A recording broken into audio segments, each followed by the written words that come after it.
Whoop, whoop. Let's go. There it is, ladies and gentlemen. Let's go, Brandon. Let's go, Brandon. If it's not Biden, it's Tatum. Let's go. Let's go. Anyway, let's jump right in. There are too many tabs, guys. Too many tabs. I mean, this was because I had the whole episode set up, and then all of a sudden I wake up, and Candace was like, I'm not on vacation. I'm not doing vacation. Out of nowhere, Candace is like, I'm not doing vacation. So now we got to deal with what Candace already brought up. She brought up a whole bunch. And then on top of that, Blake signed up for an interrogation on an X live stream. Like, what? Why? Out of nowhere. Signed up for somehow got into this X spaces with all the investigators and was like, well, time to take questions. And they did it for like 4 hours. Myron was there. Myron was a chaos agent for Blake. Myron was running cover for Blake. What? It didn't make any sense. I almost stayed up all night listening to that thing. Anyway, let's just jump right into it, man. I mean, you guys already know buymeacoffee.com. You guys always see it. Buymeacoffee.com. I just want to get right into the stuff. You guys know. You guys already know. Buymeacoffee.com/Coach Colin. I don't even have the link there. Look, we'll throw the link in here. I'll make sure to pin it right away, but I want to jump right in because there's actually something a little serious that took place.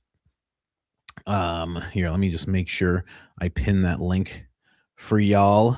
There it is. Boom. And so let's just jump right in.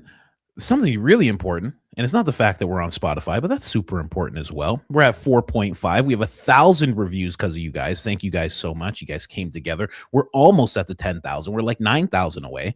Anyway, we got to jump into something actually really important. Candace Owens, ladies and gentlemen. I don't know if I'm going to make this bigger. I'm going to make this bigger for you guys.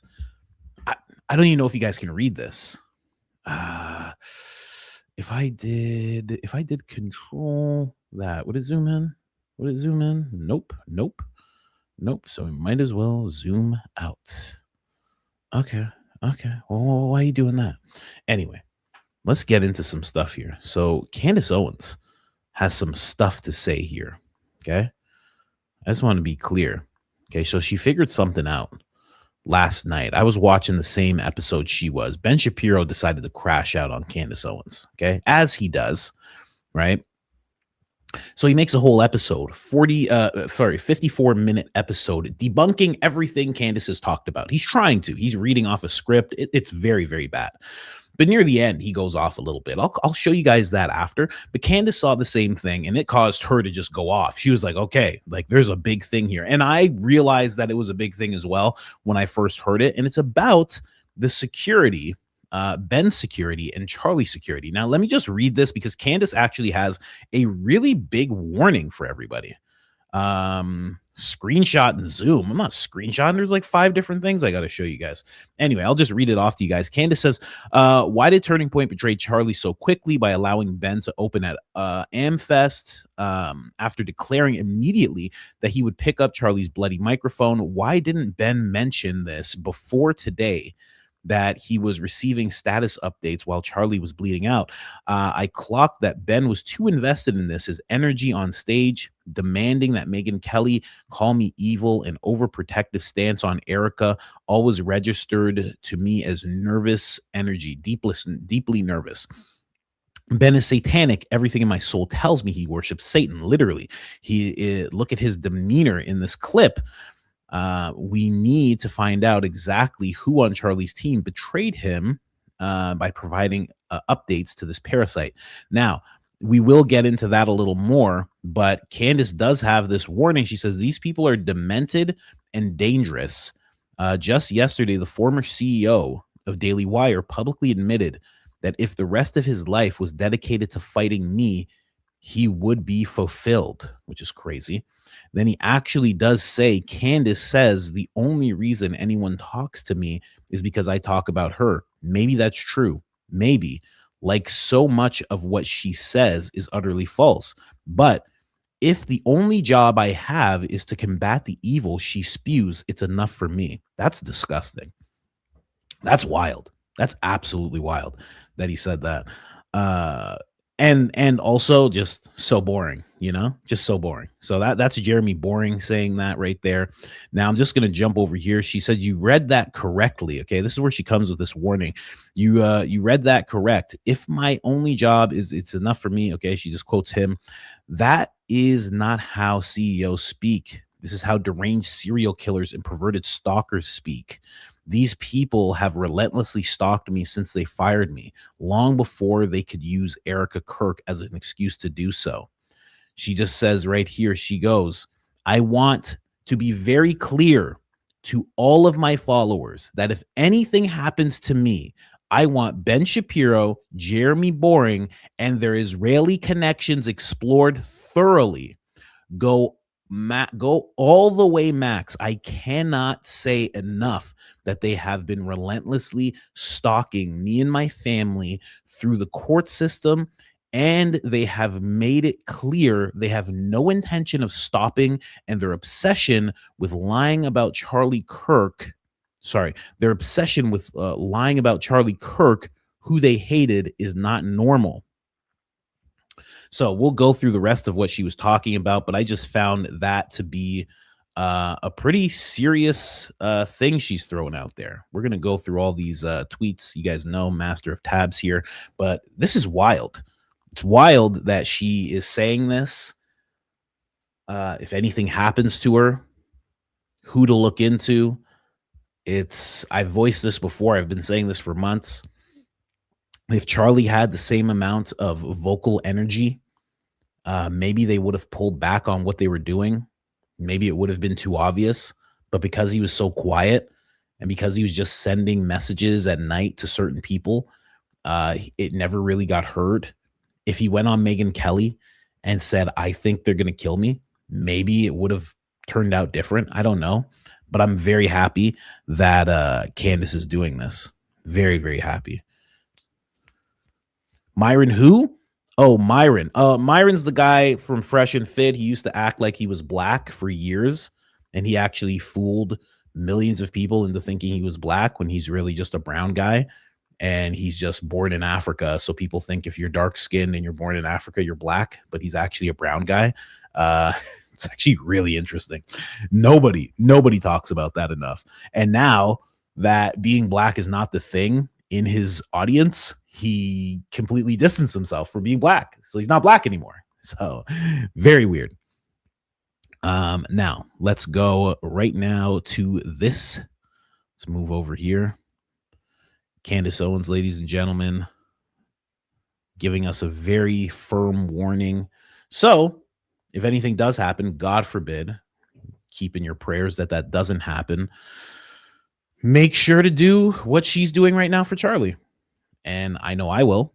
And I know that there's a bunch of people that will. I know there's a Daisy and there's a Baron and there's an Ian and there's all sorts of people that will make sure to speak up if anything were to happen to her. So, yeah, just crazy.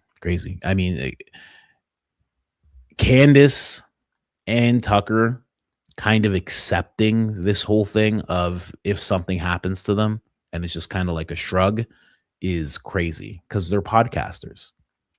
They're large voices, but they're podcasters, and they shouldn't have to accept their fate of possibly perishing because there are former CEOs and people who are, in line with foreign agents adjacent or to be or actually are allegedly, maybe perhaps. It's just crazy that they have to, Tucker has older children, Candace has younger children, Candace is pregnant, and you have to contend with that thought process of what I'm doing might get me hurt. The videos I'm putting out on YouTube might get me hurt. It's just crazy. Absolutely crazy. And she's right. It has been relentless. They've been going at her This entire time, it hasn't stopped. And Erica Kirk is an excuse. Charlie Kirk is an excuse. Anyway, let's move on to something more important here.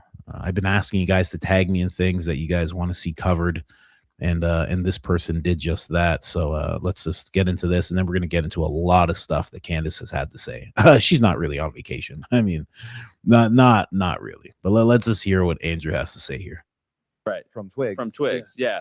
So, but here's. Let me just make this clear. Make this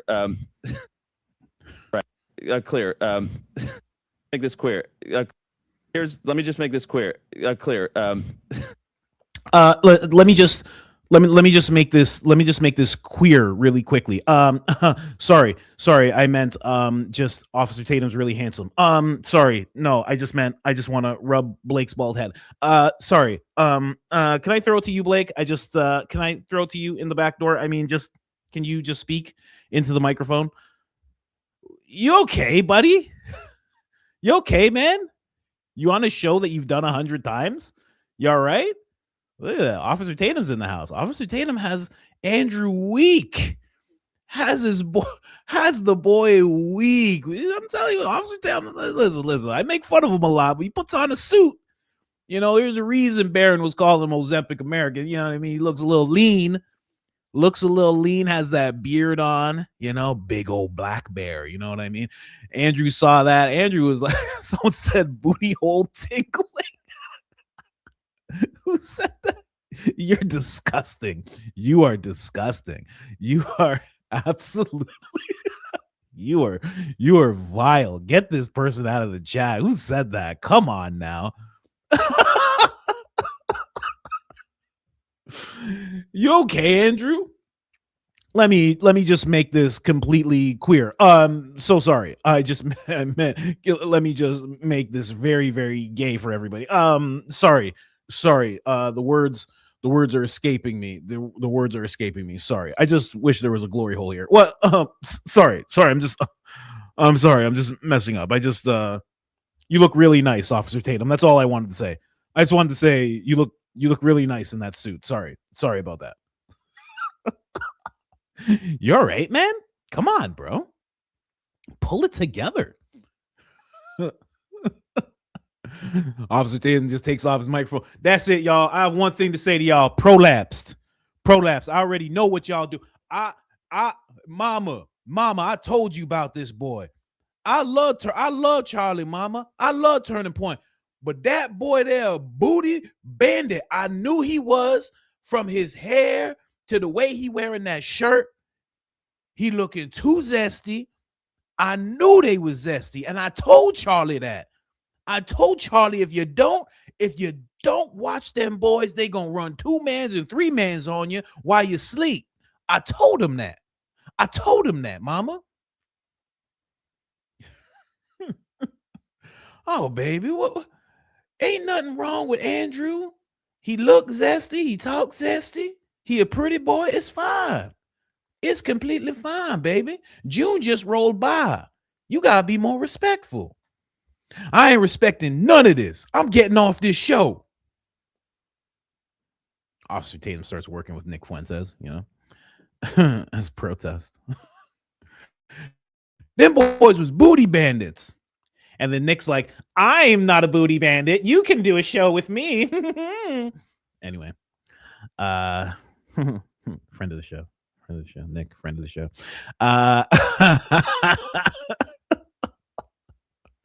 I swear it's going to be a serious show, guys. I swear it is. I'm going to be here with Nick. I'm with Nick. And we straight as arrows. And Nick's like, I'm so glad you're here, Officer Tatum. Wow. So we're just going to start the show off. Oh, baby, what you doing? That's another booty bandit, baby. Mama, how you gonna say that about him? He a clean-cut gentleman. Yeah, Mama. Why are you saying those things about me?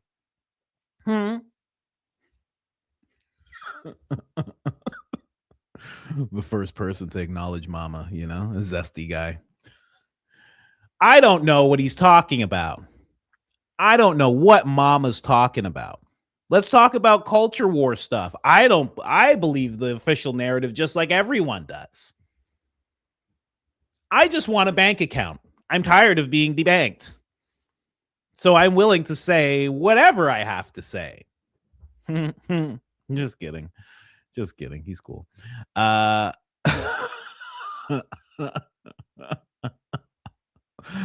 Anyway. Somebody sent that to me. There you go. You said you wanted, you tagged me in it. Okay. You got what you wanted. All right. You threw me off here. Just a little detour. Sorry, guys. Nick, friend of the show. I think Nick's hilarious. I think he's gonna be the next Trump for sure. That's what I think. That's what I think. I think he's gonna be the next one. It's gonna happen. It's all planned. The whole thing's a stage anyway. Let's get into it. So, Ben Shapiro. Jeez, I came out of the gate just real hard there. Sorry, guys. Sorry. You can blame Andrew for that. I don't know what was wrong with Andrew. I'm telling you, this trial has everybody's mind breaking. Everybody's mind is going nuts with this trial. This trial is just slamming people in the weirdest way. Oh, I got to zoom in here. Oh, I forgot. All right. Got to zoom in. Don't worry. Put your reading glasses away. I got you.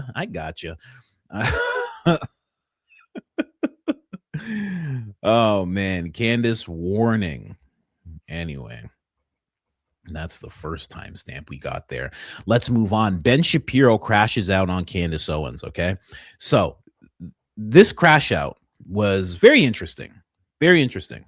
Because like I said at the beginning, he's kind of reading from a script. I know that he does that already. But this was it was like almost every other sentence he had to read. And I think that's odd for Ben Shapiro because he's usually pretty on point with his memory. He usually doesn't need to read too much. He'll look down, he'll get his little notes, but this time it was like he was reading each thing. Like he wasn't really invested in what he was talking about. Almost like he had to do this whole thing. I really think that they're trying to get ahead of a lot of stuff right now. So we have the Ben Shapiro crash out. We have Blake volunteering to be interrogated. We have him alongside Myron, who used to be a federal agent of Homeland Security, specializing in, I think it was interrogations or something like that. So we have those two together. And then we have a bunch of stuff from the case, from the prelims. Sorry, nerds. Don't upset the nerds now. It's a preliminary hearing. Okay. Sorry. There you go. We have a bunch of that stuff, and a lot of Candace sprinkled throughout the whole thing. Candace has really, really been talking a lot. Soundboard reminder. I know. I got to get one. I got to buy a new computer first. First, I got to get a new laptop. Then I got to get a new desktop. Then I got to be one of those nerds that has like 3 monitors. I have to be one of those nerds. I'm definitely signing up for that. And then I got to get the soundboard. So it's going to come with the new setup. I'm going to buy it all at the same time. Trust me. We got it planned. But let's get into it. Ben Shapiro. This is what Ben Shapiro had to say. He just threw this out of nowhere. Candace responded to it. He said, Candace isn't interested in uncovering the truth about Charlie's offing. She's generating smoke so people will believe there's a fire about Erica, about Turning Point USA, etc. This is evil and it's working. She's poisoning brains at scale. Resist the conspiratorial arsenic. Very nice. Candace very maturely responded with this. Just so petty. I'm telling you guys, some of you guys don't believe she's petty. You post a picture where Charlie's a clear 3.5 feet taller than Ben. You can tell Candace she's a little bit turned down. So if she stood up straight, she would be taller than Ben. I mean, it is just not right. Just not right that she would do that. I don't know. Yeah, that's Candace. That's Candace for you. I mean, good God. how much taller Charlie is than Ben. That is crazy. That is crazy. Charlie could walk up to him and rest his chin on top of his head. That is wild. That is no good. You know, if I was Ben, I'd hate Charlie too. You know what? Listen, I don't care what anybody says. I would hate him too. You got to walk up to a guy. You got to look up to him like this. Say, hey, man, what's going on? That's emasculating, man. You don't do that with me. You don't make me look up at you when I'm talking to you. We're both men, okay? We're both men, and now I'm looking at you. Even if he got on his tippy toes, he'd still be looking. I mean, this is crazy. I'd be pissed off too. I'd be like, I have to end this guy's career. Time after time, I walk up to him, and he's so much taller than me. He can see right through the Overton window. I have to get on a stool to look through the Overton window. This is not fair. You know, I'd be pissed too. Look at that. That is emasculating. This is no good. And then also this black lady who you've never even heard of, she walks up to you, she's eye to eye with you. I'd be like, man, screw these two. I wouldn't like these two either. I'd be like, get away from me, guys. I would try and destroy their careers too. I gotta say, I'm lucky. I'm 6 foot. I'm lucky because 4 inches shorter, and I'd be on a rampage just like Ben. Screw it. That was Candace's response. Now,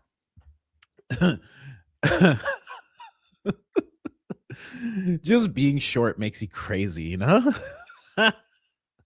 Being short drives you insane. It drives you insane. It's so hard to deal with. Everybody's taller than you. The women are your height, you know? It's not fair. It's not fair. Anyway, that was Candace's response. But then Candace did like I did, and she started watching the episode that Ben put out there. So right away, she jumps into this. She says, breaking news. Ben Shapiro just confessed on his show that while Charlie was being transported to the hospital, bleeding out to death, his security was on the phone with Charlie's security, receiving updates. I knew it.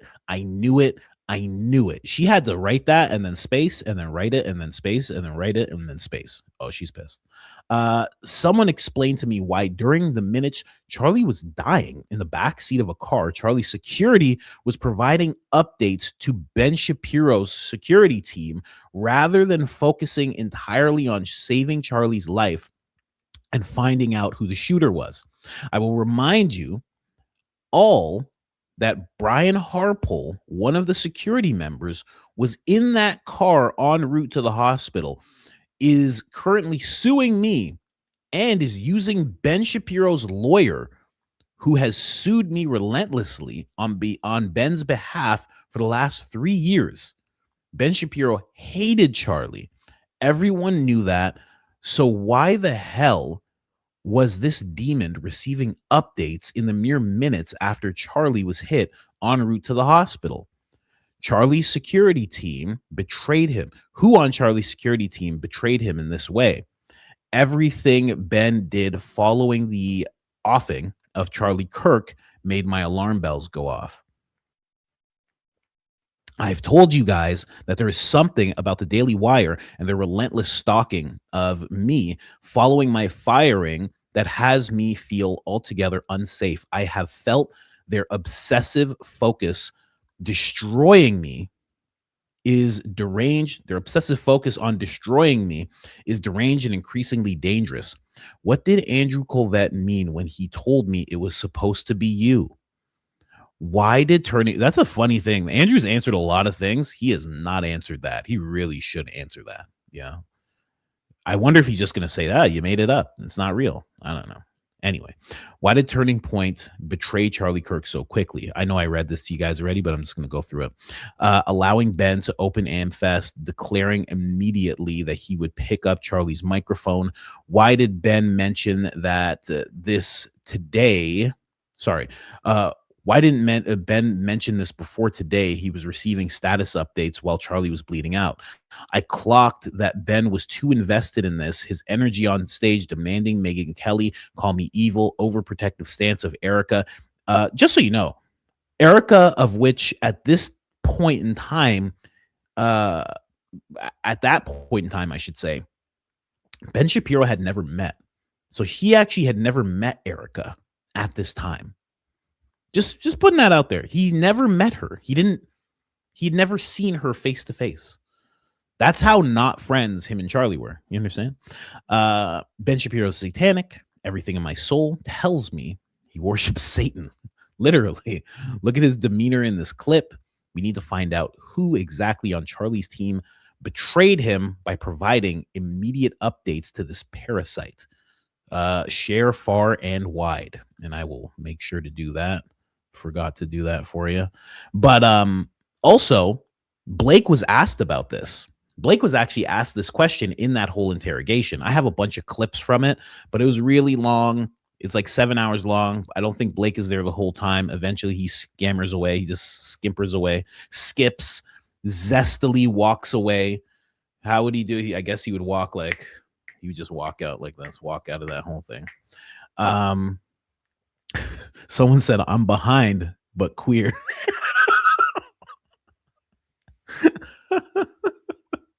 You guys are the best.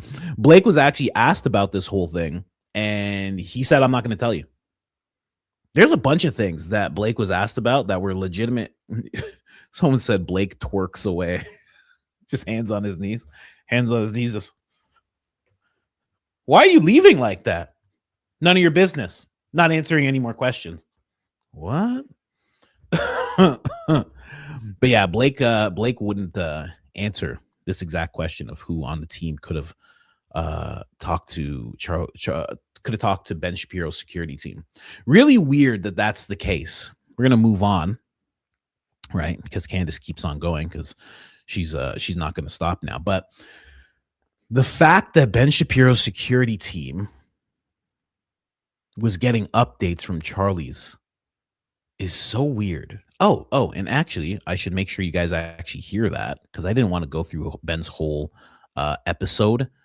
I'm just going to show you a little chunk of it, but here's the part where he actually talks about that really quick. So I remember where I was when all this was happening. I was in Los Angeles. I had sort of a breakfast/lunch meeting with somebody. And I got the news that Charlie had been shot, and my security was on the phone with Charlie's security because nobody knew what the hell was going on. Well, Charlie was still in the back of the car, and we were sort of getting updates along the way. At 2:40 p.m., so I remember where I was when all this was happening. I was in Los Angeles. I had sort of a breakfast/lunch meeting with somebody. Who? I would love to know who. It's just BB. Him and BB just sitting there together. And I got the news that Charlie had been shot, and my security was on the phone with Charlie's security because nobody knew what the hell was going on. Well, Charlie was still in the back of the car, and we were sort of getting updates along the way. At 2:40 p.m., so it's crazy. Very crazy. So he was getting updates right away when Charlie got hit. Why? Why was he getting notifications? Or he got a call. His security team got a call.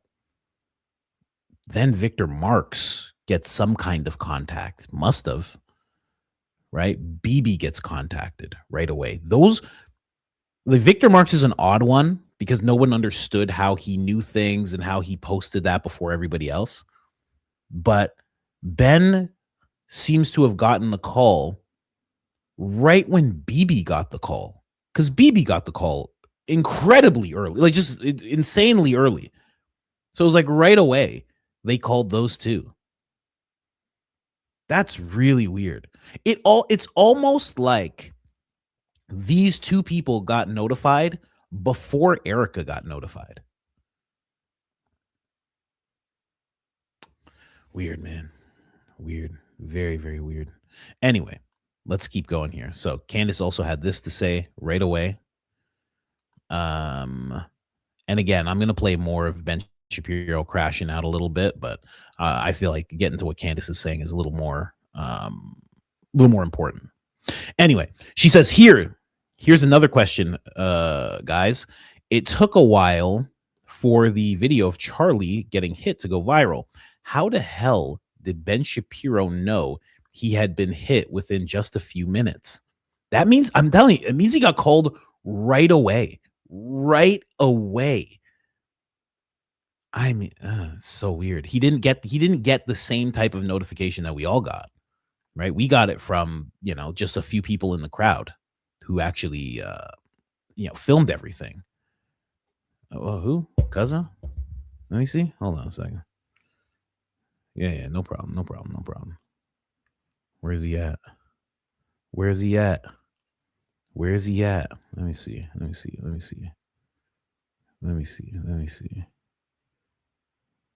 Is his name Cuzzo? Or are you just calling him Cuzzo? Or are you talking about this person, the penny person? Who? Mike Riley, tell me who. Oh, I assume it's this person. Okay. I got you. Thank you. I hope it did it.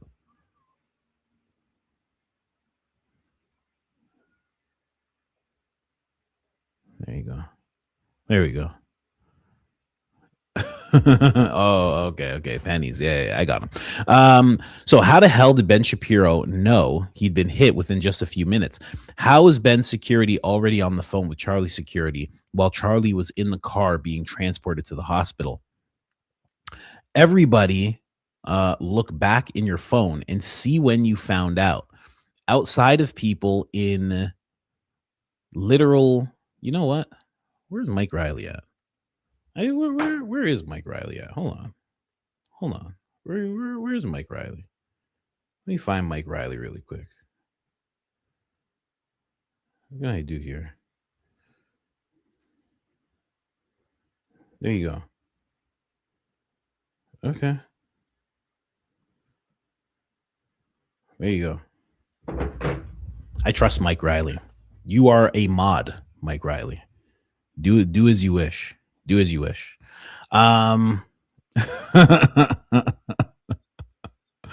We'll see what happens. I make decisions on the fly. Anyway, I think it's a good choice.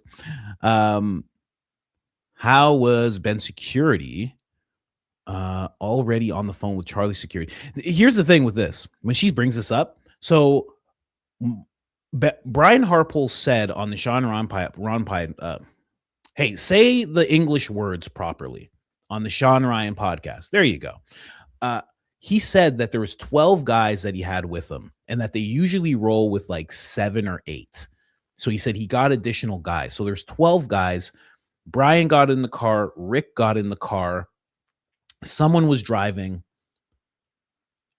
Someone was in the passenger seat. So that's 4 of them. So there is another 8 running around. So it's either one of them in the car, maybe it's Brian Harpole. Brian Harpole's just like, hi, is this Ben Shapiro's security team? Hi. So we're here with Charlie. Oh, don't worry, big guy. We're here with Charlie and he's just bleeding out. He's bleeding out. I don't know. Someone said I should call you guys about it. I doubt it was one of the guys in the car. Could have been one of the guys driving or in the passenger seat. It was probably one of the 8 that we don't exactly see or we see run off at the very beginning. Because if you remember, as soon as Charlie gets hit, there's a guy that jumps over the table. Well, that guy kind of disappears. He runs off. They pass him something. He runs off. There's another guy, a heavier set guy.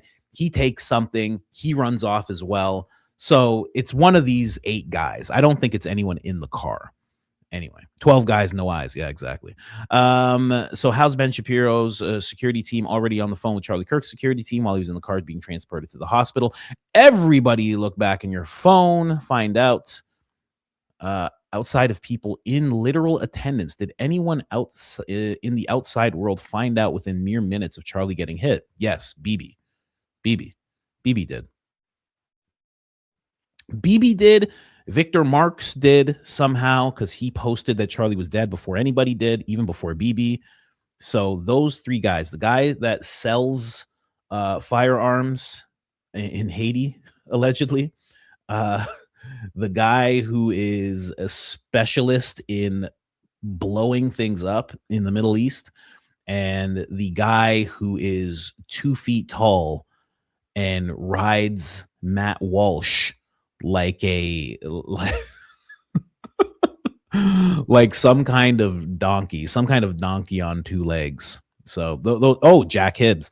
Yeah, Hibbs's brother was there. Hibbs's brother was there. He got on the phone right away. Frank Turk was in the back. He got in the car. I don't know if he made any calls.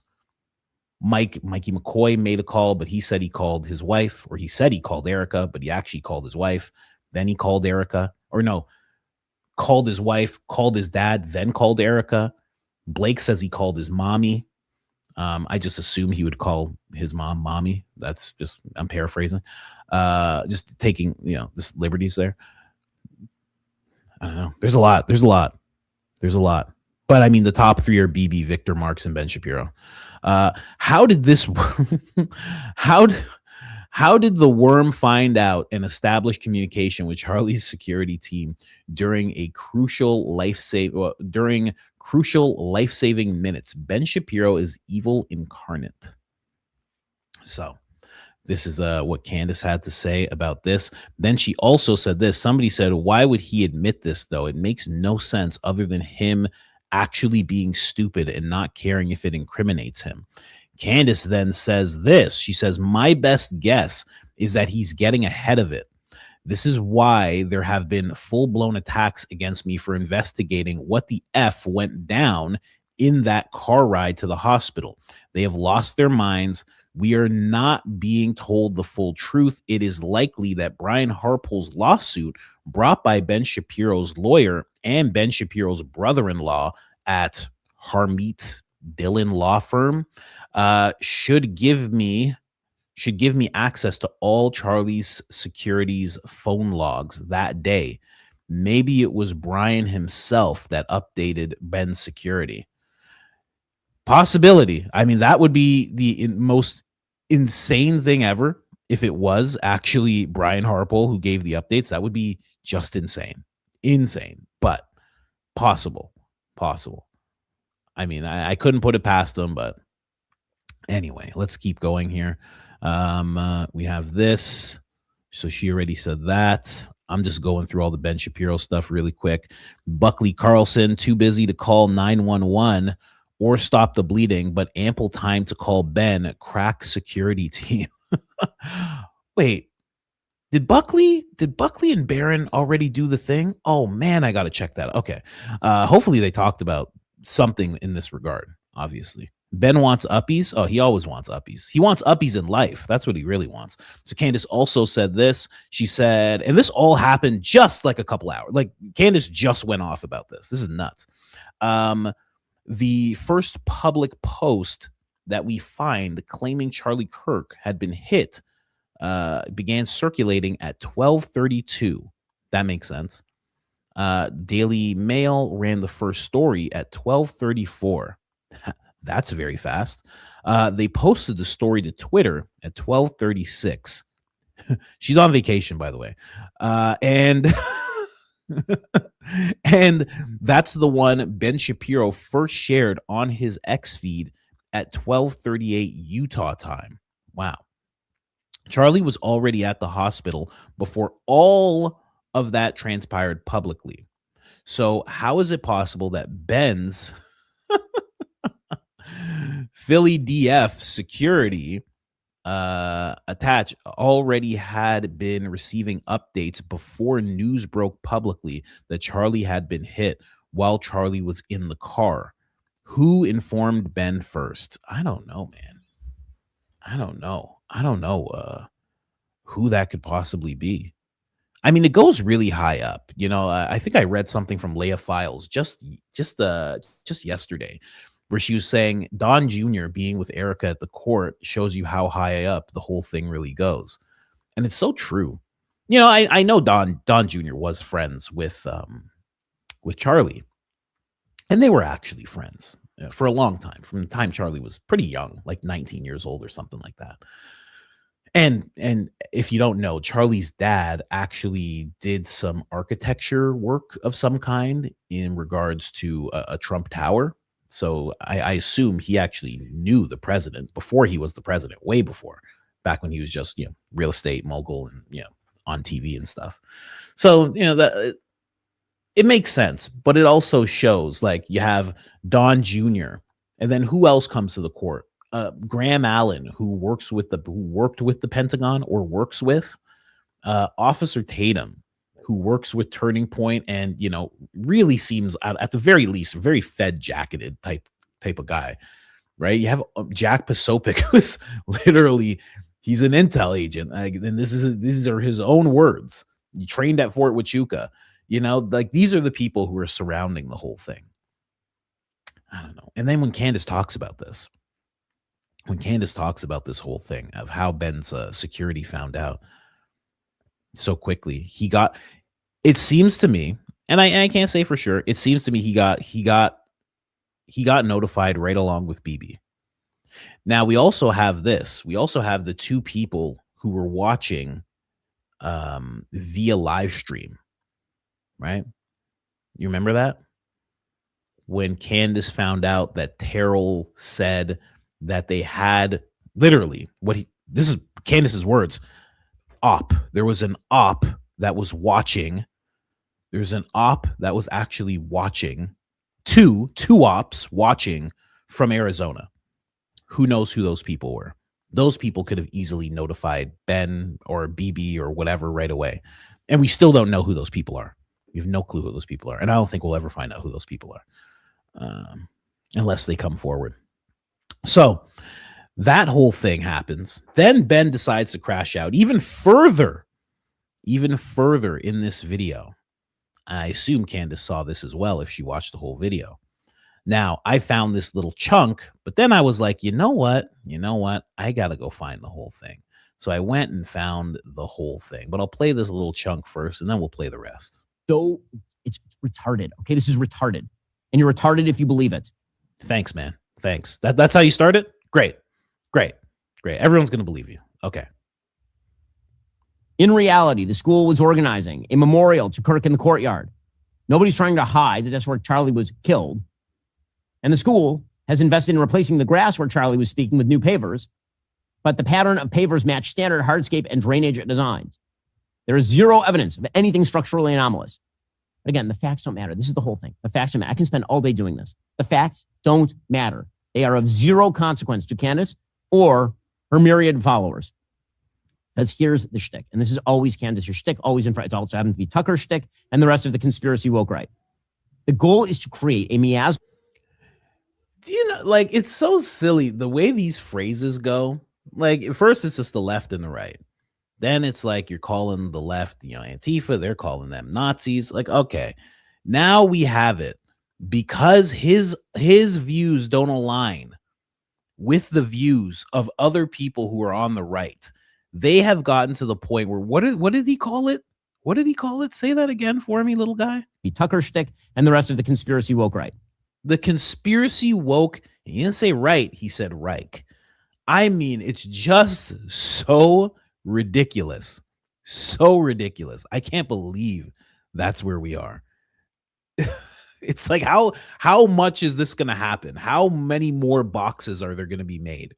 Every time somebody pushes against Philadelphia, they're going to be like, oh, here's another box. Oh, the woke right. Oh, the left. This is the left, right, woke right, mega American first people who aren't really America first liars.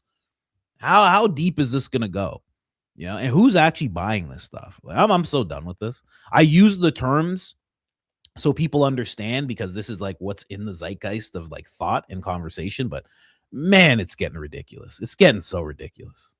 The goal is to create a miasma of suspicion around an event in order to undermine trust in systems and foster a belief that the conspiratorial leader is the only one who's telling you the truth. That's the entire game. It's the game over and over and over. So in this particular case, the goal is to create a bunch of smoke and nonsense, a bunch of distraction around Charlie's murder and around Erica. Because again, the idea here is to try to show that Erica is a joke or nefarious or an assassin and turn Charlie's assassination into, again, a call for conspiratorial thinking that implicates everything from our allies to the federal government, everything from close friends of Charlie's to his widow. Candace is I don't think Candace is stupid. I think Candace has a unique capacity to convince herself that anything she is saying at the time is a thing she believes. That is, in fact, a unique capacity. It makes her fantastic on camera. It also means that she's a sociopath. But do I think that Candace Owens, deep down, in her rational... Deep down. Deep down. I love it. I love it. He's just Nick. He's just Nick with a small hat on, you know? Brain, whatever is left of it.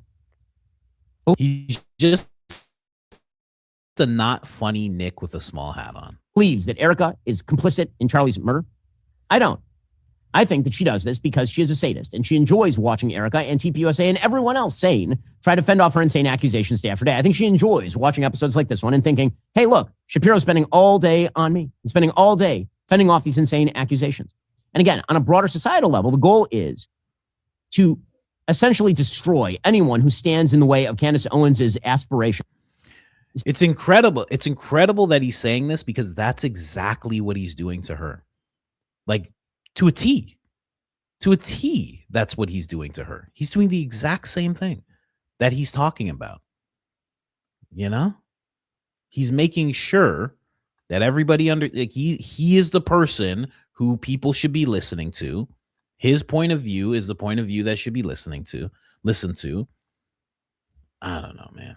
Sounds like Jiminy Cricket. Hey, man. You know what? When you say things like that, you're right, but you shouldn't say it. Come on, man. Come on. You gotta be better than that. Anyway, let's go here really quick. So basically, this is where he starts it off, but he goes a little deeper. Don't worry, it's just another minute. Don't worry, just one more minute of Ben, and then we'll get on to some other stuff here. Cause and effect when you play them in extreme slow-mo. The ATF and FBI filings don't note any explosive residue, shrapnel from a device, or burns consistent with a detonation. And of course, the autopsy shows he died of a bullet wound. Like, he's reading the whole time. That's what I found so interesting about this episode, is that the whole time, he's just reading. He doesn't usually do that. He usually like looks at it and then kind of just goes for a while. But this is completely different. It's like every single sentence he has to turn and read off his computer. And then they claim that that UVU paved over a courtyard where Charlie was killed and then installed pavers or something that supposedly hid a trap door, like a magic trap door. Again, this is it's retarded. Okay, this is retarded. And you're retarded if you believe it. In reality. Thanks, man. You know? I love when these guys, this is like Officer Tatum yelling at his audience, calling them stupid when they tuned in to watch him. they're like, I love this guy. Let's see what he has to say. And he's like, y'all are stupid nutcases. Y'all dumb booty hole bandits. I hate y'all. I hate y'all so much. I'm gonna be a billionaire one day. Listen to this ad read that I got real quick. Be quiet, y'all. Y'all need to stop with the nonsense. And you're just like, what is happening? I thought we were friends. I watch him every day. I don't understand. But this is what you have to do. You have to turn on your audience. You have to oddly turn on your audience because you're no longer making content for them where you have this relationship and you are now spewing propaganda. So when you spew propaganda, you must spew. You must spew it. There is no friends. There is no audience at that point. You're the people who love you. You have to disregard those people. And you have to make sure to be saying the thing. And that's why it seems so crazy. Anyway, one more minute. Not even a minute. Let's go. Look, Shapiro's spending all day on me. He's spending all day fending off these insane accusations. And again, on a broader societal level, the goal is fending off these accusations. It has nothing to do with him. It has nothing to do with him. He met Erica for the first time 9 months ago. Has nothing to do with him. Him and Charlie Kirk clearly didn't like each other. This has nothing to do with him. And none of these accusations are pushed on him. He doesn't even have to be doing this. But if you look at his face, oh, he definitely feels like he has to be doing this. I wonder what he goes through. You know, I wonder if he does it for free or, you know what I mean? I wonder what he goes through. If there's just, BB just kind of puts him in place, just, has his way with him, and just says, now go back to America. Yalla, go back to America and don't tell them what I did to you. Okay? And say what we need you to say. You understand? And Ben Shapiro's like, yes, Tati. Yes, Tati. I right away, Abba. I'm so, I'll make sure to do that. I just got to bandage up my booty hole. I didn't have to say that last part. You guys already got the point. I didn't have to say that last part. Anyway, let's keep going. To essentially destroy anyone who stands in the way of Candace Owens' aspirations. And if Candace Owens can somehow craft a narrative along with friends like Tucker Carlson or people who cover her for her, like Megyn Kelly or whomever, if they can craft these magical narratives where Erica Kirk is the villain. Again, you have to understand how crazy this is. This is legitimately like if there was a movement after MLK's assassination to somehow go after Coretta Scott King, or after JFK's assassination to go after Jackie O. You mean the ladies that didn't say much and disappeared from the public eye? You mean the one lady that didn't think, well, I should be taking over as president, correct? And the other lady who was like, I'm not going to take over this movement, and I'm just going to protect my kids and raise my kids. Are you talking about those two ladies? Are you comparing those two to Erica? Oh, that's weird. That's a weird thing to do. That's an odd thing to do, right? Because they didn't, right? Isn't that weird? Because those two ladies just disappeared. They just said no more. We're not doing this anymore. Just made sure to raise their kids. I don't know. I feel like you might be wrong. Is that possible, guys? Jeez, a lot of people don't like Ben Shapiro in the crowd. Who would have guessed? Who would have guessed? Anyway. It's hard to find an equivalent because an equivalent doesn't exist. But it works. It works because if you can turn the widow of a murdered man into a punchline, you can do anything. If you can use conspiratorial thinking to destroy the legacy of a person who was assassinated, you can accomplish anything. You can tear down anything. Candace is a universal asset, and it works. It works. I mean, when comedian Drewski is making fun of Erica Kirk, and this is popular, and this is good, and this is considered like a normal punchline now. Again, this is not mocking an assassination, because again, we have lots of assassination jokes. It is mocking the widow of the person who was assassinated. And this was popular online. This is considered normal and cool and funny. Get on your feet.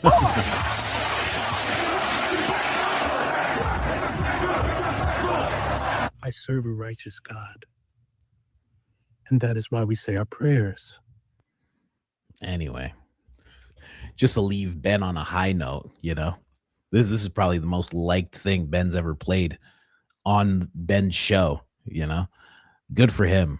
Good for him for knowing what people want and what people don't want. Got himself off the screen and put Drewski on the screen. Good for him. Smart.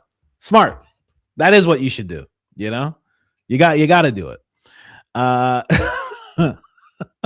yeah, that was the crash out. Yeah, I saw Drewski's Joe Jackson. I think that's going to go deep. I think he's going to go real deep with that sketch. I don't think it's going to stop. He might make a whole show off of that. It's going to get real crazy. But yeah, that was the crash out. Candace Owens is pissed about it. I'll have to be checking throughout the day because it seemed like Candace was just getting warmed up. And was I right? Just so yep. Okay. There's another Candace one. All right. We gotta check that out quick. Jeremy Boring just went at Candace. Wow. Okay.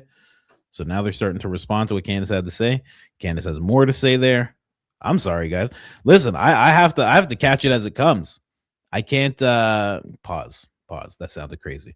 But that sounded far too crazy. But I just want to make sure I want to make sure I find everything so I can bring it to the audience. That's how I should say it. That's a better way of saying it. Let's jump over here just real quick. See what else Candace had to say. Okay, perfect. All right, let's jump over here. Real quick. Show you guys some more of Candace really quick. Because I mean, she is yeah, that was a super pause. I know. You know. Yeah, at least I wasn't like Andrew Colvette, you know. Guys, I just really have to catch this from the back really quick. Sorry. I just mean I just have to catch this X tweet from the back. Oh, sorry. I just have to get this X tweet in my mouth so I can spit it out. Wait. Oh, hold on. Sorry. No, sorry. At least I wasn't like that. Anyway, let's jump into the bookmarks here. I never show you guys the bookmarks because bookmarks get crazy. They get crazy, but we'll show just this really quick. So everyone understands Ben Shapiro's show is not recorded live. He pre-records and then the show is sent through editing and legal. He did not misspeak. There you go. There you go. Blake is on now. Oh gosh. More Blake. Jeez. I listen, I can listen to Ben Shapiro. I get Blaked out real quick. Just really quick. I get Blaked out. Candace, you had the same security team as Ben at the time. Maybe you were in on it. Again, this is something that's already been disputed. This is not real. It's so weird when people say stuff like this. Because if you understand how a security team works, it's like I don't even know how to explain it. If you have security, someone else can't have your security. I get it is if maybe you have security only at certain times, certain events. But from what I know, even Tim Pool was yelling about this. Tim Pool was just yelling about this, months ago, that Candace actually has some kind of security detail that's around all the time. All the time. So what are we going to say about that? Anyway, this is something that's already been refuted by Brian Harpole. Jeremy Boring's a little late because, he's a boring guy.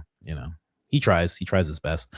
Candace also said this to this person. If that's true, the bigger question isn't whether it was a slip, it's why it made it through editing, legal review, and final approval, because he's getting ahead of it. This is what Candace had to say. Because he's getting ahead of it. There's no way those call logs are not going to make it into discovery. Wow.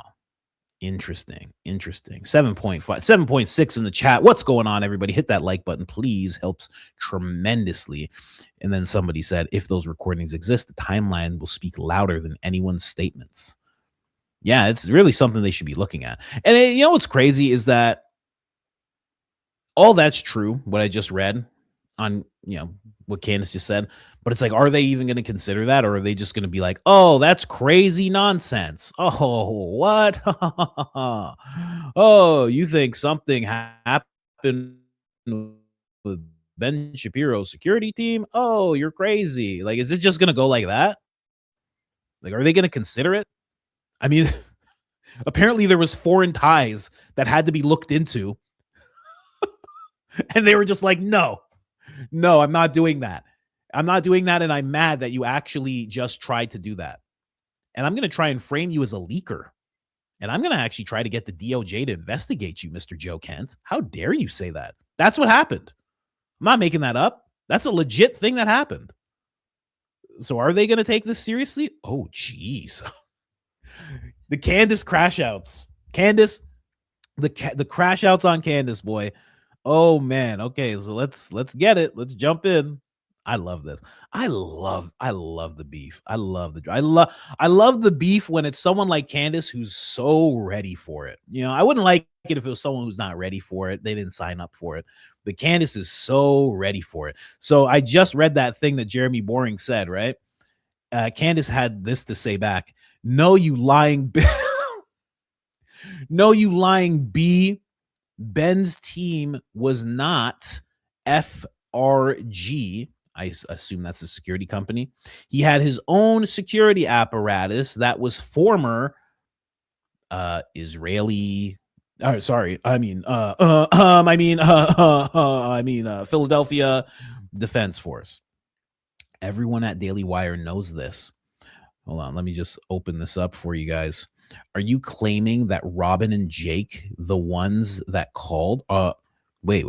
Are you claiming that Robin and Jake, I'm assuming what she wants to say here is, are the ones that called, that they work with the Philly Defense Force? Are you claiming it was FRG? I don't know what that stands for. It's a security company, I'm sure. That was on the phone with Ben. Answer clearly, yes or no. Oh, Candace is ready. Ready. So ready. Jeremy's not going to answer. Every time they say something and Candace says something back, they're like, you guys have Andrew Wilson. You guys paid Andrew Wilson, right? I don't know what to say. I don't know how I did what you said. I did what you said. Can you please send someone from the Pentagon to help me? Mr. Wachuka, please. Every single time they just go silent. And Mr. Wachuka's like, why is everyone on their phone so early in the morning? What are you guys doing? What do you mean you're at war with Candace? It's 10 a.m. What are you doing? What are you talking about? Candace then said this afterwards. Because I spoke to Jake face to face about Charlie's offing, and I take him, unlike you, to be an honorable man. He made no such claim. So, if you are now accusing his team of being in the know and on the phone in those crucial moments, make the statement clearly, Jeremy. Are you naming FRG as the firm that called Charlie's security team within minutes of the hit? Wow. Then she says another thing. Or are you spinning another?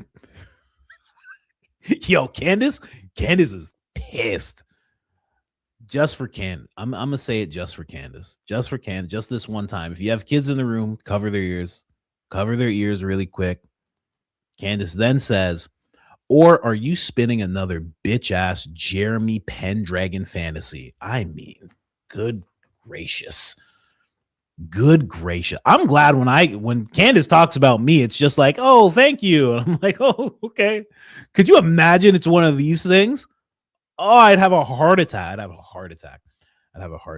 call Bear and I'd be like, you know her, right? Please, can you talk to her, please? Please, sir. Sir, I need help. Do you have insider knowledge, or are you just expanding historical personality disorder? That is historic personality disorder. Wow. This is getting wild, heated right now. When Candace gets like this, that means there's going to be more. Like, I might as well just check if there's more, because that's how she does this. She goes off. I got to check the replies quickly. Okay. Just want to, any other replies here? No, nothing. Okay. All right. Candace is up. Candace is up and awake. Right now, whatever boy she's forming inside of her, because she's pregnant with a boy, that boy is like going like Super Saiyan. He's like, the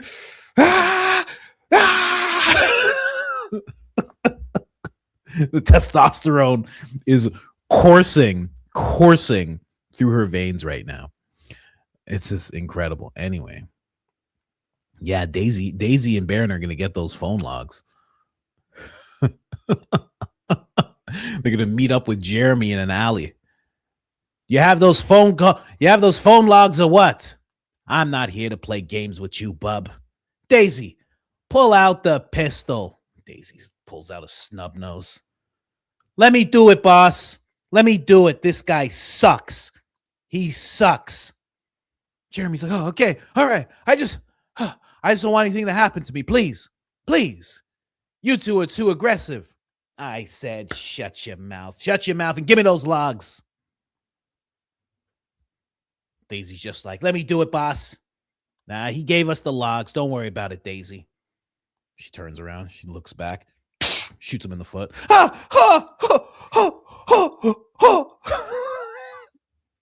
I'm kidding. Daisy's lovely. Don't worry. Nothing like that ever happens. It's just fun fantasy land in my head. I craft a few Pendragons myself from time to time, like Jeremy Pendragon every now and then. I really feel like I have to stay real in tune with what's going on with Candace right now. All right, it seems like it calmed down, so we can move on. Seems like it calmed down. This segment extended by 10 minutes just because of that. Jeez. Candace, you got to warn us, you know? I know we've never spoken before, but, you know, just send me a warning. Just be like, hey, I'm about to go off on these, just something. So I, you know, just brace myself. Anyway, let's keep going here, guys. So that was the crash out. And you got some live stuff as well. That's exactly what I wanted. Also, a little more Candace stuff here, because she was just like, you shot my pinky toe. Have you seen that movie? That's from a movie, right? That's from a movie. There's a bunch of black people. I think Eddie Murphy's in it. And he does it to a lady. I'm positive that's a movie. I thought of that same movie when I did it. I don't know. You know what movie it is. You know, you shot my pinky toe. You know exactly what movie I'm talking about there. Harlem Nights. Exactly. There you go. That's so funny. That's exactly the movie I was thinking of when I said that. That is exactly the movie. All right. So Candace also said this. She said, wake up, Andrew Colvett. We need another manufactured lie from you. I just want to make sure. Why is she saying this? This is at 7:34 in the morning. Oh my gosh, that is hilarious. Okay, so let's at least understand why this is happening. So this is the breaking news thing that I already read to you guys, where she figured out Ben Shapiro knew about Charlie Kirk getting hit.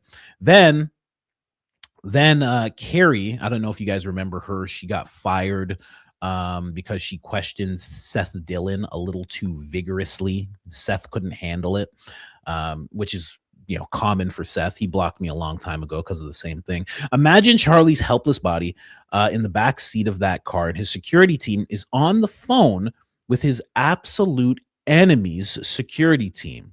This has to be investigated. I cannot believe Ben just admitted this on his show. Charlie was betrayed. And then Candace comes back with this whole dissertation here. Wake up, Andrew Colvett. Could you imagine you go to X and the first thing you see, you're like, you go to your notifications and you just see Candace Owens, wake up. And you're just like in bed. You're like, get off me, Tyler. Get off me. Get off me. Get off me. Get off me. Shut up, Blake. Be quiet. What? Wake up, Andrew Colvett. Oh my God. It's Candace. Wake up, Andrew Colvett. We need another manufactured lie from you to clear this up. You texted me back at 12:40 Utah time and told me that you didn't know anything other than that Charlie had been shot. Listen to me. Listen to me right now. There is nothing more annoying to a guy. It's just, you know you're in for such a long talk. If a lady says to you, you texted me, and she says the exact time and the time zone, you'd be like, oh, come on. I got to deal with this now. How that must feel. How that must feel when they know the exact time you texted them. Oh gosh. That is hard to deal with as a man. As a man, that just hits us at our core when we see that. We just go, oh God. Oh God, here we go. Yeah, you know what? Someone just said this. Victor Marks is Philadelphia Defense Force. He isn't, but he has connection to them, to the point where he was trying to get Corby to offload some of his stock to them. So he knows them well enough for that. Then someone else is saying that, or sorry, Candace is saying that Ben's security is former Philly Defense Force, right? And then we have BB as well. And that goes back to the three people who were contacted first, apparently. So that's Victor Marks, BB, and Ben Shapiro. Really weird. Maybe it is that one Philly force that is the connector between those three getting contacted so quickly. You texted me at 12:40 Utah time and told me that you didn't know anything other than Charlie had been hit. Can you tell us why Ben Shapiro was seemingly receiving updates before you while Charlie was en route to the hospital? Did I mention Ben Shapiro's security team is current and former Philly Defense Force. That's crazy. Current and former? That's crazy. I know this because I used to work at the Daily Wire. Andrew, can you let us know who on Charlie's security team was available to provide instant updates to an Philly Defense Force security team, and why Ben Shapiro was deemed significant enough for that information during those crucial minutes when they should have been focused on saving Charlie's life, collecting evidence, or pursuing the alleged shooter? Seems like a weird time to take a phone call from Ben Shapiro's Philly Defense Force team, security team. No? Wake up, Judas. We want answers. Holy, wake up, Judas. We want answers. When Ben Shapiro provided the fugitive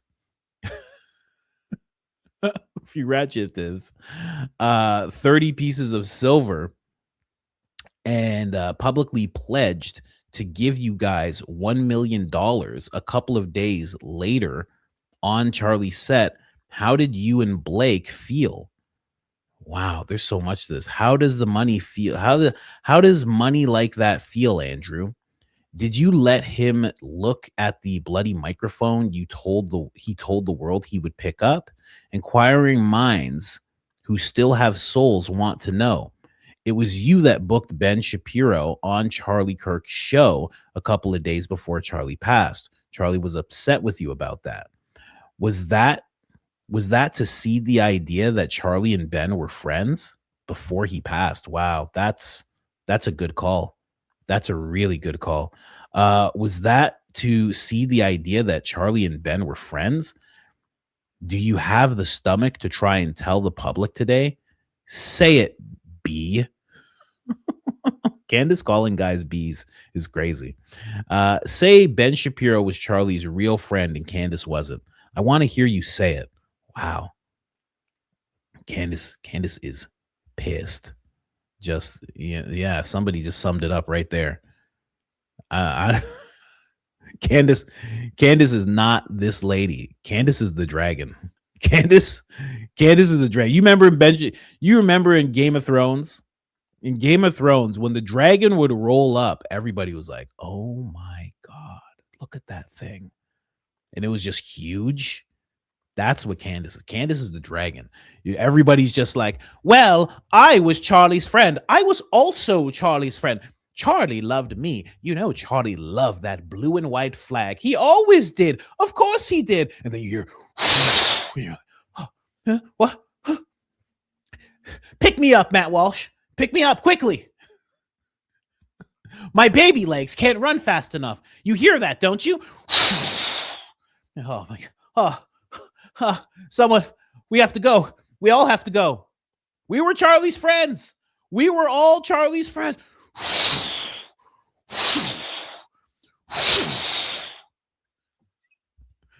And then the dragon just lands and it just goes.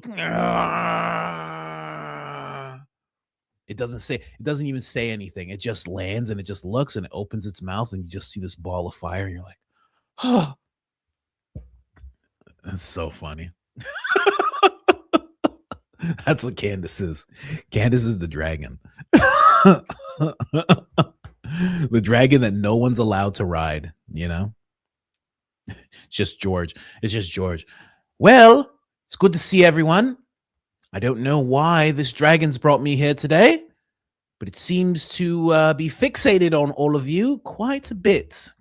So, sorry about all this. Something's going on with this dragon here. I can't quite control her. You understand? She just kind of does what she needs to do, and then we go off. So, any explanation? The dragon's just sitting there. Fire about to fire about to shoot out of his mouth. Crazy. Anyway, that's what Candace had to say. Holy, it's a lot. It's a lot. Anyway, in more eventful news, I'll keep updating on Candace, and you guys keep updating on Candace too, man. We gotta stay updated. She's breathing fire right now. She's going off right now. I'm just gonna keep updated. I'll refresh the screen every so often to see what's up. But anyway, more eventful news. The Dweeb Patrol has now offered Baron Coleman $20,000 to debate Andrew Wilson on the Whatever podcast. Happy to discuss terms. Hey man. Hey. How much money does Turning Point have? What's going on here? I do listen. Allegedly, whatever you have to say. Allegedly, my opinion.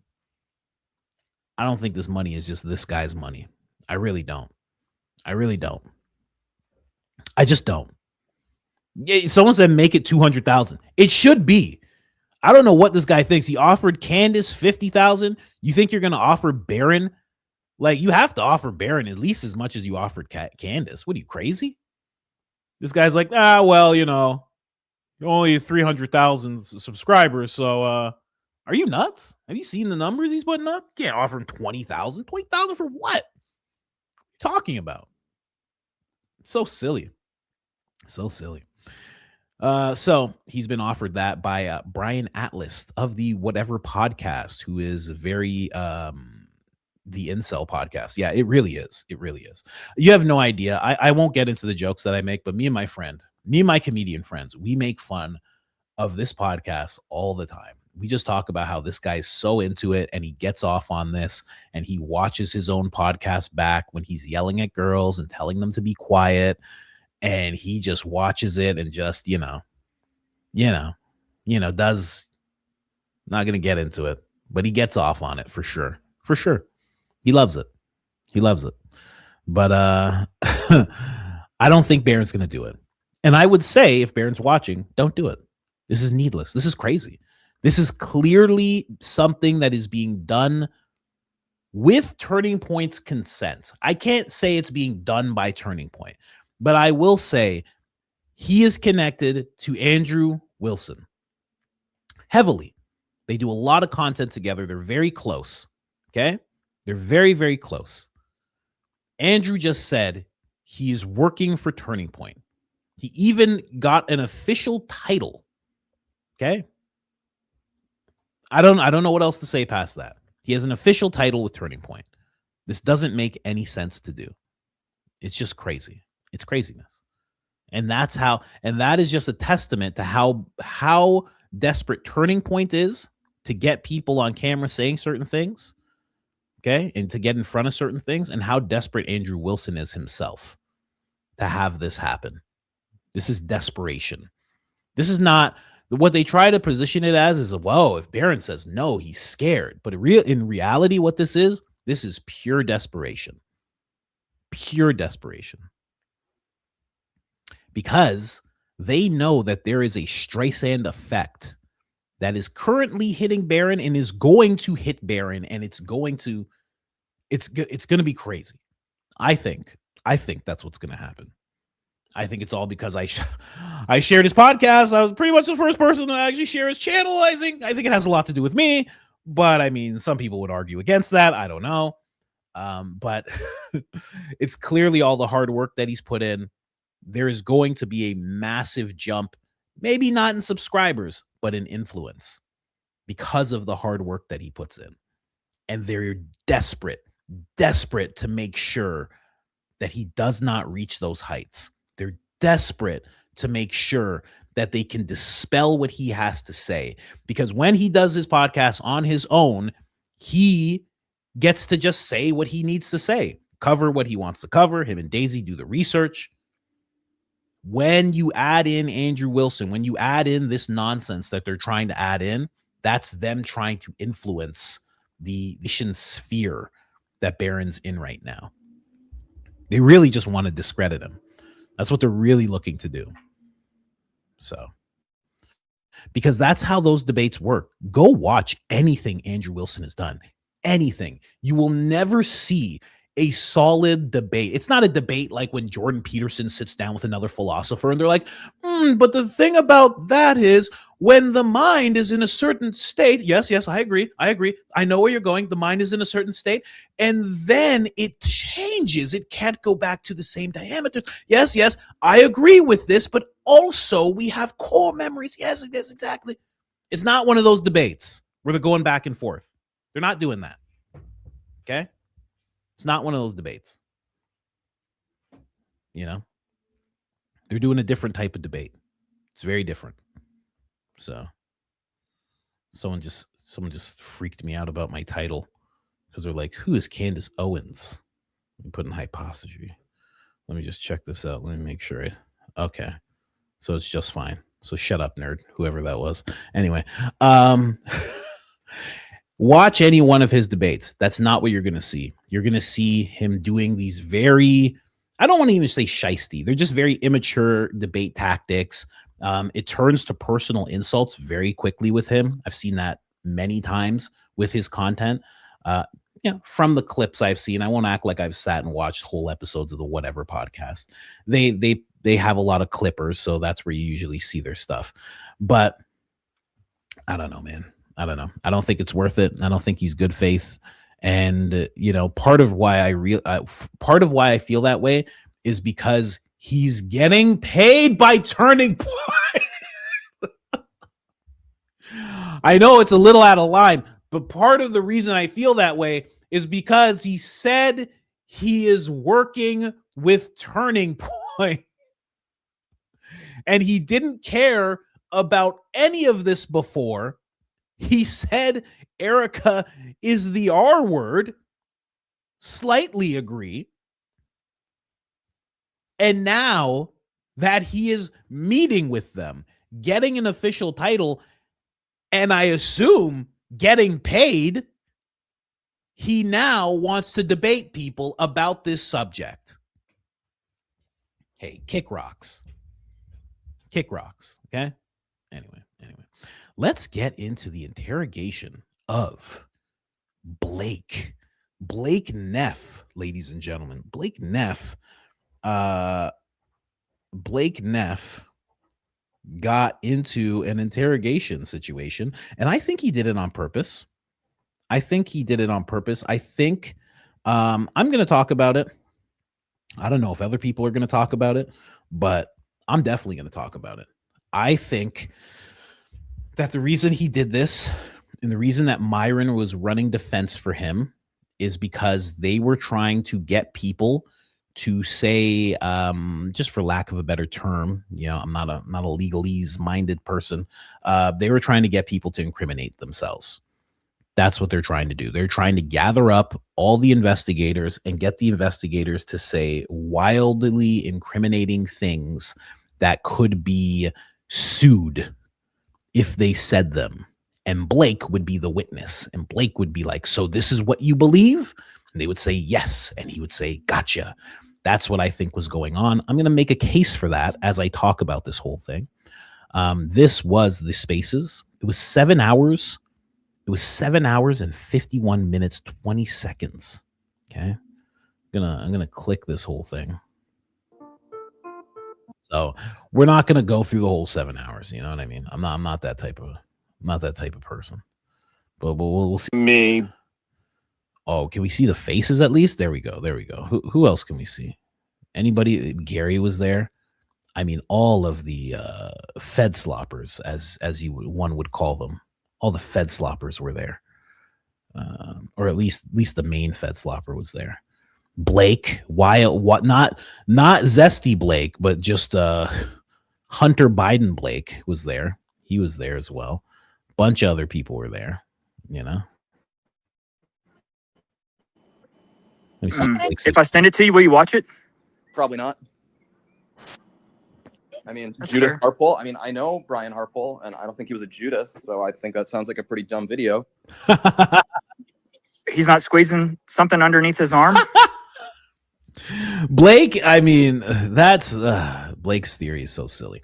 We're gonna go through the clips that I found first, and then we'll jump back in there because I'm gonna show you where where I think Myron was really running defense for Blake. And it's really surprising, really surprising.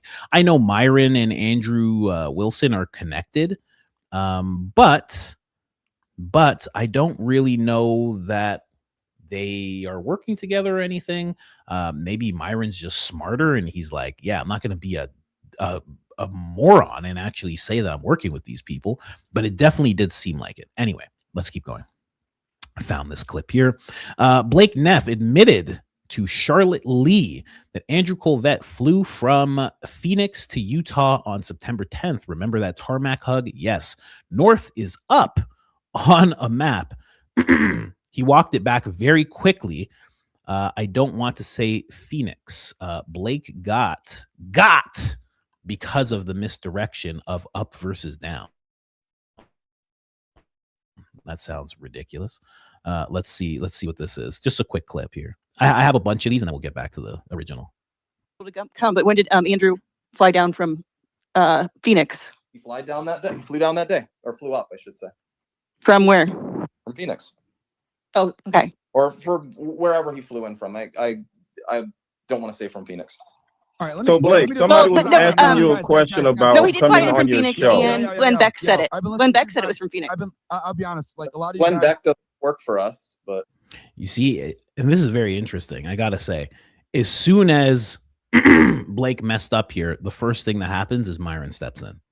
Very interesting. Anyway, let me just go back quickly. So Blake, somebody was asking you a question about no, he did fly in coming from on your Phoenix, show. and Glenn Beck said it. Glenn Beck said it was from Phoenix.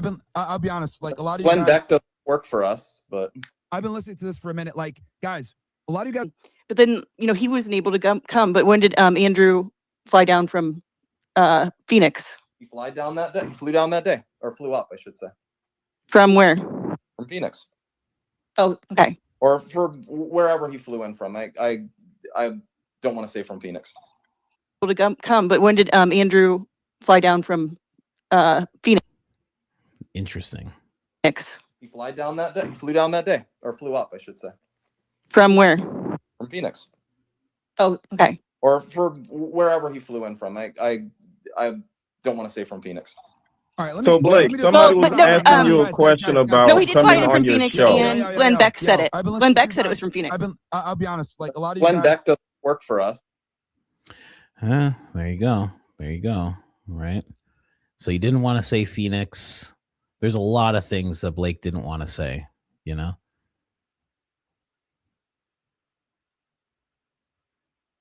Yeah, Anna Escobar says Myron is smart. He jumped in because he knows where Andrew was. Yeah.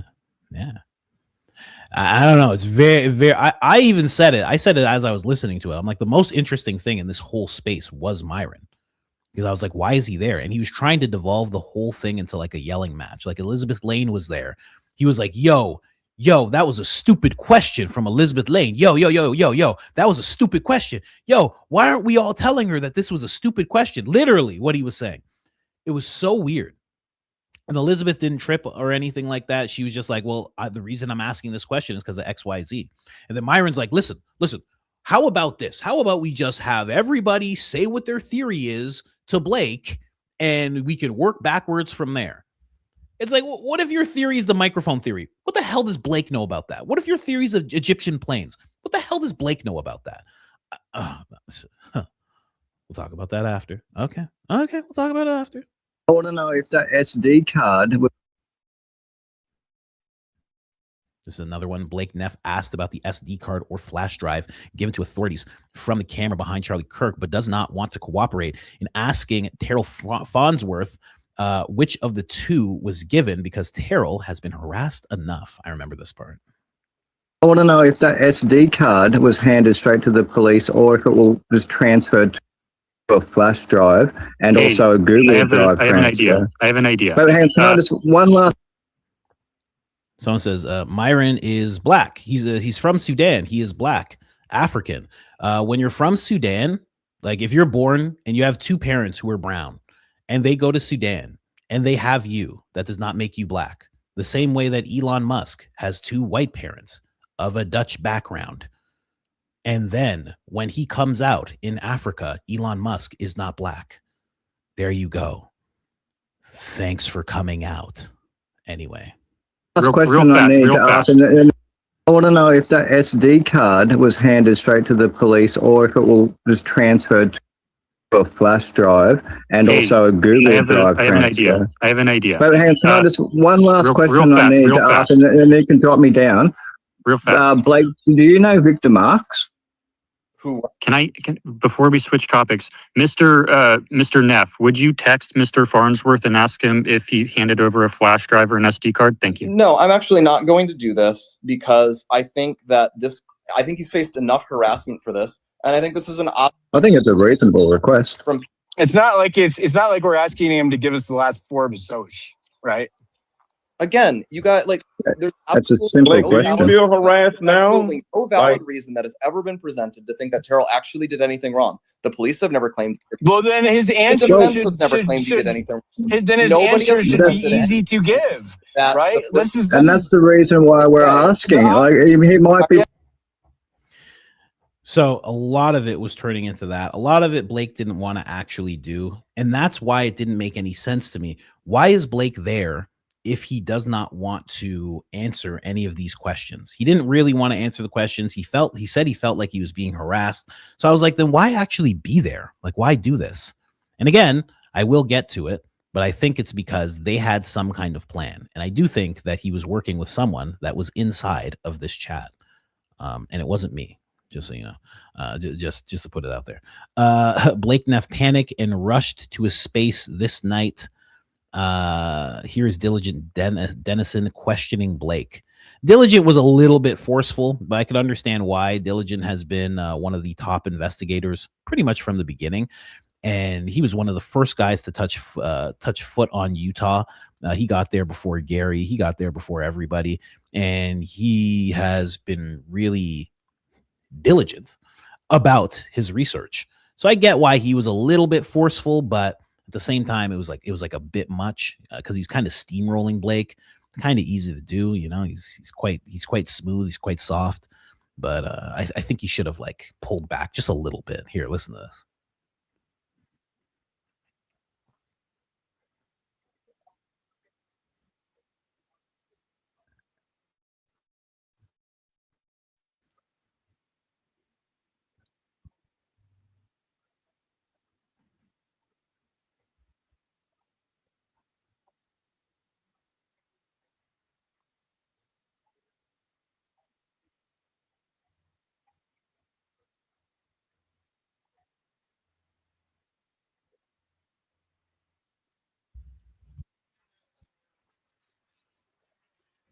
Oh, that's weird. No sound. Hold on a second. Let me just verify what's going on here. I might have to reset it. No, it's not muted, guys. It's not muted, obviously. If it was muted, if I muted it, I wouldn't be able to hear it. Hold on. Just give me a second. I'm muted? No, I'm not muted. There's no chance I'm muted. Hold on. Give me 1 second. Give me 1 second here. Let me just reset this. I have to actually take this. I actually have to take this and get rid of it. Here. This tends to happen. It's when I have so many tabs open. That's why I have to get a new computer, guys. I mean, that's just where we're at with it. Let me just make sure, get rid of this. I have to get rid of a bunch of tabs. Here. Don't worry. I got it. Don't worry. Here, give me a second here. And then I have to actually reset this. And then I have to, it is not Aleister Crowley behind me. It is Joe Rogan. Oh, man. Okay. Let me see here. Is this the one? Boom. I think this is the one. Perfect. Let me add that back to stage. Here, check this out. Now you should be able to hear it. Okay, here. Let's see. The SD card was handed straight to the police, or if it was transferred to a flash drive and also a Google Drive transfer. I have an idea. But hang on, can I just one last question I need to ask, and then you can drop me down. Real fast. Blake, do you know Victor Marks? Who? Can before we switch topics, Mr. Okay, good. So that wasn't the clip we were just playing. I just wanted to make sure on that one. All right, so back to the clip that we were playing here.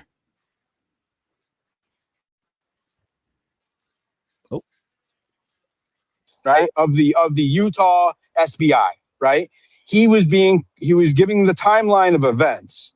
And during that timeline of events, the officer said that Tyler Robinson, in his shorts, the first time he went there around 10 a.m. in the morning, he climbed through the stairwell wearing his shorts. He didn't have the pants and the limp and all of that. And after he left the parking lot structure, he met with, and this is his words, okay, met with TPUSA representatives. Do you know who they are?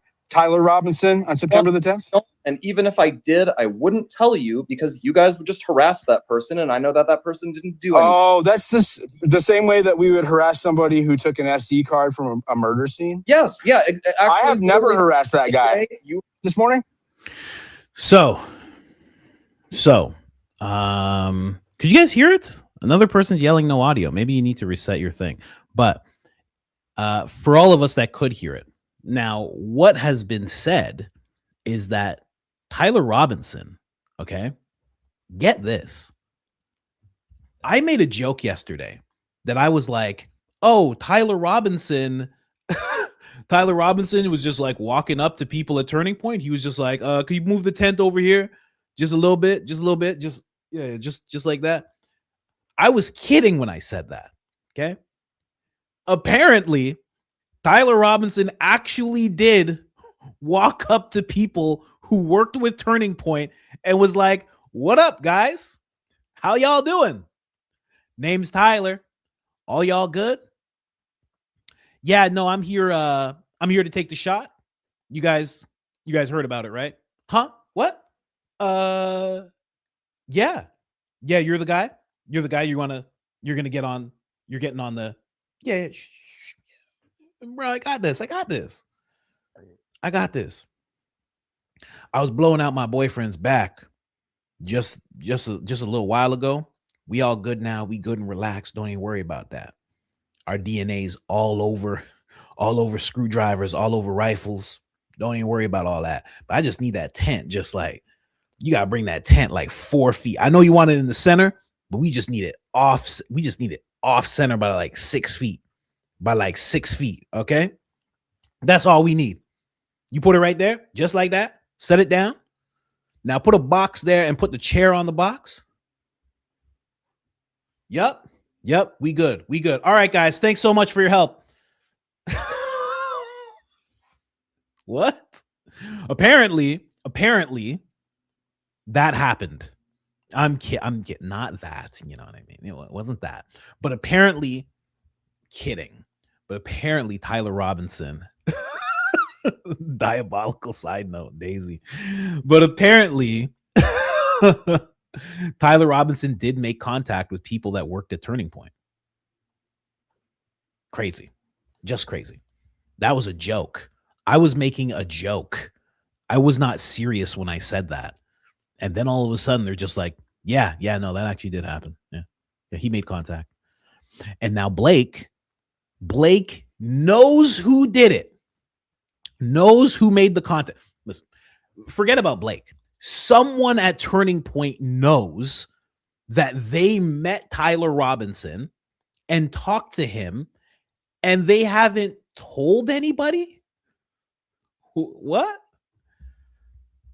They must have told someone, because now they know. It's coming up in the court case. So somebody knows, but I don't know. I just found that crazy. Now Blake doesn't want to tell anybody.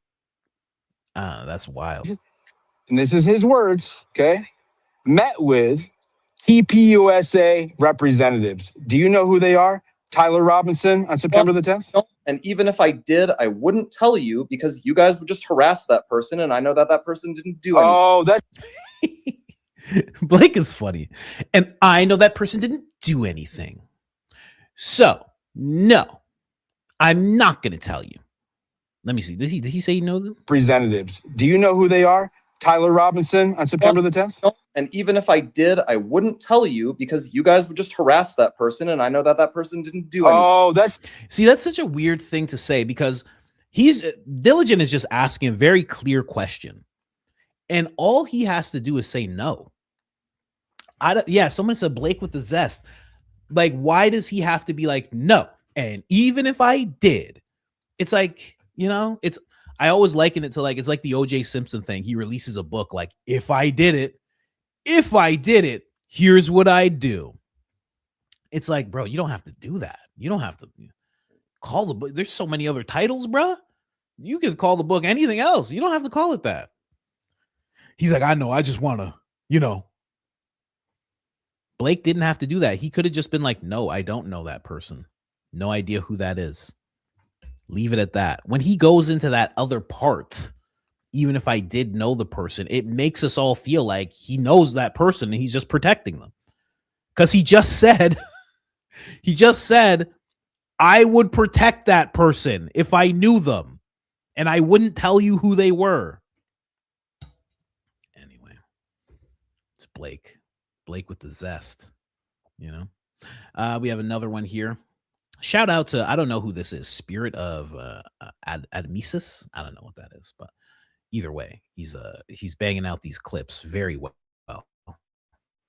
Oh, it's gonna happen again. I don't know what's going on. I just closed so many tabs. How many dang gum tabs does a man have to close? Yeah, maybe I have to close that one here. It's gonna happen again. Hold on, guys. Tell me something. Can you hear this? I bet you can. Can you hear this?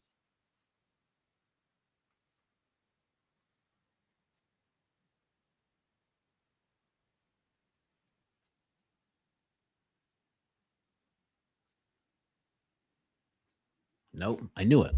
I don't know why it's doing this. Someone said, nope, nada. Hey, easy on the zest, spaceman. Okay. Mike Riley says no. That means it's a real no. Anyway, I have to take it down again. This is so, I don't know why this is happening. As soon as I start talking about Blake's, interrogation, listen, overlords, if you're listening, I didn't make Blake do this. Okay. Platform overlords, whoever, I didn't make him do this, guys. This is your fault. You should have talked this over with Mr. Wachuka. I didn't make him do this. I didn't tell people to clip it up. I didn't tell him to sit there for hours with people. Okay. I'm just trying to bring the people the clips. You gotta relax, man. Anyway, sorry, just talking to the overlords, Gotta hash things out, the overlords, every now and then here, and then I'll reset this. Let's see if that fixed it. But I should read this first. Blake was unable to describe where he was when Charlie was doing his last interview on September 10th, then later implies he knew which Turning Point officials Tyre Robinson talked to on the same day, the AM. Best part of Blake being unable to describe where he was before this recording began, but you can catch the tail end of it here. Anyway, so here, let's make sure you guys can actually hear this. Questions were going to be really important question. That's you're not answering it. Presented a single reason why this would be important. I can tell you because exactly it fills in the timeline of events. I have filled in the timeline to the best of my ability. I went with Charlie to Utah. No, you haven't. I got in a car while Charlie drove to Utah. While we drove to Utah Valley, as I was explaining, since I wasn't in the same car as Charlie, I was on the phone texting with him various ideas on how to, because we knew we had some inkling of what the early questions were going to be, because people would get in line for all the Yep. So you and Philip do his questions and answers, and that's fine.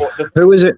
Did you have a security guy in your car? Excuse me. The thing we were talking about as we were driving there was I was texting with him about arguments in favor of monogamy and Christian monogamy and stuff. He was asking for guidelines on why that was awesome. Likely questions that Mormons are going to ask. Yeah, we get that. That's fine. Who else was in your car? Do you have a security guy with you? I don't remember the specific people in my car. I believe come on, Blake. Oh, why would I remember all of these things? It's pretty easy. How would you not remember who was in the car with you? On the day your good friend passed away.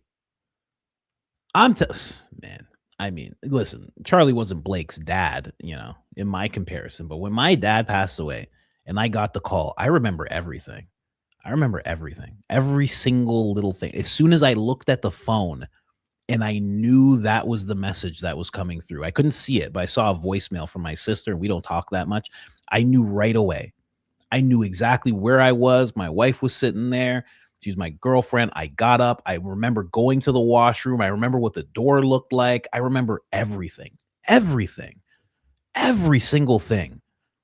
The fact that he's like, oh no, why would I remember that? That's crazy. Unless it was just another day at the office. Why would I remember any of that? This day was very insignificant. You don't understand. I really didn't click into what was going on until Turning Point 2.0 came around, guys. Turning Point 1.0, I mean, that was fun. Turning Point 2.0, that's when we started selling hats. I don't know if you guys know about this. Anyway, let's keep going here. It was just you and Danny Phillip. That might be who it was. Yeah, you could remember that. Did Charlie go inside anywhere? Like when he got to UVU, do you know? Did he go in any buildings, any restrooms, anything like that? I don't know because I wasn't with him when he arrived. I believe I arrived ahead of him, if I remember right. If you were in the SUV behind him, how could you arrive ahead of him? I don't remember because he did a meet and greet. Going anywhere. My memory is him arriving. We would arrive behind the scene where the tent was, and then Charlie walked in, and everyone was recording it. He was grabbing the hats and he was throwing them out. It was a big crowd. I remember. So were you with Brian Simowitz that morning? I remember turning to someone on our team and going, remember when this was just 20 people? And she goes, I was here when it was just 20 people. He remembers that, but not everybody. Wow, that's interesting. That's very interesting. So he remembers that little tidbit of what he said and what someone said back, but doesn't remember who was just sitting around him. Remember that line? I remember the crowd being really hyped, and then he sits down and he starts taking questions. So then he didn't go anywhere. So this morning during the trial, and I know that you guys watched the stream because you broadcasted it on Charlie's page, which is a little morbid, but whatever.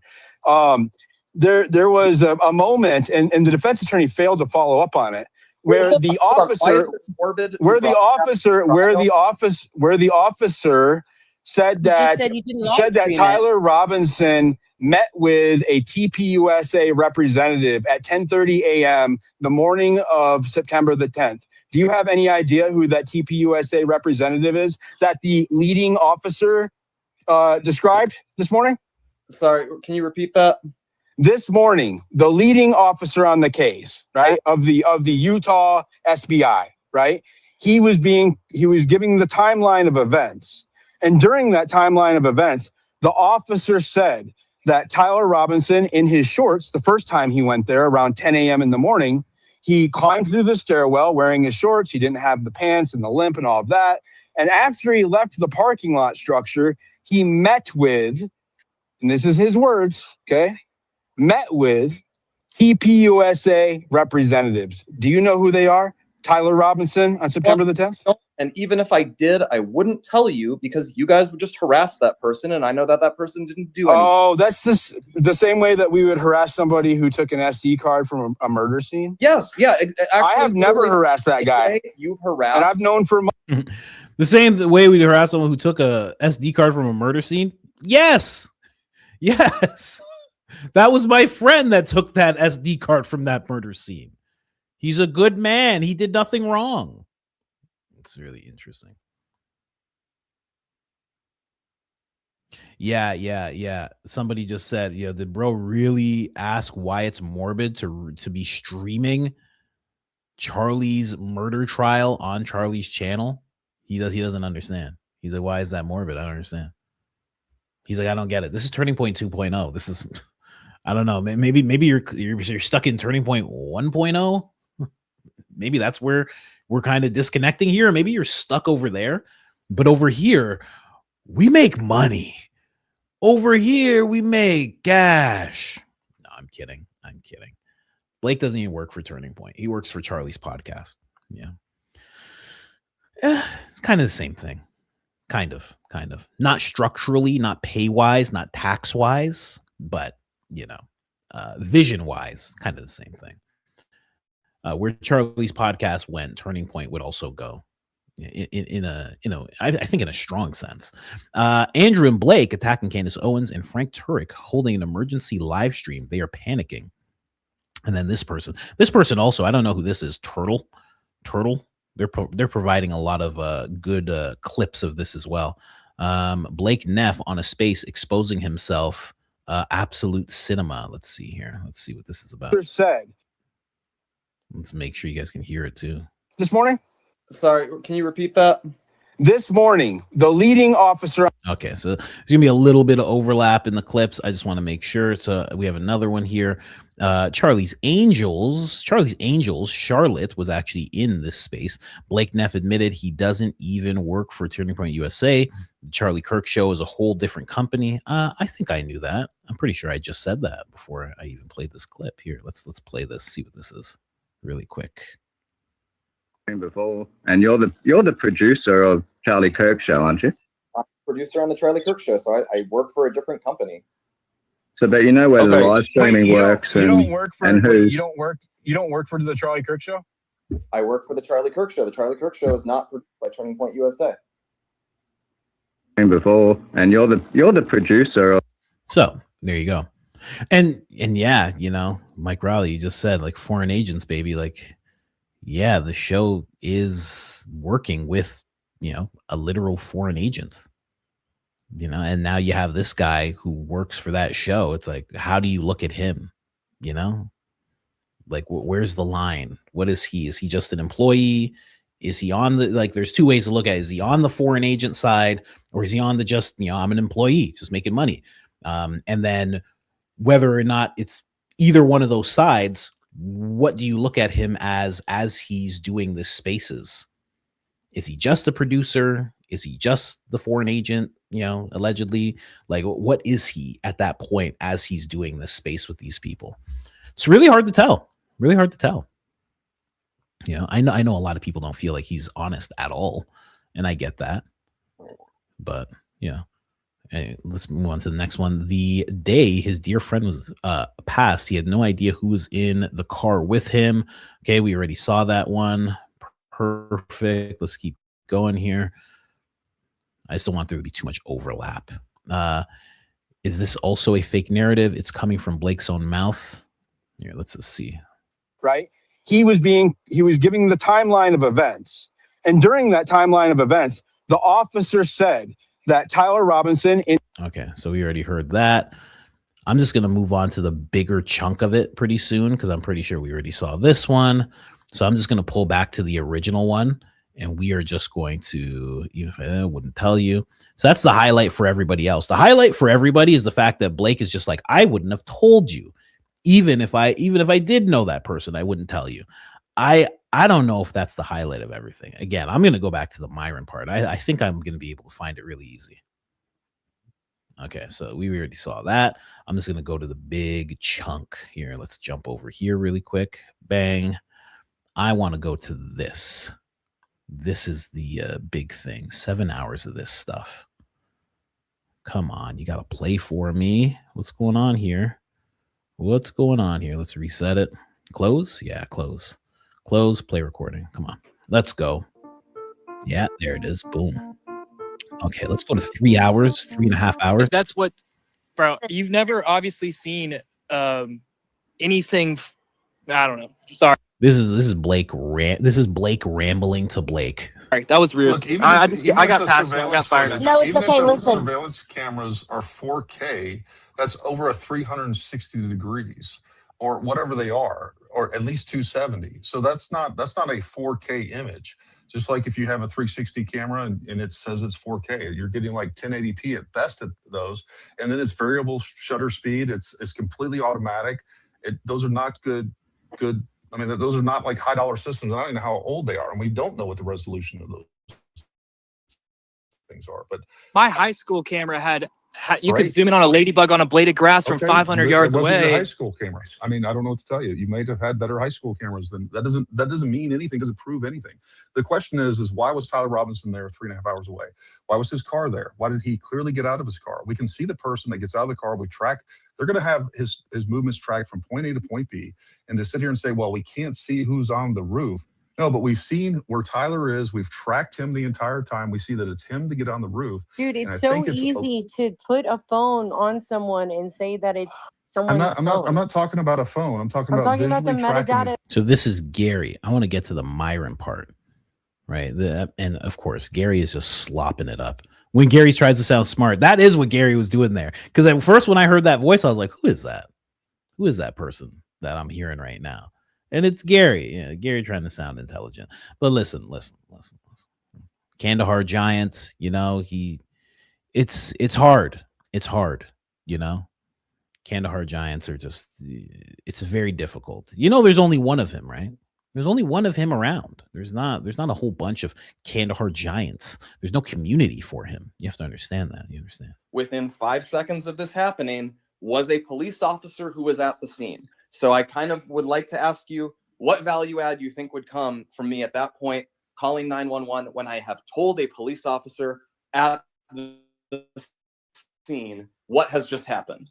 Okay, because you can call in an ambulance, you can report the incident that occurred. There's a lot of reasons why you alert dispatch. And okay, as to I've got a question. There's cops there though. There's What on earth just happened? Is it gone? No. What just happened? It just stopped. Oh, what? Hold on a second. Hold on. Let me reset this. What just happened? It's just stopping? It just stopped out of nowhere. Is it still available? It's still available. What are we doing here? Jump over here. Louisiana girl. Oh, just so you guys know, I should also just shout out Louisiana girl, Tara. I don't know who this person is. Never heard of them. They only have 5,000 followers, and somehow they were able to get everybody into the spaces. No idea how that happened. No idea how that works. But little suspect because, that's just how my mind works. But shout out to you for doing it.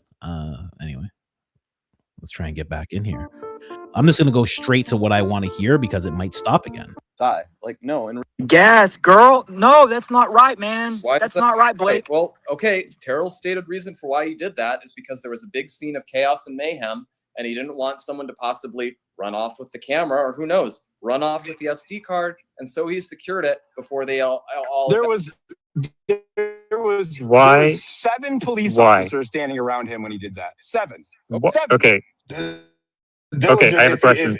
I have a question here. Diligent, if he gave him the SD cards right away. Iota of evidence at any point that the video actually was edited, or explain how he would do that in a plausible. You cannot transfer that file from one place to another without losing data. It's actually been important that video, however HD it is, actually is conclusive proof of what Tyler Robinson did, because we have a bunch of other evidence that's okay. There's a problem here. If there was another explanation other than Tyler Robinson, if there was another explanation other than Tyler Robinson, and it was captured on one of those cameras, and that video footage has been altered, we will never know. And I think that's exactly why, in my opinion, that's exactly why that footage left the scene. For example, wouldn't we actually be able to detect it, for instance, because there are dozens of other videos of it from different angles? Lower quality phone cameras, further away. If there was an FBI agent right there that Terrell handed it over to it, by your logic, it would have been manipulated anyhow because the FBI was in on it,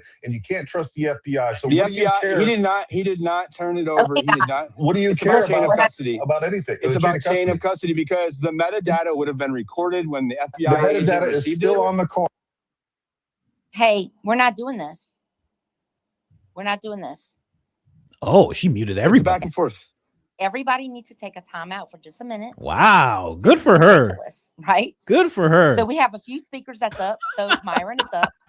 We have Blake. We have Muppet. We have Corby. He has a question. So let's just take a breath for a minute, and then we can go back to it. But we're not going to have this fighting. Okay? Okay, so who wants to come up and please, let's not overtalk each other. Baron has a question. Whenever you get a chance, I'll put my hand up. Yeah, so I have seen requests. It's grown since then. So I just have some detailed questions, if I can ask Blake, if that's all right. It turned off again. What? Yo, what's going on? It has nothing to do with RAM. It can't possibly have anything to do with RAM. That doesn't make any sense. What's going on? That is very weird. It keeps on turning off. Why is it doing that? Okay, this time I'm going to go. I just wanted to play that a little bit because I just wanted to get a feel for it, but I'm going to jump right to the Myron stuff because the way that he runs cover for Blake is really interesting. Anyway, here. You is try to crowd, but I realized there hadn't been another shooter at that point, so I probably wasn't in immediate danger. So I slowed up, and then I made contact with Mikey. I can't remember the exact way that happened, but this had to happen. I doubt it was much more than a minute after the shooting. Are you aware that there's cameras that followed Mikey all the way to the parking lot, and he was by himself? And remember, you're running and he's walking. We were able to see him walk all the way out to the parking lot, and he was by himself. So when you met Mikey, were you out in the parking lot, like where your cars are, and like where were you guys? What did you guys meet at? It turned off again. So I know X spaces are buggy, but never like this. I've sat through whole X spaces before. That was 2 minutes. Nah. Hold on a second. We gotta fix this real proper. Like, let me see something here, because it has nothing to do with this. Let me see here. This is wild that this is happening. Let me see. So sad.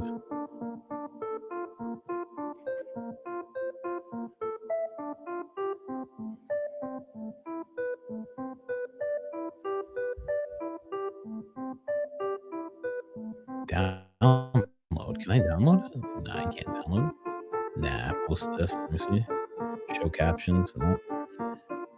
Can't download it online. Here, let me just jump over here. I mean, I could, but I don't think it's terrible. He would have. I think he's around maybe a few years older than me, and so if this was in 2009, he'd be what, in college? A lot of them are younger than me, so they would be in high school then.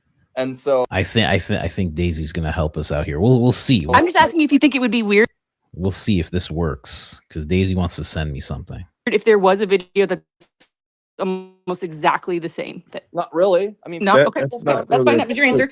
And then really quick, when Jack was on the show, or he was reporting live. So when where he flew in from, I come on, it stopped again. This is so weird. I've never had this. I don't even know if we were specifically live streaming. We were obviously recording it. You were part of the setup there. Carol said he had a live stream going. I know the answer to this. Carol says we had a live stream going. Then I presume it was actually it was Tyler Boyer who said it. Guys, what did you guys meet at? Because like I said, Sarah Rogers. Less curious. Shut down again. All right. I guess I'm not going to get to that part. The only part where I want to show a Homeland Security agent running cover for Blake. That's the only part that I can't get to. That's it. That's the only part. Every other part I want to listen to, I can listen to. Any other thing, when I try to get to that part, right away it shuts down. This is crazy. This is nuts. Whatever. It's fine. Daisy says hold, please. So we'll see. Someone says this is damage control. It's all very much damage control, but I don't know what for, because like I know for the community of people looking into everything, sure. You could say that Blake is under fire.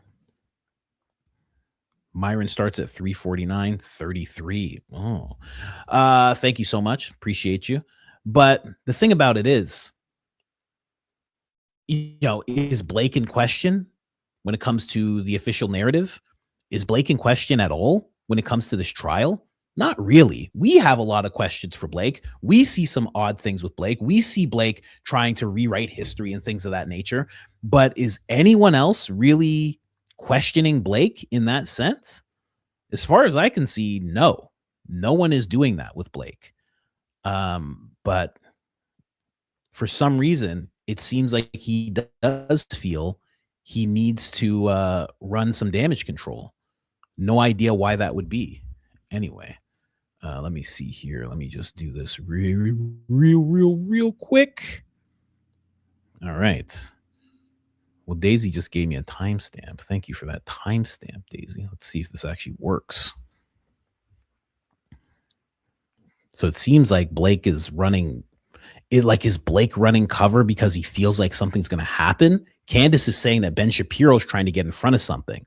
Is it possible that Blake is also trying to get in front of something? Is he trying to show like, hey, like I'm completely open? I don't know. I think what's happening is they were trying to get everybody to just convey all of their theories. This is so interesting. Okay. So there it is. Let me see here. One more time, guys. One more time. Let's try and specific people. Yeah. About something in Yes. And yeah, you just hold on. But it's almost the exact same way that of real world events in videos made 17 years ago. I'll be blunt with you. I mean, it seems like if something was going to be, I mean, it's almost exactly to a T though. But also, okay, so Jack was on. I will say I have no idea what you are talking about. That's fine. Farnsworth, that's fine. Even Terrell Farnsworth, he would have, I think he's around maybe a few years older than me. And so if this was in 2009, he'd be what? In college? A lot of them are younger than me. So they would be in high school then. And so I'm just asking if you think it would be weird if there was a video that's almost exactly the same. Not really. I mean, no. Okay, that's fine. That was your answer. And then really quick, when Jack was on the show, or he was reporting live. So when did but then he wasn't able to come. But when did Andrew fly down from Phoenix? He flew down that day. He flew down that day, or flew up, I should say. From where? From Phoenix. Oh, okay. Or for wherever he flew in from. I don't want to say from Phoenix. So Blake, somebody was asking you a question about he did fly coming in on from your Phoenix, show. and Glenn Beck said, just as that question comes up and Blake actually stumbles on it, that's when Myron all of a sudden steps in. Glenn Beck said it was from Phoenix. I'll be honest, like a lot of Glenn Beck doesn't work for us, but I've been listening to this for a minute. Like, guys, a lot of you guys are beating around the bush with your questions. Just like straight up, give your theory. These are specific questions we've wanted answers to for a really long time. Right. We've been listening to him give his narrative and story and the other staff every day on Charlie Kirk show for a long time. We don't need to hear them story tell like we have been for the last year. I'm telling you, since I don't have a theory. I ask questions. I want to get to the We're truth. just simply asking questions. Because clearly some people here have theories. I could tell from the leading questions, like, is it not this, blah, blah. Clearly, some of you guys have a theory, so just tell them your theory, and then let's work it backwards. Say it with your chest. Okay, so when you were at the hospital, Blake, were you around Brian Harpo, or were you in a different room? They don't like getting answers, and they get very nasty if you try to give them any. And I will say, I don't think that this room has substantially disproven that suspicion of mine. Is there another arena you would love to have a conversation like this with somebody? Not particularly. No one has been rude to you at all. Yeah. People have been quite rude to me throughout this discussion. Is there another environment you would feel more comfortable having these conversations is the question. Not particularly. Like on your show, on somebody else's show, it's just a question. Would you be open to that? Not really. Can we come to Arizona? It'll be a little bit, Why are you here now then? It'll be less volatile. I appreciate you being here, Blake. I think I appreciate it too, but you got kahunas. It wasn't. It would like. It wasn't very large. I joined, and I didn't realize it would be so full of this many people. But since it was here, but if you think this is a volatile environment, let's find another environment that would be more suitable for these conversations. That's Mr. Let Go, I'm pretty sure. I'm glad that Mr. Let Go just ignored Myron, because Myron is really trying to take hold of this and make it into a thing where it was like, everybody line up and tell us what your theories are. Say concretely what you think happened to Charlie Kirk. Don't say allegedly. Don't say anything like that. Just tell us what you think, and then we can work backwards from there. It doesn't even make sense. Why would you bring Blake all your theories? Only thing you bring Blake is questions about Blake and his surroundings when the whole thing happened. You don't bring Blake your theories. That doesn't make any sense. I think there's something there where they were trying to catch people. The same way we think when they're going after Candace a little much, they seem like they're trying to bait Candace into things. I think Myron is trying to bait everybody that was there, all those investigators, into saying a bunch of wild things. You have to remember, this guy worked for Homeland Security, okay? And he worked in, I'm pretty sure he worked in interrogation. I'm pretty sure that's what I've heard. He worked in interrogation. So you have to think about that. He was trying to take hold of this entire thing. He was telling Elizabeth Lane she was stupid. He was trying to turn the thing into a yelling match so Blake could just be like, oh, I got to get out of here. This is crazy. So I'm so glad that they just ignored him, because he's not even someone, yes, Myron Gaines, he's not even someone who's been looking into this whole thing the entire time. He made sure to comment on it. He has commented on it. I've seen clips of it. I do watch Myron's stuff, right? I think his debate stuff is very interesting. I think he's doing the closest thing to what Charlie was doing. Like right now, currently, I think he's the only one really doing it. But at the same time, you have to remember, this guy was a Fed, straight up Fed. I don't know. It just seems very odd that he runs to Blake's defense, that he's helping Blake out. And from what I've heard, and I'm trying to get verification of this, but from what I've heard, he actually left that space. So when Blake leaves the space, Myron leaves the space, Blake goes to another space, and then Myron goes there with him. What the hell is that? What is that even? What is that even? Anyway, it's very odd, very, very odd what was going on. That's why I said Myron was the most interesting thing, because Gary's going to say what Gary says. And that's exactly what he did. He did what was expected. Blake actually did exactly what was expected. He said, I don't want to tell you. He was sassy, this, that, said things he shouldn't have said, didn't want to give answers on certain things that he should be able to give answers to, said he didn't know things that he should know. That's what you expect from Blake. All these investigators coming at Blake, that's what you expect. But how on earth do you expect Myron to be running defense for Blake? That's the most interesting thing out of anything. Mike Riley says, who controls Uncensored America? I don't know. But I don't listen.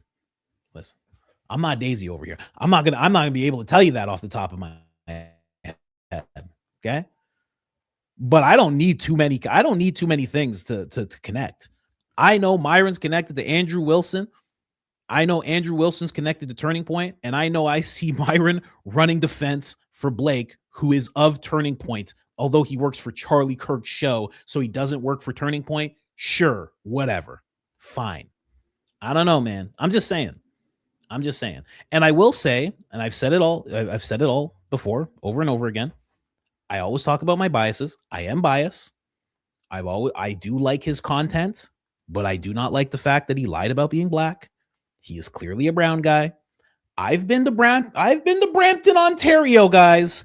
I know what a brown person looks like, and I know what a black person looks like. Okay? And until you've gone to Brampton and you check everything out, I promise you, even just watch a video on Brampton, you will come to the same conclusion that I'm coming to about this person. It's not a black person. Not at all. You can tell by his hair. You can tell by his nose. You can tell by his face. You can tell by his body frame. You can tell by the fact that he can't dance. You can tell by the fact that he was an agent for Homeland Security. You can tell by a lot of different things. I'm just saying. So I will say, someone said I'm in Brampton. I'm so sorry for you, Cosmic Girl. I'm so sorry for you. I mean, unless you like it there, having fun at the Bramley Center. What does the Bramley Center look like nowadays? Is it? I'm just saying. Take a look at the Bramley Center. It's pretty crazy.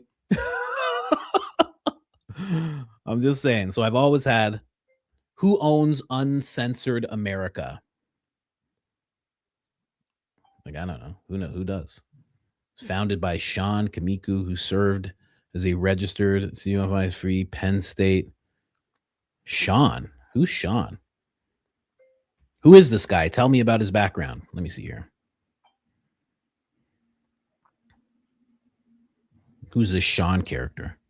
Political organizer, backer. He went to Penn State. Ugh. Turning Point before launching his own company. So he worked with Turning Point, then launched his own organization. Oh, okay. Here's the key question. Where is Sean from? What is his cultural background? You guys know you're all wondering it too. You know you're wondering it. You know you're wondering it too. Anyway, let's look into it. He hasn't discussed watchdogs. All right. I'm gonna write this question, but I'm not gonna say it out loud. Is he? I'm not gonna say it, but I wrote it. Okay, he's not. He's not, guys. He's not. He's not. He's not. You guys know what I'm talking about. You know what we're all thinking. You know what we're all thinking. Okay. When did Uncensored America launch? Yeah, let's see. You guys know you're all thinking it. Don't make it seem like it's all me. 2020 they launched. Okay. There you have it. Anyway, let's play a little bit more of this. Is all I'm saying. I said why I dislike it. It's not merely that it's volatile. I dislike it because I think a very large number of the questions are asked in bad faith. I think they are asked from a position of trying to harass people, trying to hurt people. I think they are asked by people who are often profoundly delusional, and they do not accept your answers if you simply say, I think you are being delusional and hurtful. Have I told you that you were Blake's like, I just think you guys are being very rude because, you guys are being very rude. And I didn't realize it'd be this volatile. I just figured that if I told you guys that you were delusional, you would just accept that as fact. And all of a sudden I'm getting all this sass mouth back. What do you think's going to happen? You can't just tell people they're delusional and think they're going to be all happy with you. So you're giving it to them just like they're giving it to you. And honestly, when it comes to this whole thing, this whole back and forth that they're having, this is the type of tension that they're supposed to be. Exactly the tension that you're seeing with Blake. That's what's supposed to happen if a member of Congress gets questioned by reporters, a member of the Senate, a president, a vice president. That's what's supposed to happen. There's supposed to be this tension, very much civil, but there's supposed to be a tension. Like, I'm not in the room with my friends. That's how all of it's supposed to be. Every single reporter is supposed to give that energy. They're not friends. They're not supposed to be friends. Reporters are supposed to be the mouthpiece. They're supposed to be the megaphone for the public. And that megaphone is supposed to be pointed at the people who are in charge running things. And at some point, we completely forgot, and the megaphone got turned around. And for some reason, the reporters are now, they're holding the same microphone, but they're pointing it at us. And they've become the megaphone for the elite. It's ridiculous. It's so crazy. Anyway, play a little bit more of this. For lying one time. Has anybody called you a liar? No. Nobody said that. Nobody has scoffed at your answers. I may have thrown up a laughy emoji. Scoffed at my answers repeatedly. They've scoffed that. Yeah, you guys, look, dude, guys, cut the shit. I have. I admit it. I have. I'm honest. Hold on. Your mic if I have a problem with your answer, I'm gonna say something. People in this conversation. Guys, I literally came in here. I've been listening intently for at least 30, 40 minutes. You guys have been rude, accusatory, cutting him off, scoffing at his answers. That's full of shit. So what I'm saying is this. I have been. I admit it. I know you have. So I'm an honest conversationalist, man. Dude, I mean, listen to Myron talk. Even if you listen close, does he not sound like he's just a few octaves from being like, listen to me, cut this shit. I've been listening intently. And I've been hearing you guys. You cut him off and you're saying this to him and you're saying that to him. Does he not sound like he's very close to that? I'm telling you, not a black person. I'm telling you, you're out of your minds. Why are you still talking? It's very simple. Because you're talking, you're taking up time that doesn't need to be taken up. Blake's a big boy. He can stand up. Dude. I'm telling you, to say it with your fucking chest. Give the theory. Tell them what you think happened. Stop beating around and stop being pussies. Judas Harpo did it. Why are we turning into the ground of like trying to create defamation, right? By accusing people of doing things. When we start spouting theories, right? There's a high likelihood you're going to have people making false accusations that they can't prove. And we already know that TPUSA is sending out cease and desist in mass, and our former staff members are already suing people. Candace Owens is a good example, right? Okay, I would rather ask the questions that have been bothering me for almost a year than sit here and try to posit theories or accuse people of shit that I can't prove or disprove. What? Then here's the thing, though. You're asking those questions from a frame. You're asking those questions because you have an idea. You're in your head taking of what up you think time by arguing with us. Shut the fuck up, dude. We're trying to talk to him, shut bro. your ass up, bro. Shut up. Look what he's doing. You shut the fuck up. Who the fuck are you? Who's this watermelon warrior? This is here? devolving. Anyway, That's devolving. I'm just saying, sir. Watermelon warrior is crazy. I don't know if you guys heard that. That's wild. Listen, I don't like the guy, but good golly, that's a wild thing to say. Talking to Blake, not you. Hey guys, stop. Hey, hang on, time out. I might have to drop you. We're talking with Blake, not Myron. I wanted to drop you if you don't let others speak. Say what it is, man. I know, but listen, everybody. Can we just take a beat? If everybody can just give, others, just let everyone respond, please. I don't want there to be a fight. I know we all have big opinions, but look, I'm going to be simple about this. I'm going to make it very nice and short and succinct. This is I'm telling you. I mean, this is the hard hitting stuff that we have to really. It's just a few octaves from being like, I'm going to tell you right now. Right now, I want to let everybody know exactly what it is. We have to lay this out because you're asking this from a frame. Your questions are coming from a frame. It's that close. I'm telling you. I know what I'm talking about, man. Go find a picture of his parents. You're not going to find black people. I'll tell you what. You see my parents. You're going to see pictures from the 60s. My dad's going to have an afro, one of those short sleeve shirts. He's going to be on a Cadillac, and my mom's going to be like one of those black ladies with short hair, and she's going to be like this. But you're going to see some black people if you see my parents. You're not going to see black people when you see his parents. I'm telling you. Go look it up. These guys are asking leading questions. They clearly have a theory. They're too scared to say their theory because I know that they're asking questions in a manner because they have an idea of what they think transpired on that day, and they refuse to tell what their theory is because they're scared. What I'm saying is if you're going to go ahead and harass the guy and ask these questions, cool. Tell them what you think your theory is and work it backwards. Myron, will you look in the nest? Myron, will you look in the nest? Look in the nest and you'll see my theory. Elizabeth, just come in. Just say it, dude. Just say your theory. Judas Harpo, he squeezed the detonated trigger underneath his shirt that blew up the shaped charge pendant underneath Charlie's shirt. Judas Harpo. I disavow, by the way. So I have a I gotta be dreaming right now. I have a question for Blake Neff. This Elizabeth. See, they're all there. See, he's trying to make them just say it. Blake's the only one that fell for it. He's screaming Judas Harpo like a maniac. He's the only one that fell for it. But he is trying. He's saying, hey, you guys are harassing Blake. What on earth does Myron care what's happening to Blake? Oh, it shut down again. Of course it did. What on earth does Myron care what is happening to Blake right now?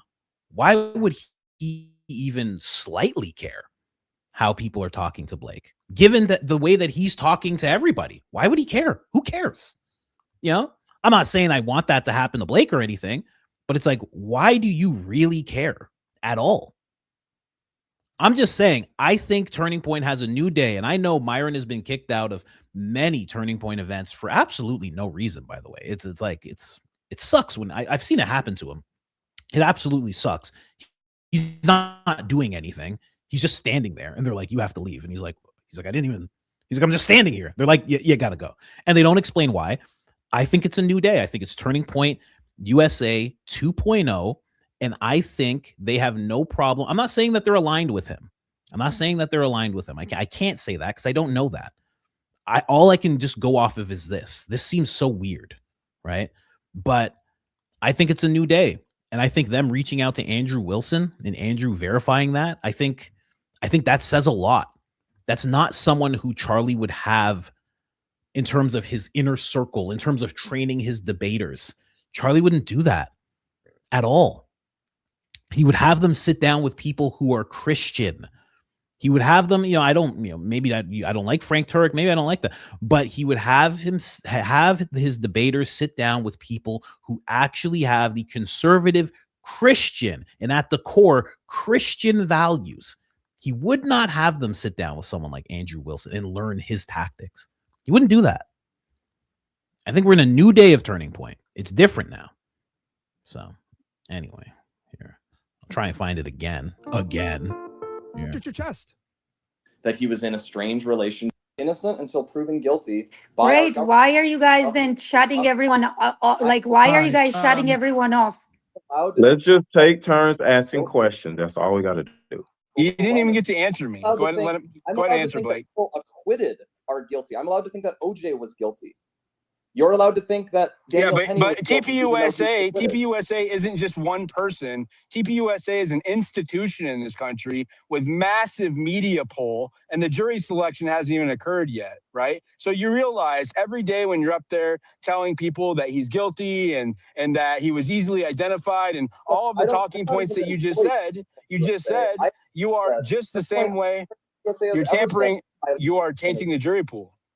So if you've never said that, Blake, okay, we believe you. You never said Tyler Robinson is guilty. Then why do you have a problem with Candace Owens conducting an investigation? So you just said it. We are entitled to our opinions. It's our shows. We can do whatever we want as long as we don't cross the line where legal legal aspect of things come in, right? So all Candace is doing is investigating the death of her friend. Okay. Here's the problem I have with this. Hold on. Let me finish. I'll let you finish. That is a factually false statement. Really? How is that factually false statement? You explain that to me. Let's see, because Candace has also done things like she has done giant fishing expeditions against a ton of other people that Charlie Newer was. Guess what, Blake? I have you ever worked with a detective? Yeah. I have a question. Have you ever worked with a detective? Because between me and you, I actually have documentedly. I'm going to say I'm not going to get browbeaten by this person.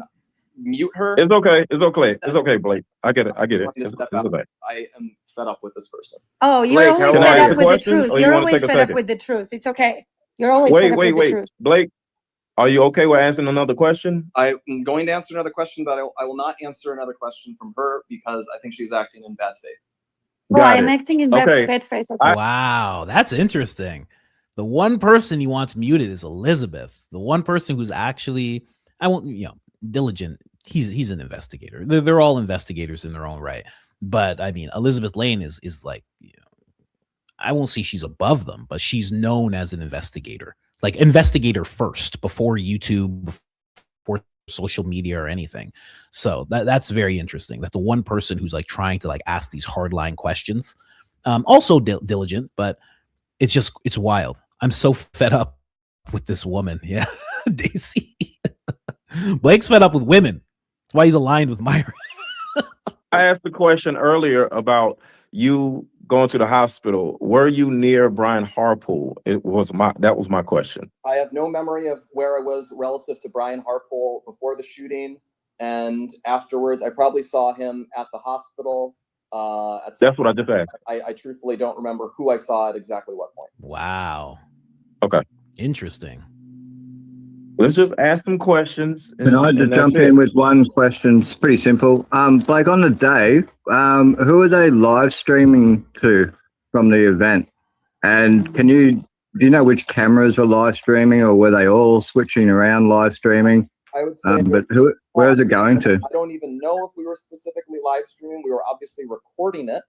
You were part of the setup there. They had Carol said he had a live stream going. I know the answer to this. Carol says we had a live stream going. Then I presume it was actually it was Tyler Boyer who said it. Surely you'd know where the live stream was going to. He said the live stream was being sent back to Arizona and recorded on the device. In that case, that's probably that it was being recorded and sent to Arizona because. No, he said it was being streamed. That was specifically the language. He said it was being streamed back to ops. Like, what's ops? Is that head office? I don't know. I have a question about Erica. Oh, I just wanted to hear the answer to that one. Like, he was there. Blake, you were there. Like, you were part of the setup. You set up the whole audio and helping set up the cameras. team member. So you guys asked me questions about where it was streaming or what. You don't do any. You don't help with any of the technicals. So I am not. Would Andrew Cipher know that question? Would he? If he doesn't know, he doesn't know. Yeah. Would Andrew Cipher know? I don't know. Like, someone's got to know where the line. Keep in mind, Myron's still here and he's still listening. Why? Keep that in mind. That I'm telling you, that's it's the most interesting thing about this whole thing. It's so weird. Live stream was going. Can I ask my question about Erica? No, I was still asking the question. Just stop cutting me off. Okay. Relevant question. Yeah. Oh, so Andrew Cipher, he's field ops, didn't he? I couldn't tell you his exact title, but Andrew Cipher has been involved in our campus events. But hang on. How do you not know his title? You've worked with Andrew for years, haven't you? I work for Turning Point USA. But yeah, you've done events and they've been live streamed before, and you're the producer of Charlie Kirk show, aren't you? I'm a producer on the Charlie Kirk show, so I work for a different company. So, but you know where the live streaming works, you don't work for who? You don't work for the Charlie Kirk show. I work for the Charlie Kirk show. The Charlie Kirk show is not produced by Turning Point USA. Okay, here's my question about Erica. Are you in charge of giving Erica talking points the way you were in charge of working with Charlie Kirk? He's not. Because she's now the CEO. Are you the person that gives her talking points, helps her with her speeches? Yes or no?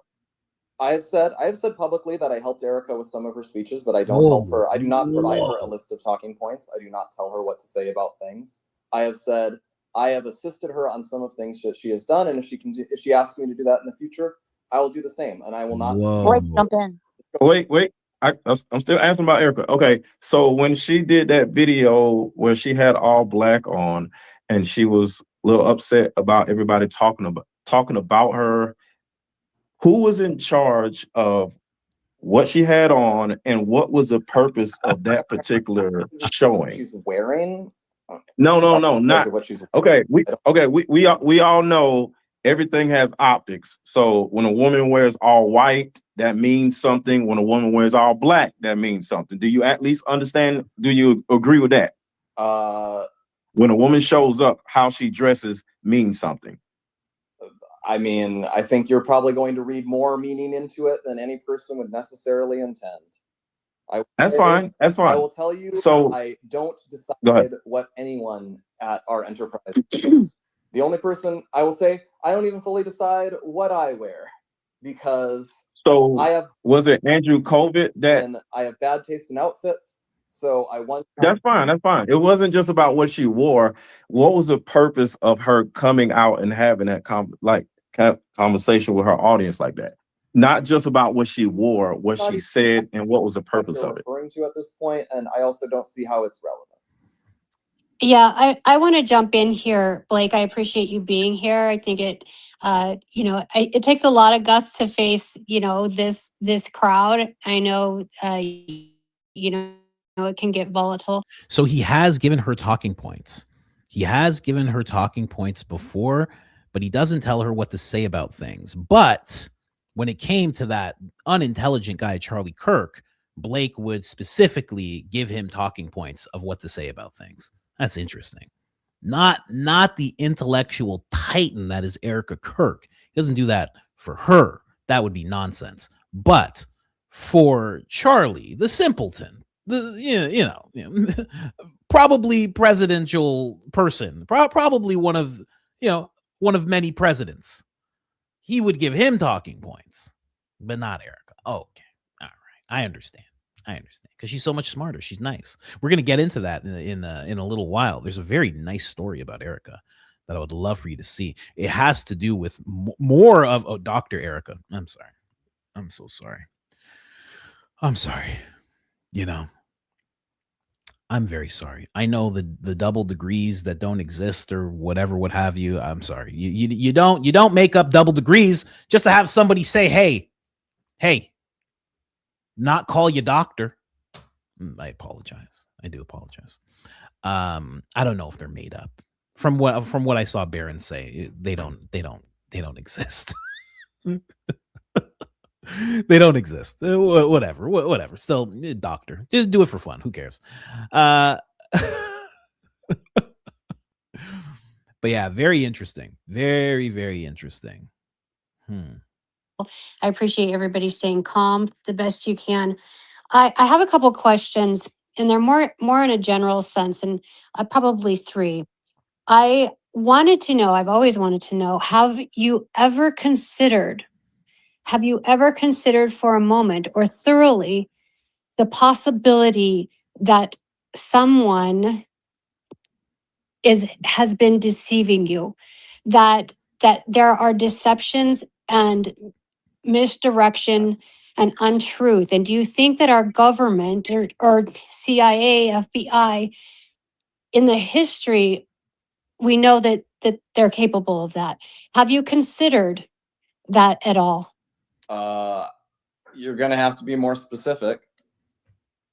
Have you considered that there are deceptions and you are being misled, and that something happened other than what the FBI and the bureaus are the narrative that they're putting out, what they're saying? Have you considered the possibility? What I would say is I would be open to more people having foreknowledge of Tyler Robinson's plan to shoot Charlie than basically we're acting under currently the charges seem to be that he acted alone with no one else knowing.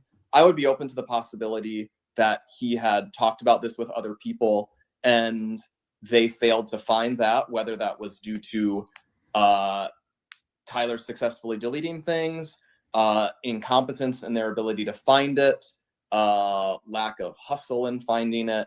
Who knows? I've always been open to that possibility, and I would love it if I would hope that they've exhausted every investigative angle in that part. But on the specific fact of this shooting, I do not believe I am being misled. I believe the evidence is very strong that Tyler Robinson is the shooter, that he committed the shooting for the reasons stated, that he had a left-wing motivation and he regarded Charlie as some sort of figure of hate, that he was in a strange relationship with a kind of a semi-trans furry boyfriend, and that probably helped politically radicalize him.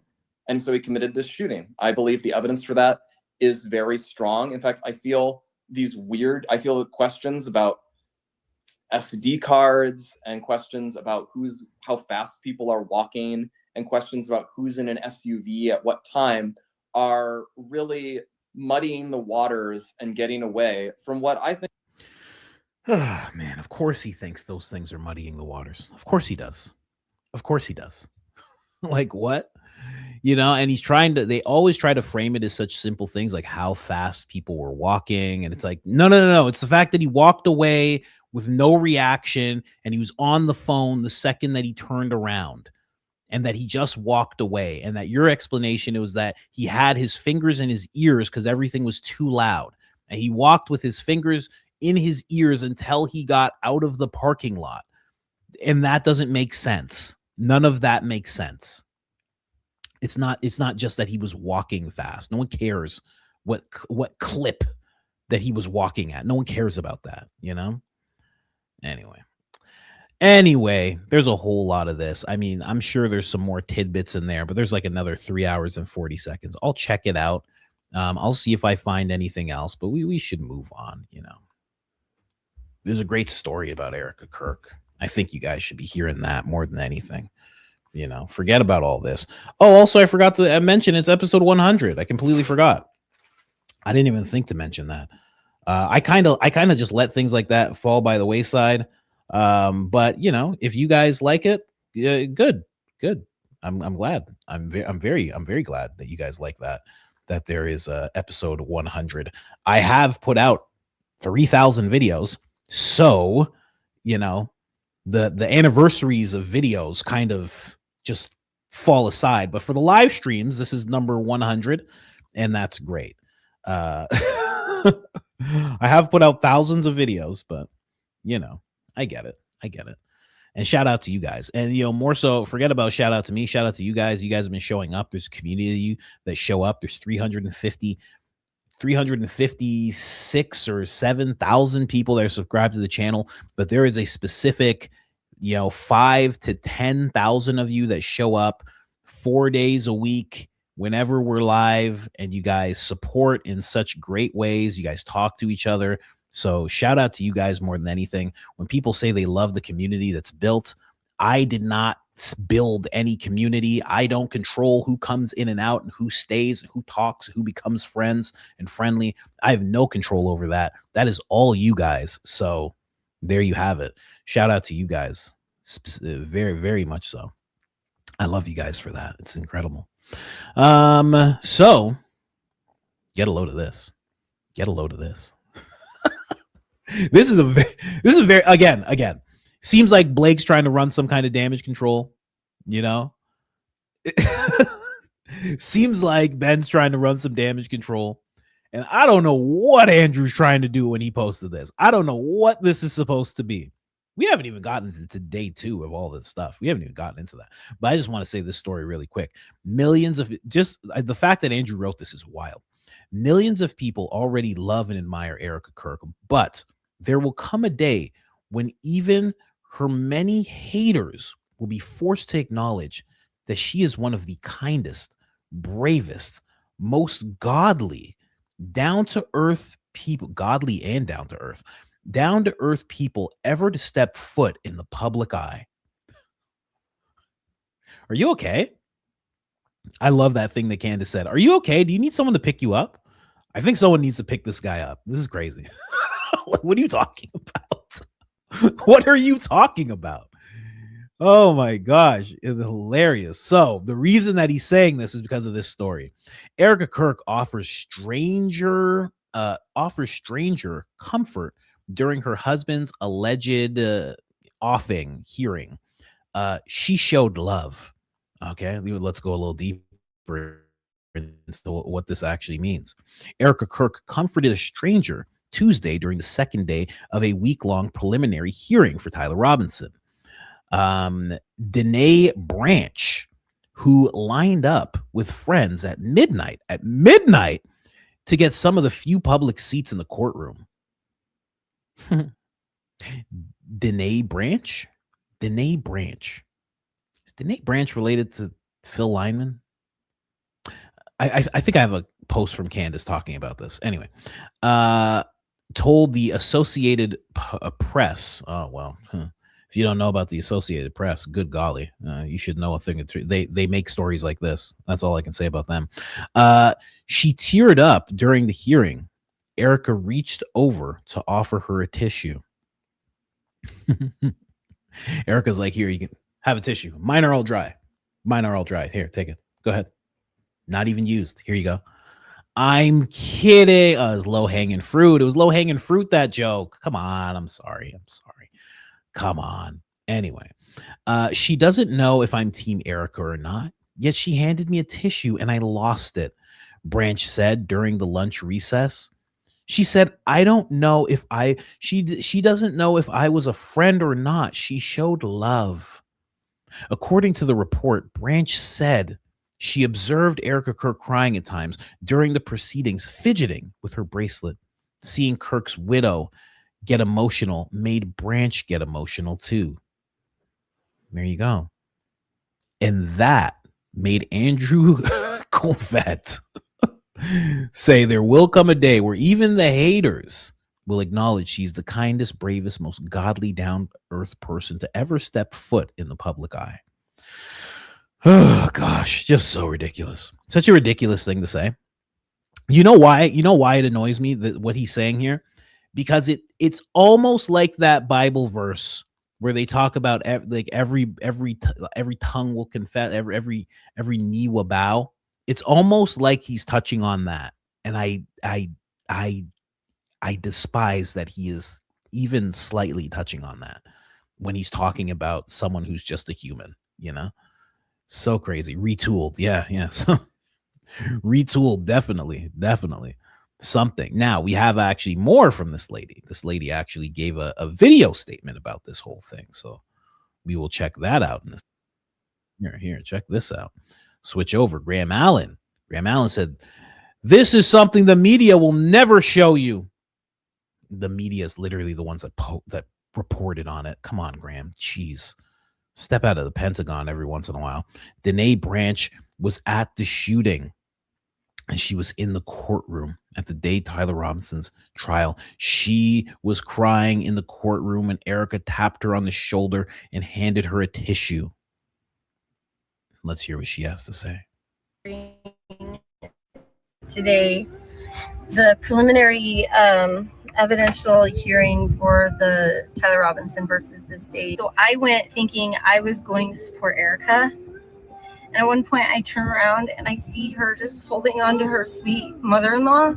And I like kind of lose it, start crying. Next thing I know, I feel a tap on my shoulder.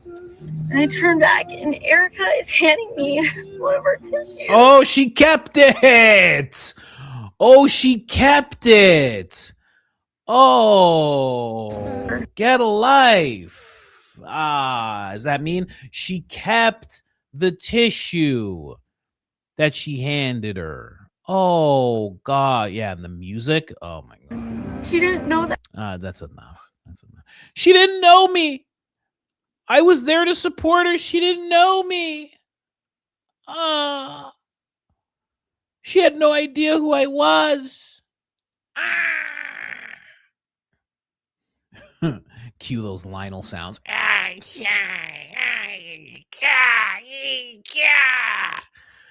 Anyway. Just ridiculous. Where is that I know Candace said something about this.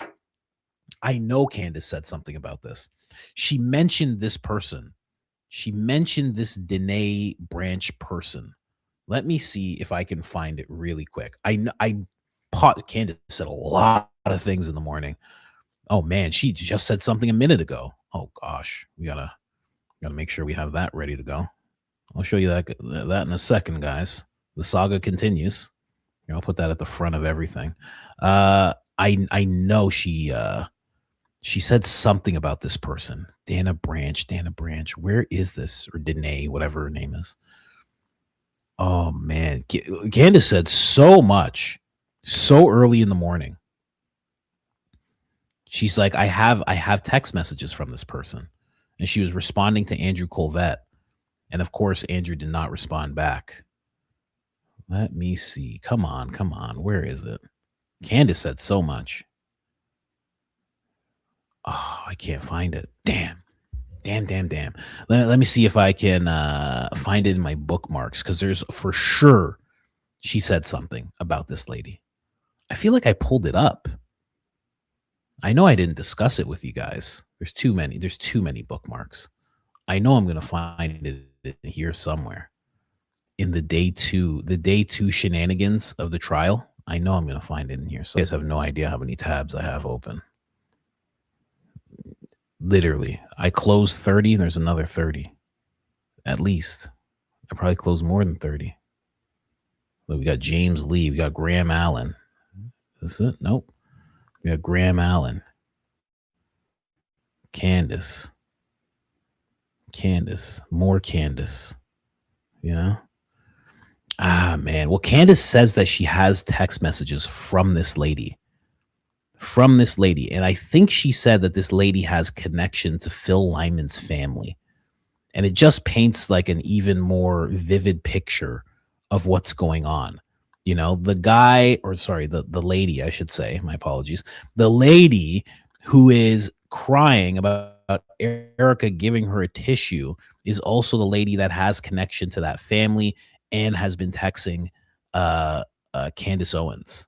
I mean, it just keeps getting weirder and weirder and weirder. Let me see here. Is this it? Nope. Man, wish I had that. I wish I had it. I don't have it. We're going to move on to Frank Turek. Apparently, Frank Turek cannot stop telling stories. He just can't stop telling stories. So Frank Turek again is telling his version of what happened. And Jody Chase on X actually gave us a little side by side of both stories. We would think both of these stories are going to match up, but apparently they do not. Frank Turek needs to stop talking. A while ago, Frank Turek said to Candace, you need to shut up. I think it's Frank Turek that needs to shut up. I found it while I was filibustering just now.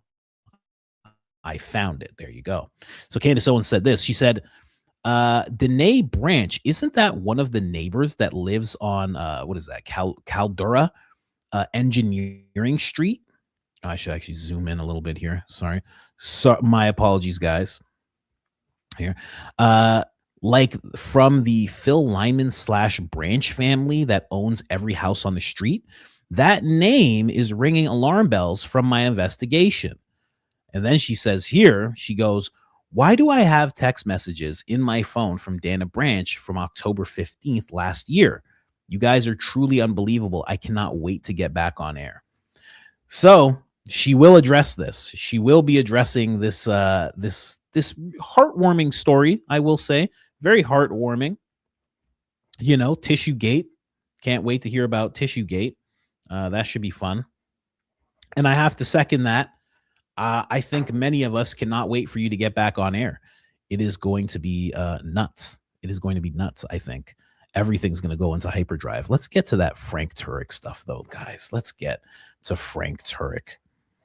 Man, the day that I tell you guys, oh, man, I want to like branch out and talk about other things, and please send me your suggestions, that still stands. But boy, oh, boy, did Candace just go ham. I mean, we're hours in. What? There's other things that I do want to bring up, but gosh, there is so much that happened in such a short time. Okay, let's see this little duet. So apparently Frank Turek has a new thing that he has said so far. Let's check this out. Some people are saying, you said you were on FaceTime for 9 hours. I never said I was on FaceTime for 9 hours. I was FaceTiming my son and daughter-in-law when the shot rang out. I put the phone in my pocket, not even remembering they were there, because as soon as Charlie shot, I'm heading toward him and then running with him. I just put it in my back pocket. They heard the entire thing until we got to the hospital. When I pulled it out of my pocket, they were still there. I, talked to them, said goodbye. That's when I called Jack Hibbs to pray, and Seth Dillon called me because he had heard what had happened. So I'm talking to him on the phone. I wasn't talking for 9 hours. Somebody online said I said I was on FaceTime for 9 hours till we got to the hotel. No, to the hospital. It was in my back pocket. It's amazing how misinformation just goes everywhere. I know you had your phone on, and your son was hearing all of this too. So I mean, he must have been traumatized just listening to it all. Yeah, it was my son and daughter-in-law. I mean, he's 35 years old, and I was FaceTiming them because they love Charlie. And I was just, first I was FaceTiming my wife, and then I said, let me call Spencer. And so I started FaceTiming him. During the event? During the event, yeah, both during the event. And then when the shot rang out, I just, as I say, started heading toward the car, and I just put the phone in my back pocket. I didn't turn it off. I just, instinctively. And by the time I got to the hotel, I pulled it out. They were still there. So they heard the whole thing. Well, there you go. It's okay, Frank. Don't worry. You'll figure it out eventually. He'll figure it out. He has time. He'll figure it out. It's fine. It's fine. Someone said, is he high? He'll figure it out. Don't worry, guys. Leave him alone. He'll figure it out. He'll understand. He'll know exactly what happened eventually. Oh, is there more? Ali files? What did Ali find? Frank, you've had 9 months to discuss drones and CPR. Now you thought it was let me just read this. Now you thought it was drones. It's a cell phone? Hell no. CPR, drones, and Candace lies. Keep reading from your monitor. Who wrote your script? Oh man, there's a longer Frank Turek thing here. Let's check this out. Ali Top Files. Brian Harpool is lying about the drone over the event, or Frank Turek is lying about the drone over the event. So she at one point said, well, Frank's a military man, and military men don't really lie about these things. So Frank's not lying about it. But now when we have this so-called CPR difference, Candace says that I'm the one, Frank is the one telling lies. Look, is Frank honest or is Frank a liar? Which is it? It depends on what conspiracy theory that Candace is peddling that day. Now, I realize that some people can sometimes tell the truth and sometimes people can tell the lie, but it isn't inconvenient that she thought I was trustworthy about the drone, but I'm not trustworthy about CPR. Don't worry about what Candace thinks. Believe me, there's tens of thousands of us that don't think you're trustworthy. And that's just been like from day one. I mean, what are you talking? You're one of the guys people thought were signaling. Okay. Believe you me, you should have been relieved when Candace thought you were trustworthy, but that didn't shift anybody else's perspective. Believe me, there was so many people who were watching Candace go, I think that Frank Turek is actually the most trustworthy. And there was thousands of people that were like, no, we love Candace, but no, we're not going with that. Believe you me. Don't worry. These guys would be very, very disappointed to find out that it's not just Candace that thinks this stuff about them. It's not just Candace. You know, keep Frank off of X, because Frank's going to go on X one day and be like, there's honey, there's thousands of people. He's going to be wearing his glasses. That he has. Honey, there's thousands of people who think this stuff about me. Do you realize this? There's thousands of people think I'm a liar. What? Oh my God. What? He's gonna be shocked. He's gonna be shocked to find out how many people don't care what Candace has to say about him being trustworthy. Anyway, let's listen to this. So it really just depends on what conspiracy theory she's peddling. It doesn't matter what the evidence is. It's always interpreted in such a way as to confirm whatever she wants to confirm that day. This kind of reminds me, for those of you who are older like I am, years ago, Monty Python put a movie out, the group of comedians known as Monty Python, called The Life of Brian. And it was kind of a spoof on the story of Jesus, where people mistake Brian for the Messiah rather than Jesus. And at one point during the movie, all these people who are following Brian say to Brian, are you the Messiah? Are you the Messiah? He says, I'm not the Messiah. He keeps denying he's the Messiah. And then one of them says, it's just like the Messiah to deny that he's the Messiah. And then Brian says, okay, I am the Messiah. And they all go, he is the Messiah. It doesn't matter what evidence is given. The people are always going to conclude that Brian is the Messiah. It doesn't matter what evidence is given. Some people who are following Candace right now are just going to conclude that whatever she says is true, regardless of the fact that there's no evidence. So I know I'm not going to convince people who think everything is evidence of a conspiracy, but hopefully a few of you out there who have sort of drunk the Kool-Aid in that direction can, hopefully what I say here can help you realize that. It's so funny to watch an older guy being on the internet now. and then I just see somebody write, dude is crashing the F out. Frank doesn't even know what crashing out is. He's like, what do you mean? I'm just passionate. What? Because you guys, everybody's saying all these things. All the younger people are just like, wow, this guy's crashing out. This is scary. This is terrible. This is absolutely terrible. Did he say he was the Messiah? Is that what he meant? Is that what he meant by that? I don't know. This is hard to watch. Somebody needs to take this guy's phone. You're being manipulated. And I'm going to show you how you're being manipulated as this program unfolds. All right, now let's talk about the drones for a minute. I already mentioned this previously on a show several months ago, but the so-called drone contradiction is the fact that when we were driving into Utah Valley University that fateful day, September 10th, Charlie got video on his phone that looked like it was from a drone, looked like it was from above of the crowd that was waiting. We were like an hour out, and wow, look at all these people there. That's when I said to him, Charlie, I don't like this place. There are too many buildings.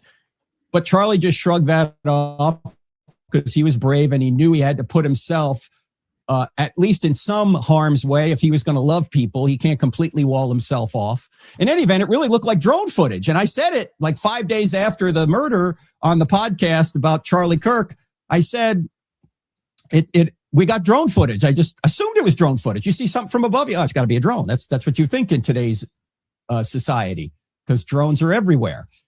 But then it turned out Brian Harpool at some point later, may have been the Sean Ryan podcast, I don't know when he said this, but he said there were no drones up. We couldn't have drones up.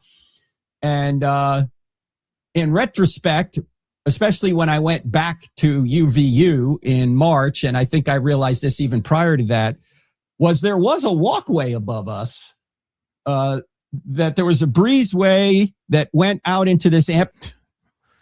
Frank, just relax, man. Mr. Rachuka's watching this right now. Mr. Rachuka's watching this. It's like, who is this? Sorry, Mr. Rachuka. Who is this on the screen? Who is this person?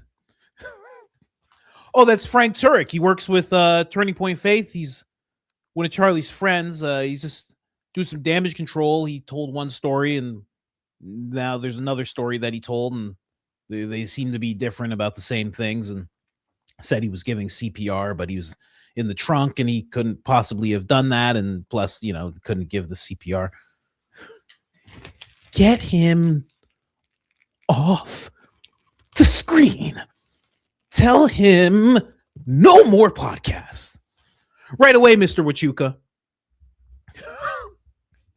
Mr. Rachuka's losing his mind right now.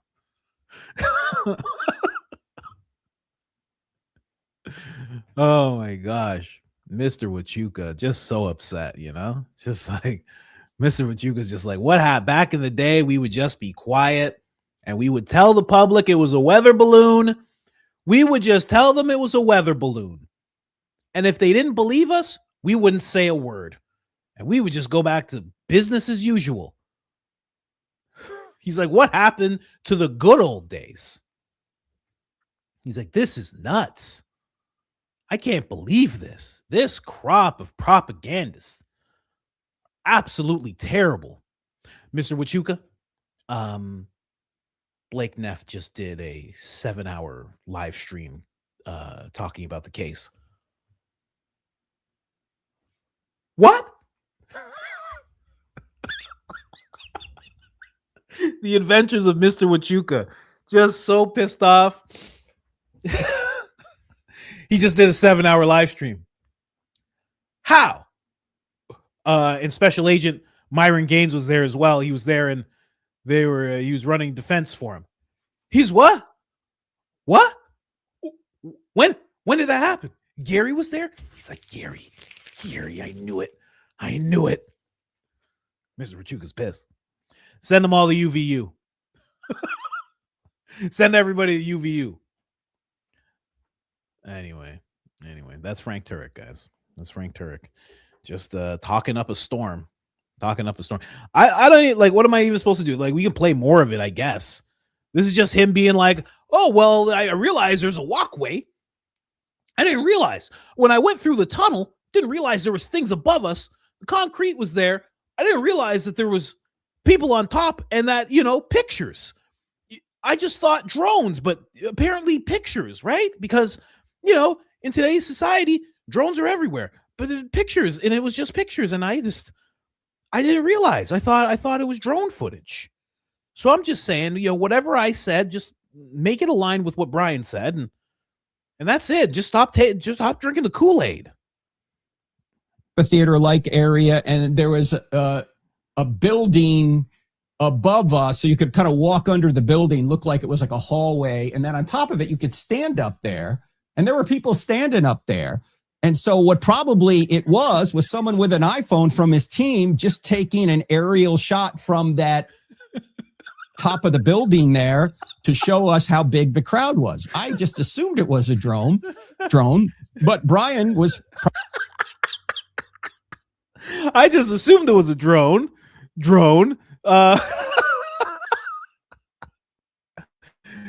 Turn it off, man. Turn your camera off, bro. How big the crowd was. I just assumed it was a drone, but Brian was probably right. It wasn't a drone. It was a iPhone just up on that building. Now that contradiction, nobody was lying. I was just misinformed. I thought it was a drone, but it wasn't. Either that or it was a drone early on that maybe someone from the team had there, not the security team, but the marketing team. And then they brought it down before the event occurred. That's possible too. But every difference in a just stop talking. Just stop talking. What are you doing? And you know, it wasn't a drone. I was just misinformed, and that's all that was. And listen, maybe it was a drone.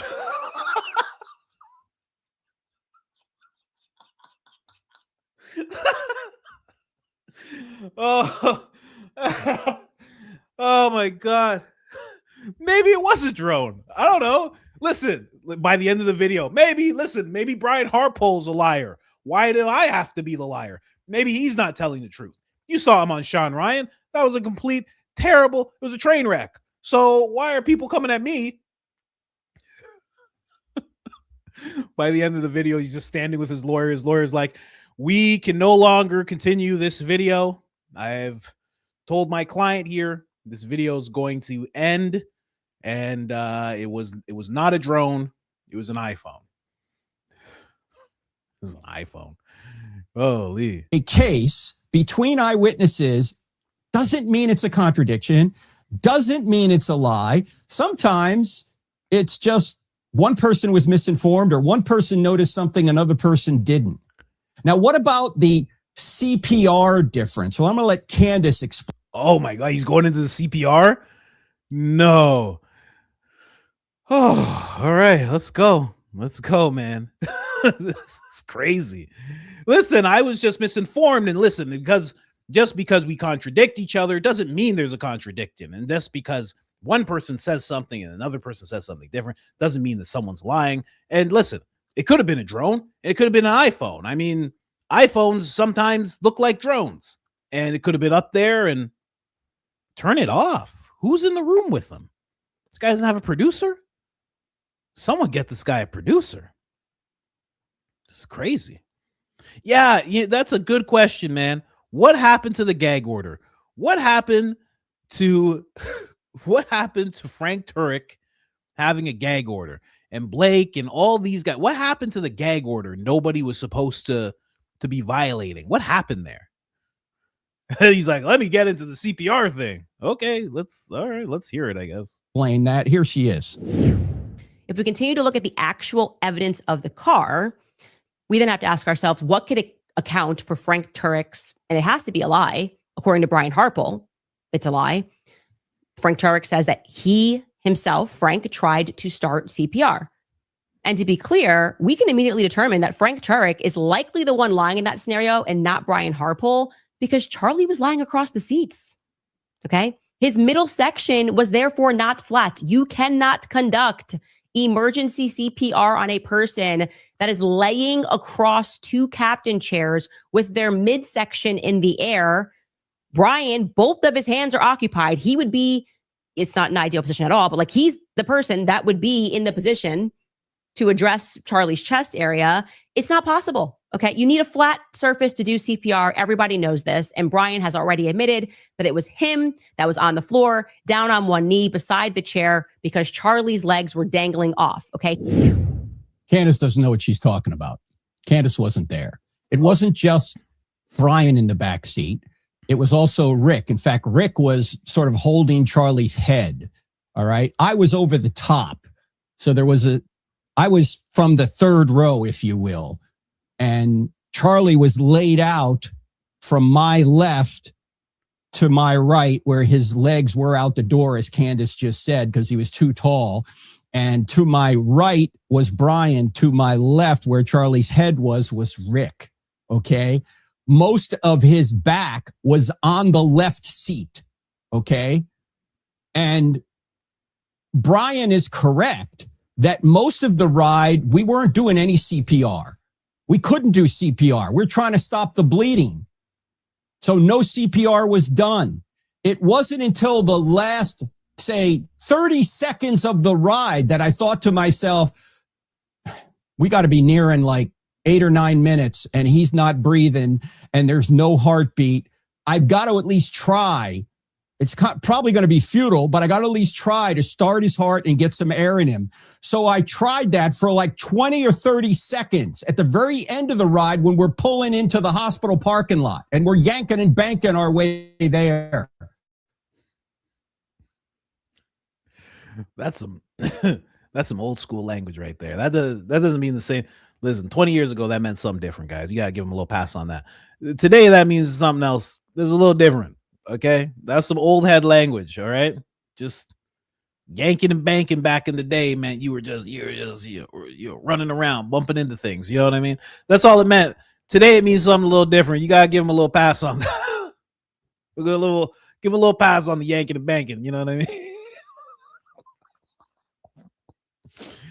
It's different. It's different. It's a different era. You understand? We're in a different era. Okay. I'm just saying. You gotta give him a little pass. It's probably going to be futile, but I got to at least try to start his heart and get some air in him. So I tried that for like 20 or 30 seconds at the very end of the ride when we're pulling into the hospital parking lot and we're yanking and banking our way there. Now, it turned out it was futile because he was still bleeding. You can't really do CPR when somebody's still bleeding. Of course, I didn't know any of this at the time. The only thing I'm thinking about is if there's any way he's going to make it, we've got to do something to get air in him. So I tried it for like 20 or 30 seconds, but his eyes were fixed. He wasn't looking at me. He was looking right past me into eternity. Now, if you saw Brian on Sean Ryan's show, he had doll eyes. Yeah, he did have doll eyes. Now, I don't know Brian's history. I don't know if he was in the military or he had combat experience. He probably has. I don't know Brian very well. I was in the military, but I never saw anybody shot. I never saw anybody shot and bleed out. I never saw, well, Charlie, he didn't just bleed out. He was, according to the surgeon, he was killed instantly. And there's a lot going on here, man. He even ended it with he was killed instantly. Like, geez, Frank, come on, man. What are you doing? You okay? Been yanking and banking this whole video, man. This guy's been yanking and banking the whole time. Who's going to put a stop to this guy's yanking and banking in this whole thing? This is crazy. Oh my gosh. Okay. Well, the thing is, he just revealed that he did CPR in the last 20 seconds, right? So they were talking about that, like Frank, because the first initial narrative that was being pushed was that Frank was doing CPR. So now Frank is revealing that in the last 20 seconds of the car ride, he tried to do it. That's very different than what they were saying at the beginning. So it's like another inconsistency. I don't know, man. It's just too much. Just too much, you know? And it's like, what happened with that last push? Like, I don't know because from what I know, you're supposed to create pressure. That's what CPR is. You're creating pressure. So if there's any holes, right, that's why you're trying to, mouth to mouth, you're trying to do things like trying to create pressure. So if there's a hole, then you can't create pressure because there's a hole. So what happened when you did try for that 20 seconds? What came out? I don't know how it works. I've never had to do it to a person, thank God. But yeah, I don't want to be saving lives. You know what I mean? But did he push any blood out? This is a question. I'm not saying he did. Did he push any blood out when he did that? Because he wasn't supposed to be doing that? I don't know. Put pressure to the wound. Yeah. And then, I don't know, man. They messed up. Someone in the comments said, it's almost like you guys needed EMS. Yeah. That's kind of what it seems like. It seems like you needed EMS with you. Anyway. Frank Turek, man. Legendary crash out. Just yelling at the camera. Drones, not drones, CPR.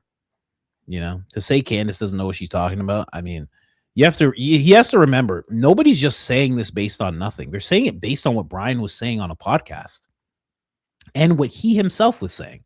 People are just like pulling this up out of nowhere. It's based on what you guys were saying. Anyways, guys, let's get into it. I'm saying let's get into it. We're almost 4 hours in. I'm saying let's get into it now. I don't know. Can we even get into this right now? Whatever. Let's try. So we have somebody here saying this is what was actually said. Okay, this was actually what was said. Defense. Wasn't there another bullet found on a different building? Agent Hull. Yes. Defense. Was that considered a scene worth preserving? Agent Hull. It was not. Okay. I'm going to be honest, guys. It seems like they're yanking and banking us with this this preliminary hearing. And what's your understanding of what the known scenes were? In other words, the area where there might potentially be evidence that you needed to process. I know that the amphitheater area was cordoned off and managed as best it could with the number of people that were there. I was also made aware that there was a rooftop area that had been secured and also an area off of the side of that building that had been secured by an officer. And that building was the Losi building. Correct. Wasn't there also a bullet found on another building? I believe an unfired bullet had been found on another building at some point during my time there on September 10th. Yes. Which building was that, sir? I don't recall. Was that considered a scene that was worth preserving? It was not. My recollection is that was accounted for as an ejected cartridge from an officer who had cycled his rifle. Okay, I thought you said it was an unfired bullet. And now you're saying it was a cartridge? When a weapon is cleared, Uh-huh. an officer would make his rifle ready, which would chamber around. Oh, I got you. My understanding was that's how that was accounted for. So an officer claimed that bullet belonged to him or her? That's my recollection, is that was how it was accounted for. And when was that accounted for? I don't know specifically. Do you remember what type of bullet that was? I don't. Was it a 30-06? Do you remember? I don't. Okay. Do you know where that bullet is now? I don't. Go home. Go home. You're done. In other words, you're all done, big guy. Potentially be evidence that you needed to process. You're all done, big guy. Have a good one. You can go home, sir. That's what I would be saying to that guy. I'd be like, it's home time for you, big guy. Have a grand day. Have just a spectacular day. Go ahead and head on home for me, big guy, because I don't think you're needed here. There was another round, and maybe it was an officer that was clearing a rifle after he shot Tyler Robinson, or after he shot Charlie Kirk. I don't know. Could be anything. I just couldn't tell you. Man. It's pretty crazy, honestly. That there was another round found, and they didn't think, maybe we should figure this out. Maybe we should figure out what's going on here. Maybe we should probably figure out what's happened here, right? I don't know. That's a big development, but there was more. Let's start it off with Jack. Good old Jack. At least he's honest about being naval intel, right? A lot of guys, aren't honest about it. At least he's honest. Just wrapped day 2 in the Provo courtroom for Tyler Robinson prelim. The evidence piling up against this guy is overwhelming. I don't know about that, Jack. Surveillance footage, digital footprint, DNA. It's not looking good for the defense. Charlie's family sat strong through it all. There you go. I'm glad that, for his parents, for sure. Someone just said, sure, Jack, sure. M, shout out to M. No, yeah, you're almost at 3,000, M. You're doing good. But sure, Jack, sure.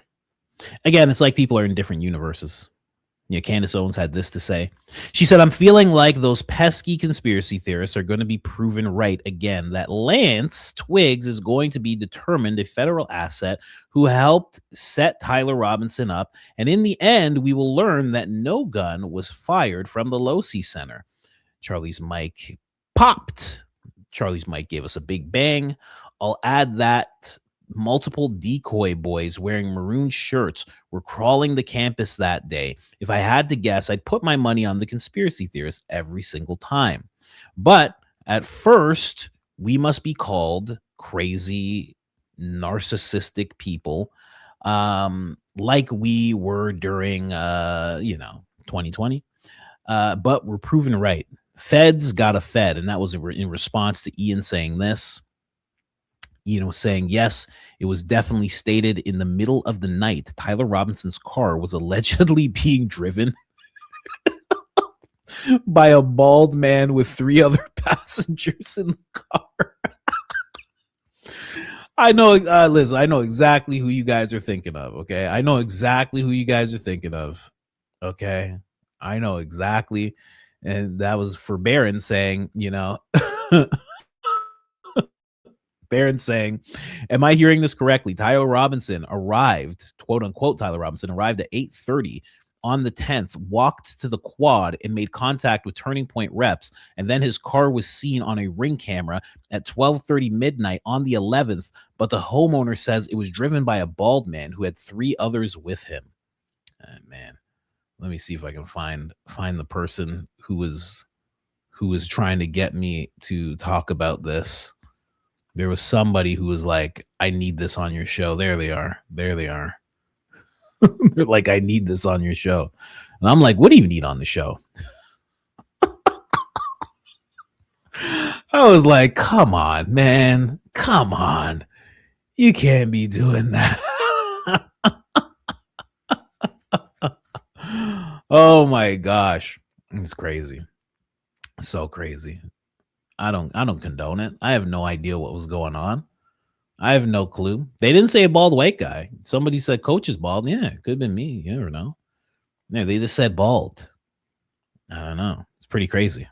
Pretty crazy what's going on. So we have another bullet found on another building. The guy wouldn't say which building it was. Seems pretty easy to remember. It's not like there was 90 other buildings.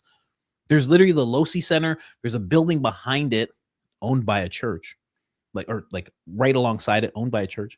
Then there's another one. Then there's another building that's closer to where Charlie was shot and actually has more in line with Charlie's wound. I thought if there was a second shooter that it would be at that location. I'll show you guys that location sometime, but that's what we have so far.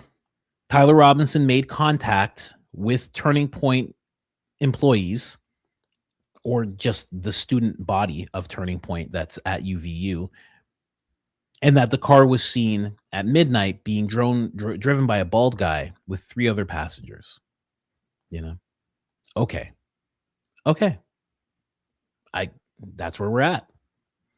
But remember, Jack said the evidence is just piling up on this Tyler Robinson guy. So just don't forget what Jack has to say, right? Jack's bringing you the hardcore truth. Anyway, Candace ends up saying, this is my exact point.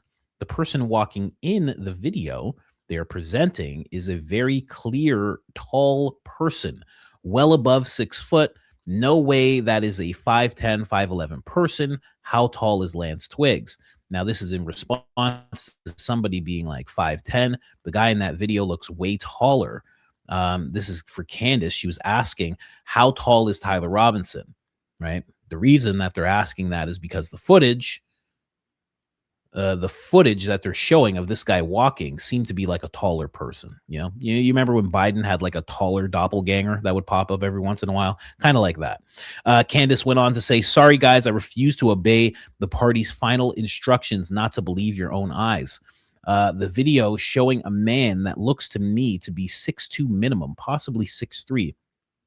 Tyler Robinson is about 5'11" if you count the hair on his head, according to his mugshot. I do not believe that Tyler Robinson. I do not believe that is Tyler Robinson walking up the staircase. Very interesting. And then somebody says, Candace, can someone go out there and measure the surroundings where he was standing to compare? Candace says, already on it. Hey, you're not on vacation. You just come on back. What is it, Wednesday? Do a Thursday show, do a Friday show. It's fine. Then you come back Monday, you continue. You're already on it. Hey, you're not on vacation at all. You're not even slightly on vacation. Candace is like, George, we're going to UVU. He's like, what? We're in Europe. We are in another continent. We cannot just go to UVU. We have children. We can't do this. We need to go to UVU right now. I already packed my suitcase. Can you pack the rest? Anyway. Candace at UVU. And yep. That's what I thought. That is what I thought, you know. Oh man. Anyway, let's keep going here. This is just a whole bunch of stuff that's popping up because of day 2. I don't even know what's happening in day 3 right now. Trigger Smart shows us, been doing great coverage, by the way. Trigger Smart says Lance Twiggs' DNA is on the rifle. Tyler Robinson prelim day 2, or part 2, he calls it. Evidence response team lead. Process scenes, screwdriver, state crime lab packaged and took to the bureau for testing.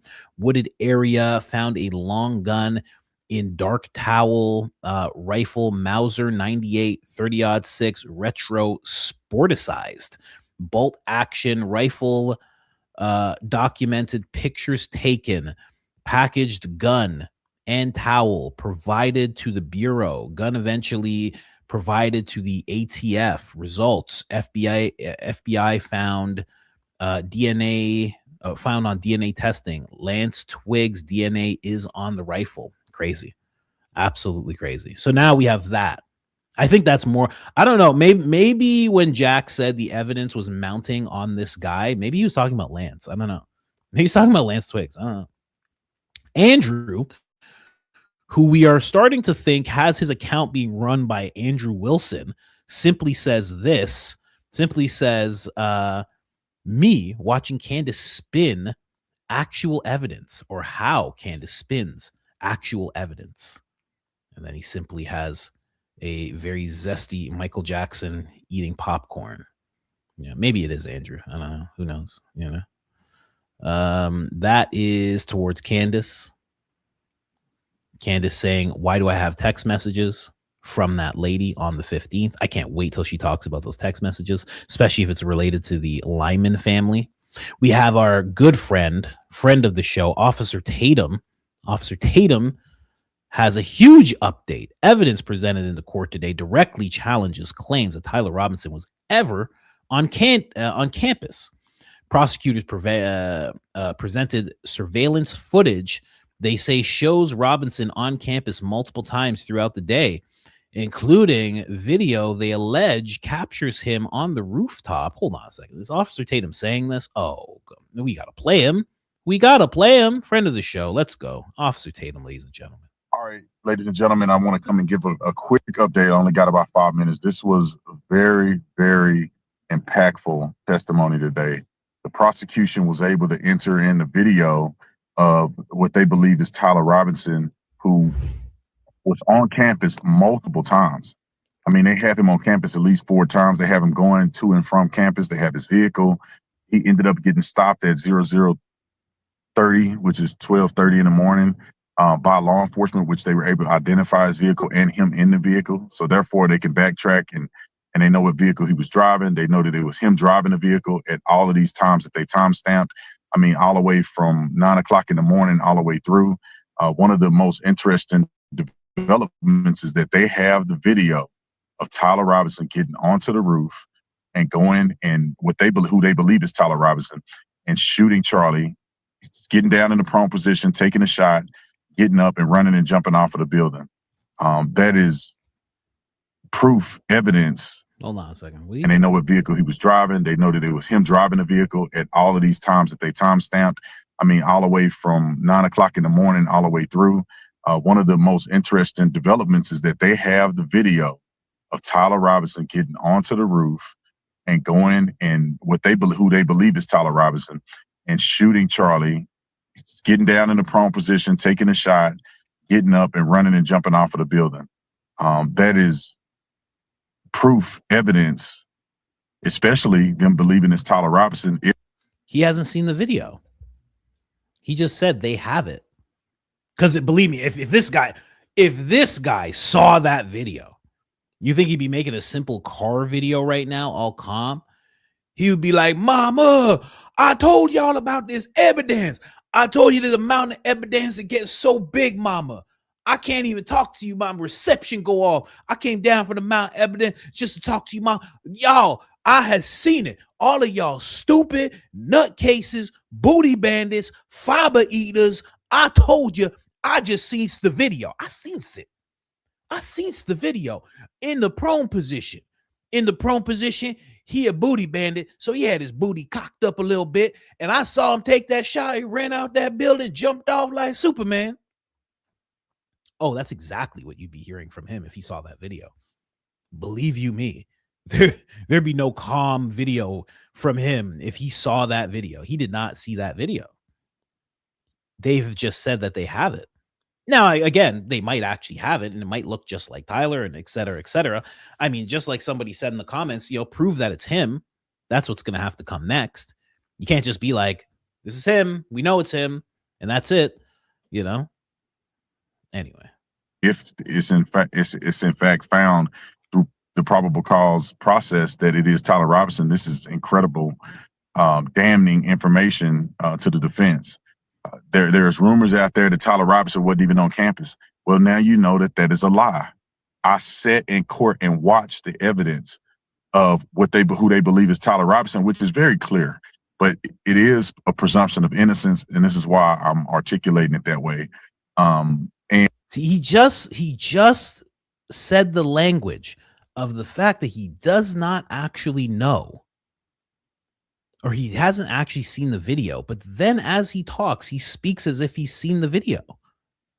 And it was a few other things that I think that was important. I didn't have my notes, so I didn't get to write it all down.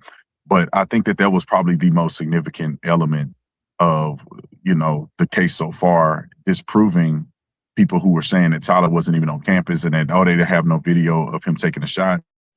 They got the video. There is no reason for Tyler Robinson to be on campus. There's another thing that they had identified that Tyler Robinson went, allegedly, he went and had Chick-fil-A on campus before he shot Charlie Kirk. So him going to these different places and, people saying, why would he be there? It is out of place. If he committed a crime, he shouldn't be so comfortable doing the things that he did. But in fact, when you're crazy and somebody who's crazy enough to kill another person, it would not be odd for them to do other things that could be obstructions. So that was one. I don't know why I find it so funny when he said obstructions. I don't know why. I don't know why. An element. I could say that the courtroom today was a little different. I think that there's, people are settling in. I think the prosecution is a little more clean. And for them to go at the top of the hour, and at the top of the hour, they were able to establish these objections that were going on yesterday that was completely out of control, of just the defense objecting, things that was already overruled. So that was a pretty interesting take. The second witness who's on the stand now, I think has done a job being fair and articulating truthfully the things that are evidence in this case. So there's truthfully the things that are evidence in this case that are true and they're just true things, and the evidence is there, and it's just it's truthful, and they done a great job of being truthful and very, very much evidence, right? Much evidence and much truth. I don't know what else to say. Hey man, okay, all right, we'll see what happens. I have to see what happens. Candace Owens, on the other hand, does not believe this. There's some footage that has been released. Candace Owens says it's beyond parody. So let me see if I can get this bigger for you guys. Let's see. Let's click through here. Let's see what we can get here. Oh, that's much bigger. So they're saying this is Tyler Robinson. This is with people actually walking past him. Why aren't any of these people being questioned? Why haven't they been like, who are these people? We need to know who these people are immediately. Make yourself known and come into the office. We need to talk to you. Why doesn't that happen? I don't get it. I don't know. Shouldn't they? Am I crazy? Oh, it's much smaller that way. Okay, let's start from the beginning. It's not. Let me see. So they're saying that's Tyler. And again, we're able to track Mr. Robinson when he leaves this parking structure. Yes, we were.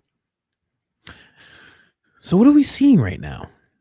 Because this is why she says it's beyond parody, because, like this person says here, Tyler Robinson lost track of which leg was limping. Darn it. Was it the left or the right? I messed up. Welcome to the show trials of show trials. Because here, as you can see, he's fine. Here, let me show you again. You can see him clearly limping. And then the next shot of him, there's no limp. And again, we're able to track Limping. We're able to track Mr. Robinson when he leaves this parking structure. Yes, we were able to. So I don't know. Maybe he was able to move a leg a little bit. I don't know. That's very weird. And then it becomes the case is that actually Tyler, or is that Tyler? He then leaves a rifle up there. Someone else takes the shot, et cetera, et cetera. I think what's really starting to mount, I think what's going to start to happen is people like Officer Tatum. It's already starting to happen a little bit. I think the sides, because there's two different sides of this. I think the sides are going to start to come together on one thing for sure, which is that even if it was him, he didn't act alone. I think that's what we're coming to. His car is being driven by other people. There's 3 people in there. Someone goes up there that looks like them. They come down. They don't have any type. It doesn't seem like they have a rifle in their pants anymore. Some people feel like it never looked like that to begin with. I mean, the whole thing is just very weird. But I think the sides will come together on that at the very least. At the very, very least. And exactly, it still wasn't a 30-06. Exactly. Very interesting stuff. But Candace says it's beyond parody when she saw that. And then I think Barron said something else here. Barron's like, so he could bend his leg. He just didn't bend it most of the time for some unknown reason. Oh, I should show you guys Barron maybe while I'm talking about him. He could bend his leg. He just didn't bend it most of the time for some unknown reason. Got it. And this is a different video, actually. Check this out. Here, watch this one. Let me see if I can make this bigger. Nice. Okay. So as you can see, Tyler Robinson right there. And let's check it out. Same. And the images that we have. So right there, he's just able to bend both legs just with ease. From my view. And then he started doing the limp. So bending his legs easy. And then all of a sudden the limp started. And the images that we have. No limp. And then all of a sudden it starts as he gets down there.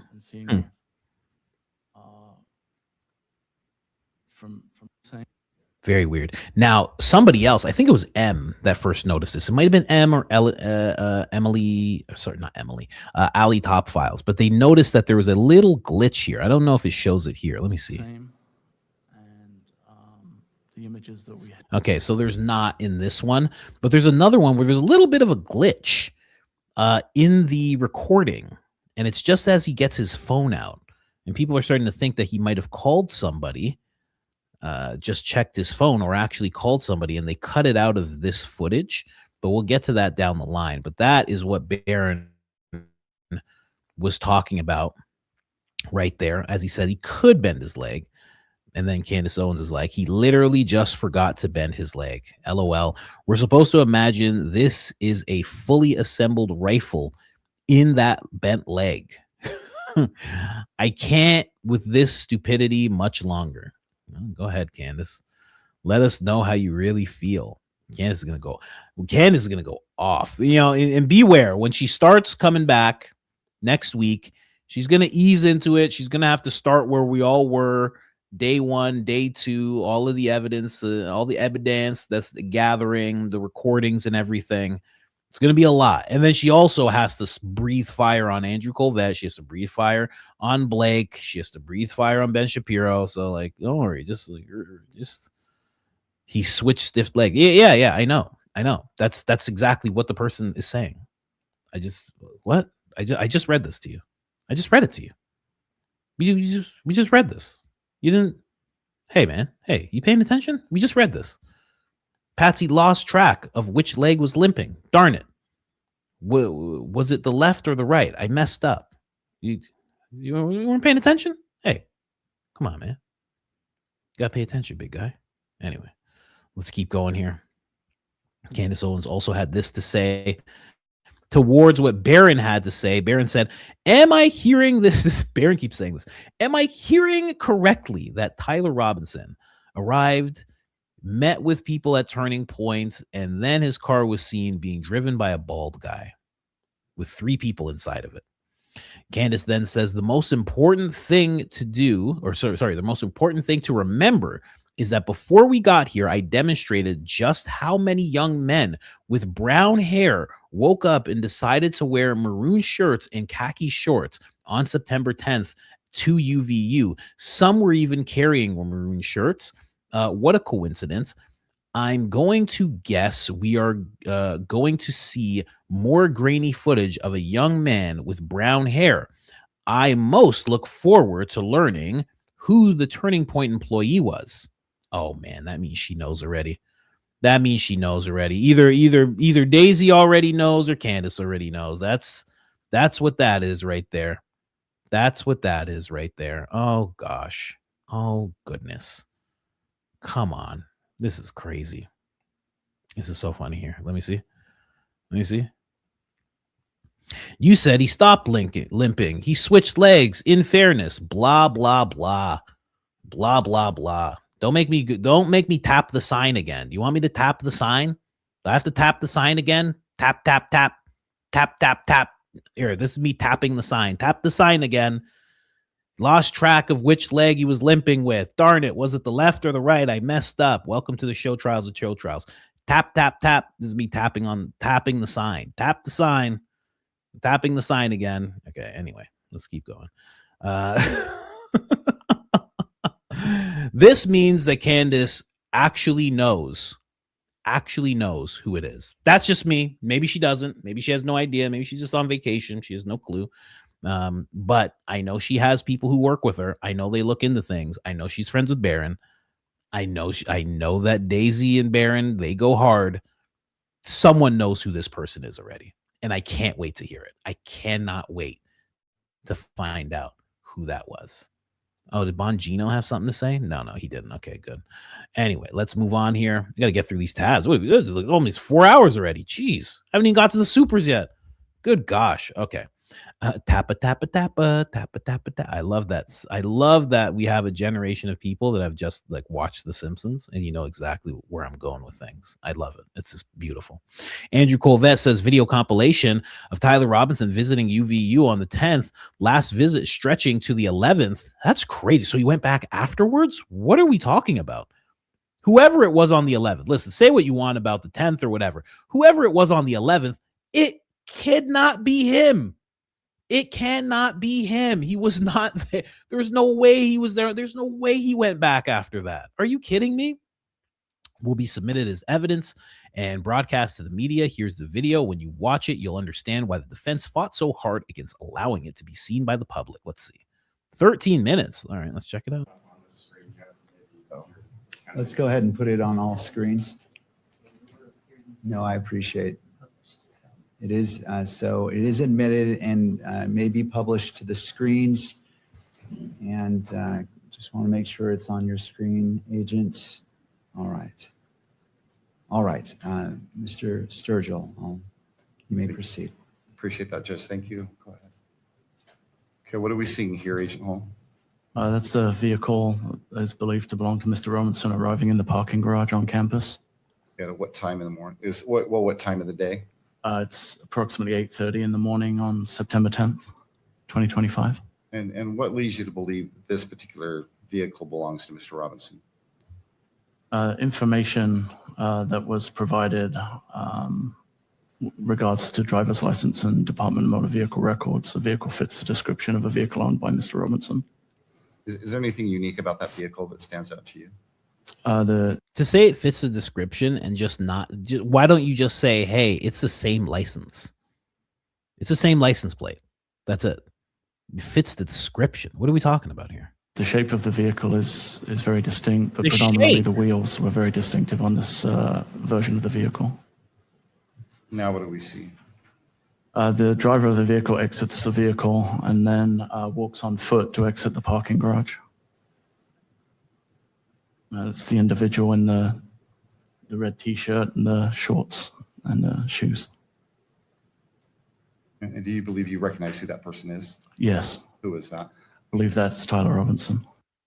So they believe that's Tyler Robinson.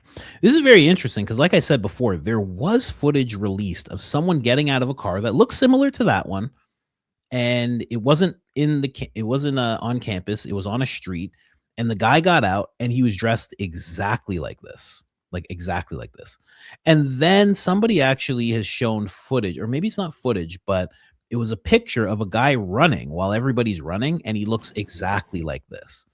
Candace is right. There's a lot of guys that were dressed just like this on campus. All with the same hat, glasses, everything, same build.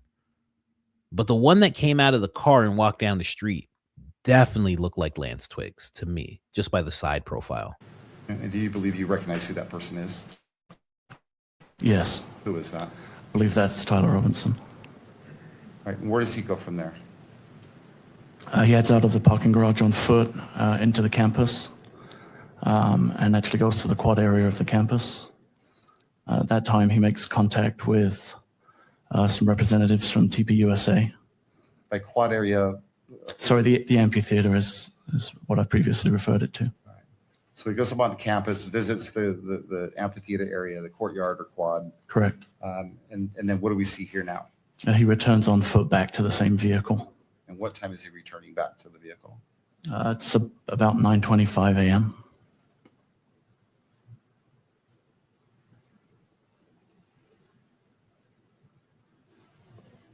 I'm going to speed this up a little bit because they're looking at a blank screen right now. Like, come on, big guys. And where's this parking structure located on campus? It's just off of Campus Drive. It's a short walk from the amphitheater. What do we see now? That's the vehicle exiting with Mr. Robinson driving the vehicle.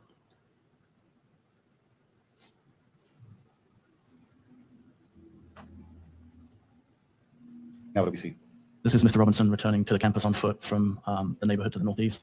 You can see he's wearing the same clothing as in the previous video. And he's carrying a blue backpack. Describe the clothing. It's a maroon colored t-shirt with gray or olive colored shorts and then Converse shoes. He did say maroon. And what time did he return to campus?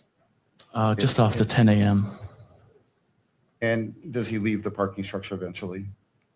He does, yes. Okay.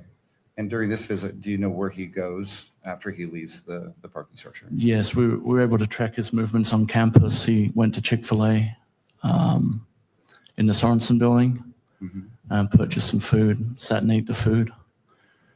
Then, I'm sorry. Where did he purchase the food from? Chick-fil-A in the Sorensen Center. And where is that in relation to the amphitheater or the courtyard? It's kind of on the northeast side of the amphitheater. It would be on the upper back edge of the amphitheater, furthest away from where the tent was. He's no longer carrying the backpack that he was originally wearing. He moves through the Gunther building and the computer science building. Let's see this. Hold on. And then, I'm sorry. And then goes where? Then goes across to the railing that gives access to the roof of the Losi building. From there?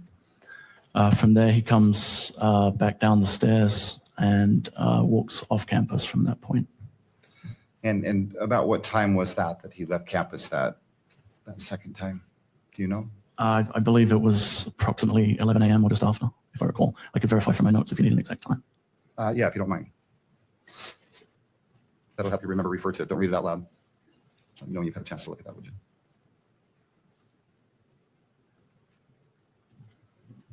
Don't read it out loud. It's literally like there's a script. I'm not saying there is, but he says, look at it and you can read it. Don't read it out loud. Don't read it out loud. Just go ahead and just read it. If he reads it out loud, it's like, now you have to say that he was going down to the stay calm. You'll get through this. Come on, show us the rest of the footage. They just have him paused right there. Okay, I think this is the part where a little bit of weirdness happens. Check this out. I'm going to go at regular speed for this. I think there's a little glitch. And why? Well, let me ask you this. You believe this is Mr. Robinson returning to campus? I do, yes. Okay. And why do you believe this? You see that? I know somebody in here in my tabs has it zoomed in a little more, but there is a little glitch when he's standing there and it looks like he's about to get on the phone and then it switches over. I'm going to try it one more time here, but I know I have it somewhere else as well. Here, let me just, if you look real close, I know it's hard because it's real small. Well, let me ask you this. You believe this is Mr. Robinson returning to campus? I do, yes. Okay. And why do you believe it? Right there. There's some weirdness that goes on right there. Anyway. Yeah, look at the timestamp. Yes, exactly. It goes from 53 to 54. I feel like it goes to 53:30 to 54. Let me see. Yeah, 53:15. Okay.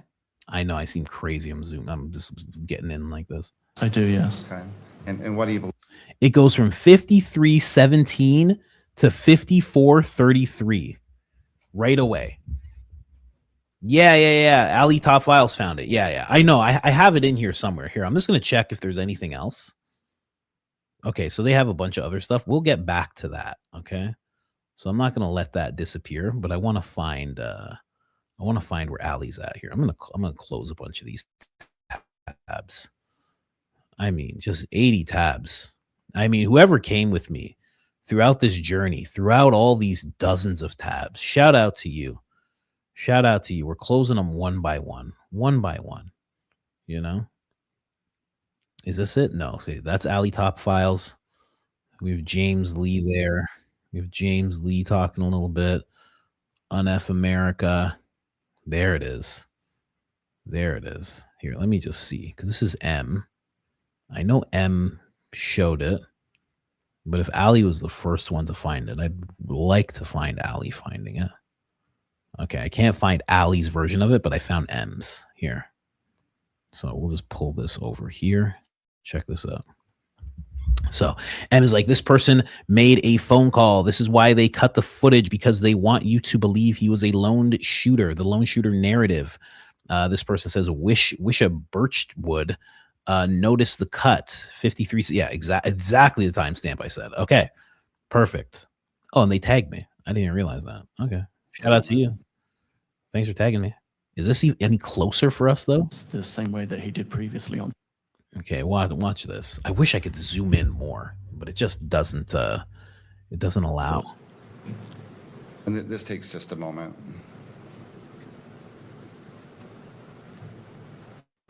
You see that timestamp right there. Well, let me ask you this.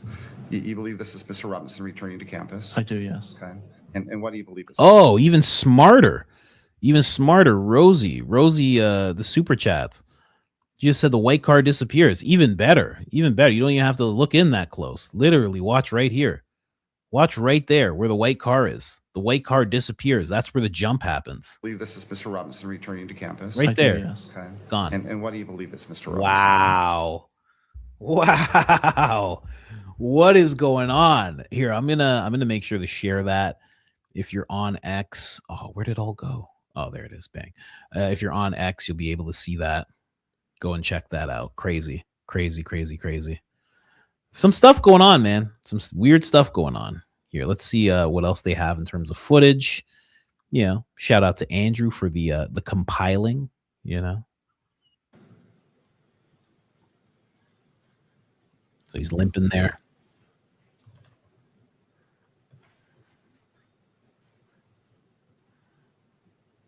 And again, we're able to track. So we can't see that as close. We already saw that anyway. I want to see the car. See on the video here, there is a cut through there north of the Losi building, and that's Mr. Robinson. And coming up the sidewalk, he has the noticeable gait or limp in his walk. And then he moves south across the front of the Losi building. On the sidewalk? Yes, correct. He would be the rear of the two individuals in this particular video. So right now, if you were to break this picture into quadrants, where would he be? He'd be in the top left quadrant, walking to the left of the image. Now what do we see? This is quadrants where 10th timestamp on. See if there's anything else. The upper quadrant. It's the vehicle that's driven by Mr. Robinson. Jesse did some. I remember Jesse months ago did some videos on that car that they're saying is his being around in different areas. I wonder if Jesse remembers that. I wonder if Jesse's gonna comment on that at all, because I remember him talking about that. It was on X a whole bunch. So this they're saying that this is Tyler Robinson. Then they're also saying this is Tyler Robinson. This person looks taller, but they're about to step on a stair. This person looks shorter. Is that what they're trying to show here? Two different backpacks. Wow. I didn't even connect that. Look at me, not realizing. So we got a blue backpack here. That's Tyler. We got a black backpack here. That's Tyler. They're literally different makes. Completely different makes. Ridiculous. Oh, man. I'm telling you, man. There's a whole bunch going on here. James Lee. Let's see what James Lee has to say here.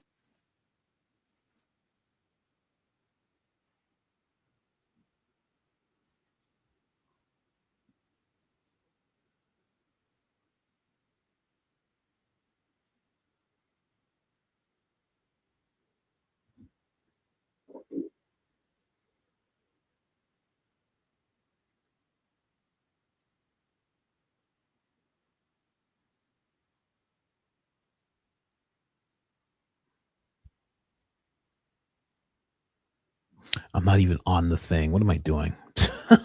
I wasn't even on the thing. Jeez. All right, let me go back. Breaking news, the And there's no prosecution sound? just told the judge they have nothing on Tyler Robinson. Take a look. Can you hear it? Is there any footage of the alleged shooting? There is not, Judge. Okay, I just want to clarify that. I'd like to be crystal clear. You asked if there's any portion of this video that captures, and I believe you asked of the actual shooting. There's no video of that. There is video, however, and you've heard testimony related to this. Whoa. Where Hold on. the shooter goes to the top of the Losi building, goes out to the edge of the building, low crawls, and then leaves after what we assume is the shot being fired. What? Hold on. Oh, I just closed so many tabs. Gosh darn it. Hold on. Didn't Officer Tatum just say, didn't he just say that there was footage of the shot? What? Oh my gosh. I hate to love him. I love to hate him. Officer Tatum, what are you talking about, man? What happened? What happened? Officer Tatum, we will not stand for this. Yeah, I should bring the you know what? I can. I actually know how. I should. Okay, I got to do that. Let's see. Will they come back? There, they're coming back. Hold on a second. How dare you, sir? Here, let me get rid of that one. Okay. Where are we at here? Where's Officer Tatum at? You show yourself right now in these tabs, sir. How dare you? See, this is the type of BS that I'm talking about here. That these guys keep serving up. Where's Officer Tatum at? And then Jack. Also, Jack, the amount of evidence is just piling up on this guy. Which guy? Which guy? Tyler? Oh, it's not there. Where is it? Oh, this is Officer Tatum. It's just not uploading. Come here, you ebonic rapscallion. Get over here. Impactful testimony today. The prosecution was able to enter in the video of what they believe is Tyler Robinson, who was on campus multiple times. I mean, they have him on campus at least 4 times. They have him going to and from campus. They have his vehicle. He ended up getting stopped at 0030, which is 12:30 in the morning, by law enforcement, which they were able to identify his vehicle and him in the vehicle. So therefore, they can backtrack and they know what vehicle he was driving. They know that it was him driving the vehicle at all of these times that they time stamped. I mean, all the way from 9 o'clock in the morning, all the way through. One of the most interesting developments is that they have the video of Tyler Robinson getting onto the roof and going and who they believe is Tyler Robinson and shooting Charlie, getting down in the prone position, taking a shot, getting up and running and jumping off of the building. That is proof, evidence. I'm not, as someone said, I'm in deep thought. I'm not in deep thought. I'm disappointed. It's fine when it's like hyperbole. He's talking nonsense. It's Officer Tatum. But when I catch it this quickly, usually I'll catch like something he said like a day later. I'll be like, oh, Officer Tatum said this. To catch it in the same string of tabs? Come on, man. That's ridiculous. We were rooting for you, Officer Tatum. We were all rooting for you. You know? We all love Mama. We don't want Mama to be disappointed. We hate when this stuff happens to Mama. It's barely even you we're rooting for. We're rooting for Mama more so. We don't want her to feel like she did anything bad. Absolutely ridiculous. Play it again. Play it again. Absolutely ridiculous. And shooting Charlie through. One of the most interesting developments is that they have the video of Tyler Robinson getting onto the roof and going and who they believe is Tyler Robinson and shooting Charlie, getting down in the prone position, taking a shot, getting up and running and jumping off of the building. Good gosh. The prosecution just told the judge they have nothing on Tyler Robinson. Take a listen. Is there any footage of the alleged shooting? There is not, Judge. Okay. I just wanted to clarify. There is not, Judge. The most interesting developments is that they have the video of Tyler Robinson getting onto the roof and going and who they believe is Tyler Robinson and shooting Charlie, getting down in the prone position, taking a shot, getting up and running and jumping off of the building. How dare he? How dare you? I always think of that Cat Williams bit. He looks at, he says, Edward, do you know that I can see you? I can see you. Bro, we all have the internet, man. Footage of the alleged shooting. There is not, Judge. Okay. I just wanted to clarify that. I'd like to be crystal clear. You asked if there's any portion of this video that captures, and I believe you asked of the actual shooting. There's no video of that. There is video, however, and you've heard testimony related to this, where the shooter goes to the top of the low-C building, goes out to the edge of the building, low crawls, and then leaves after what we assume is the shot being fired. What? This is all they have? A dude jumping off the building? Breaking news, the prosecution. Oh, man. Come on, Officer Tatum, man. You know, he just breaks my heart day after day. You guys don't know what it's like. I used to watch him. He was so great. He was so great, man. And this guy just day after day, just breaking hearts. I know some of you guys feel it. He's just day after day, just breaking our hearts, man. I don't know what's going on with this guy. It's ridiculous. What happened to him? You know? Someone said there was a real claim that was made during day. Hoodwinked, exactly.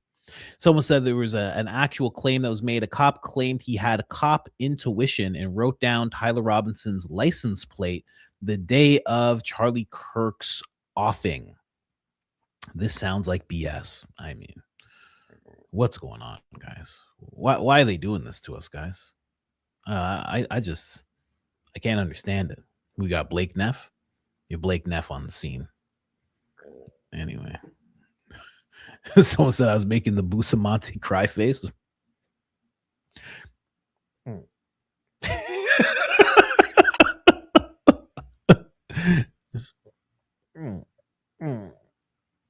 Because it's really just so.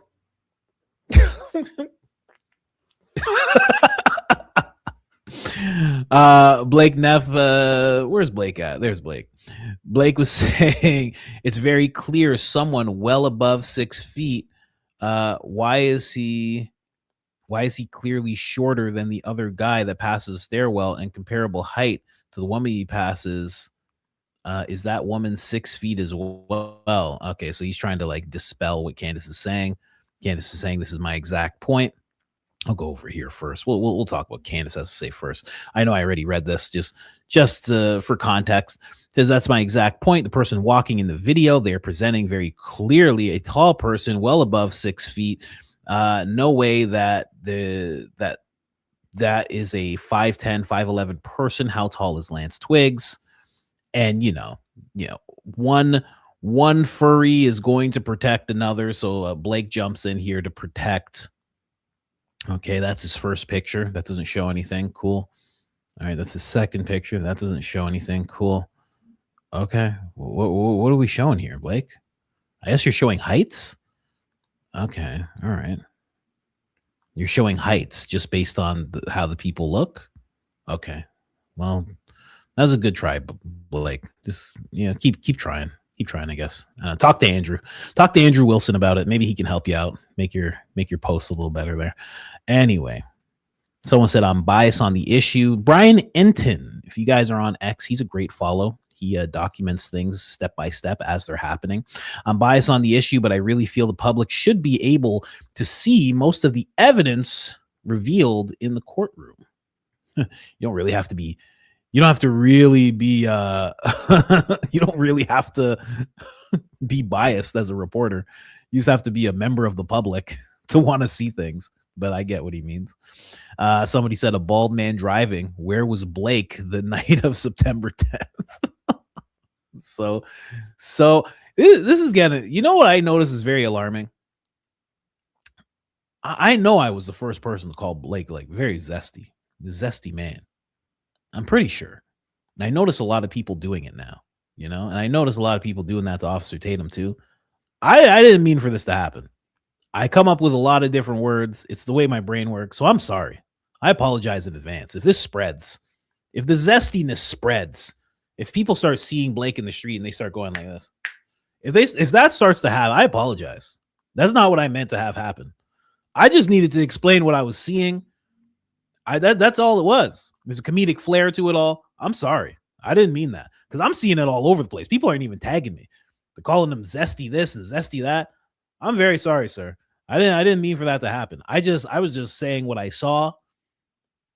Okay, so my apologies, man. Didn't mean for that to happen. I did not mean for that to happen. Anyway, let's keep going here.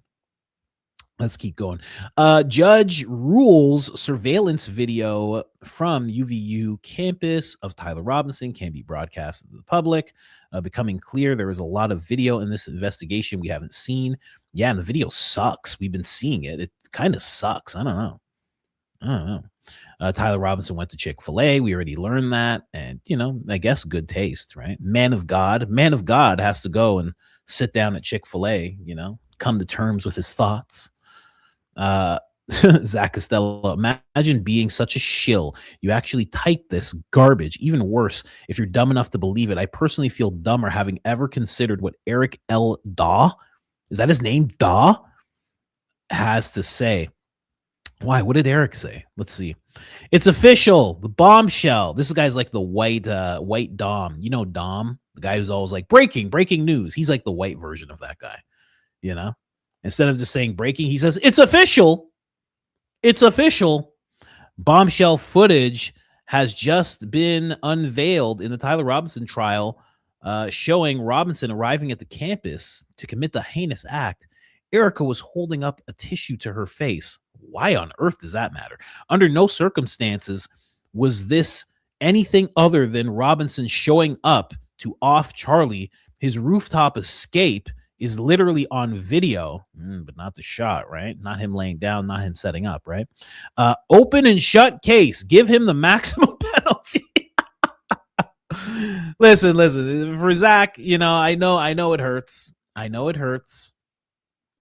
It hurts to see stuff like this from accounts that you like. That's just the way it goes, big guy. That's the way it goes, man. Listen, nobody's tweeting for free.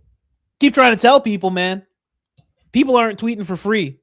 You understand? And it's a hard game. X pays like garbage. It really does.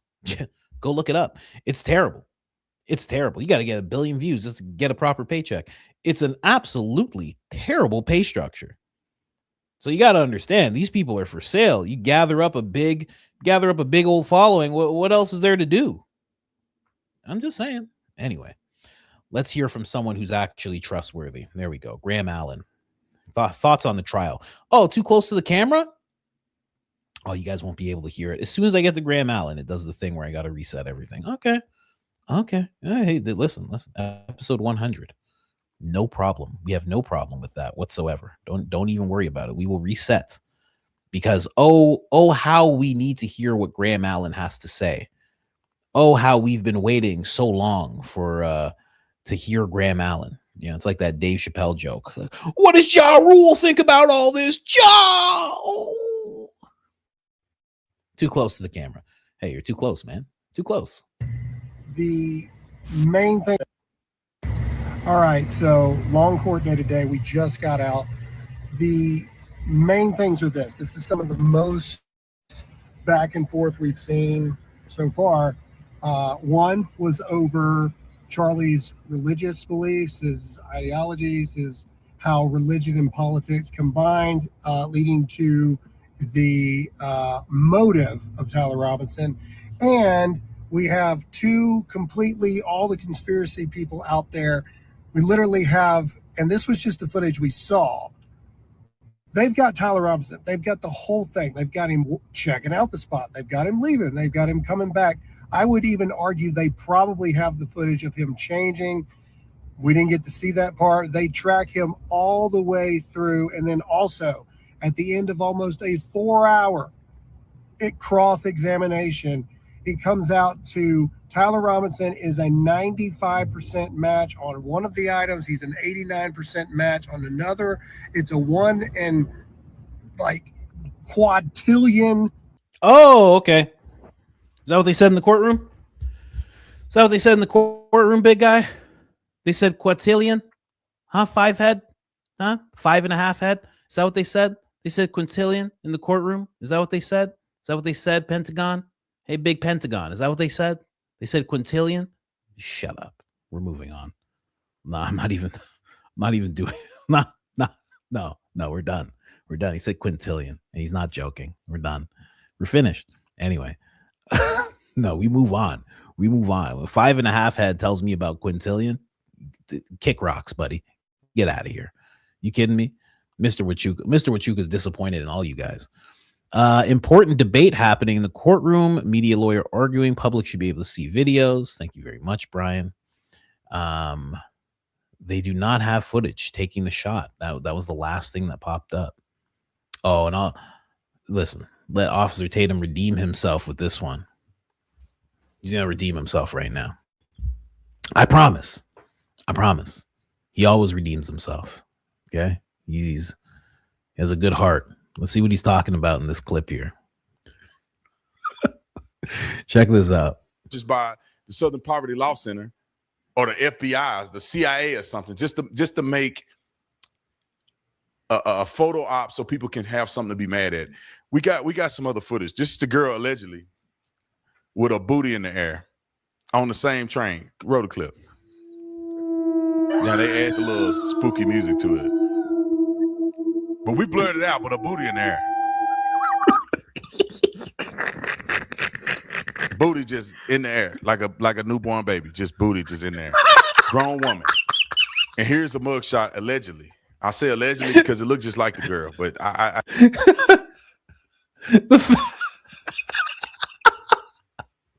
the fact that he was just like, he was at the courtroom and he said, Erica, oh man, just, I know what you're going through. I know what you're going through right now. You know, I'm perplexed and just, you know, I've been perusing through my feelings. I know exactly what you're going through, girl. All right, Graham, how you doing, man? How you doing? How's Mr. Wachuka? He good? Okay. What's going on, Blake? Let me rub that head. You looking good, man. You looking good. You looking sharp. Andrew, what's going on? No handshakes. You a booty bandit. I know you's a booty bandit. I ain't shaking your hand. I didn't shake Blake's hand either. I rubbed his head. Y'all booty bandits. I'm not touching either one of y'all. But listen, I gotta go do something real quick. You know, it's been a hard day. And he walks away. And he walks away. And then he sits down in some room and they give him some lighting. And then he's like, booty all in the air like a newborn baby. You see it right there. We blur it out, but booty all in the air. Are you kidding? Is this the green room? Is this the green room that they were talking about?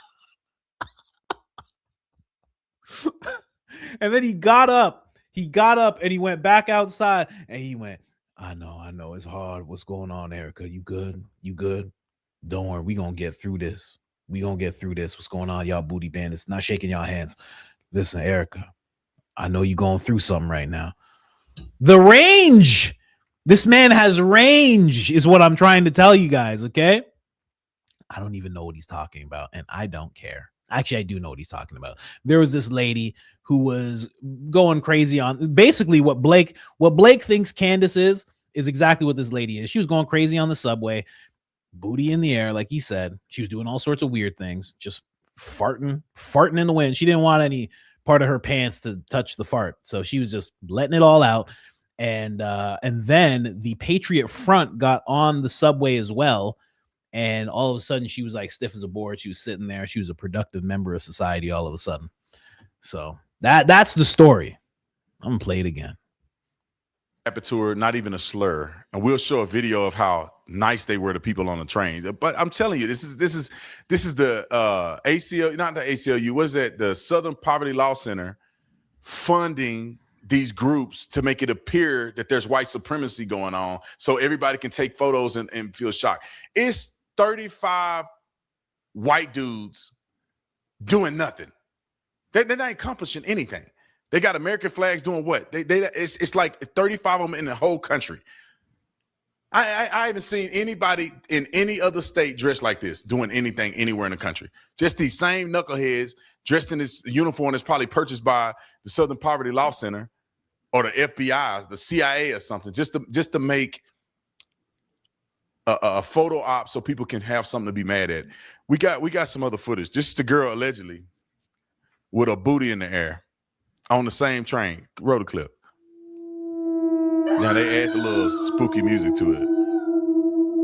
But we blurred it out, but a booty in the air. Booty just in the air, like a newborn baby. Just booty just in there. Grown woman. And here's a mugshot, allegedly. I say allegedly because it looked just like the girl, but I haven't physically verified it. But people are sharing this online that she got arrested for indecent exposure. Maybe, just maybe, this little innocent black girl that y'all want to be the modern day Rosa Parks really is the criminal on the doggone bus and not these weirdo white supremacists, quote unquote. All right, let's play a clip of them on the train or them running through the community. No, we got the view. I want to play them first. Can we go to them and then go back to the view? It's a video of them. I think it's this one. There you go. Roll it. Those weird guys. I think those guys are feds anyway. I don't even think they're real. So they get together like that. I think they're feds. I think they're feds for sure. 100%. Anyway, and this is what she looked like. Her experience in America is they got on the train and she straightened up. That's what happens. Let me tell you something. This lady is more than likely a crackhead. And let me tell you something that crackheads can do. Okay. Crackheads can smell feds from a mile. They can smell law enforcement down the miles away. A crackhead could just be like, they coming, y'all. We gotta go. That's how it is. Crackheads. That's how they are. They know 100% when they see him. So as soon as they got on this train, she was like, oh, dear Lordy. Oh, no. I know what this is. They better not see my pipe. They better not see this pipe. I gotta keep this hidden.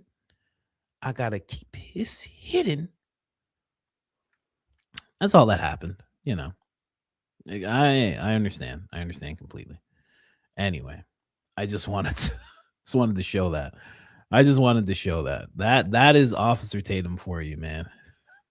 And then he's like, booty in the air, just booty in the air, just like a newborn baby, just booty in the air, just like that.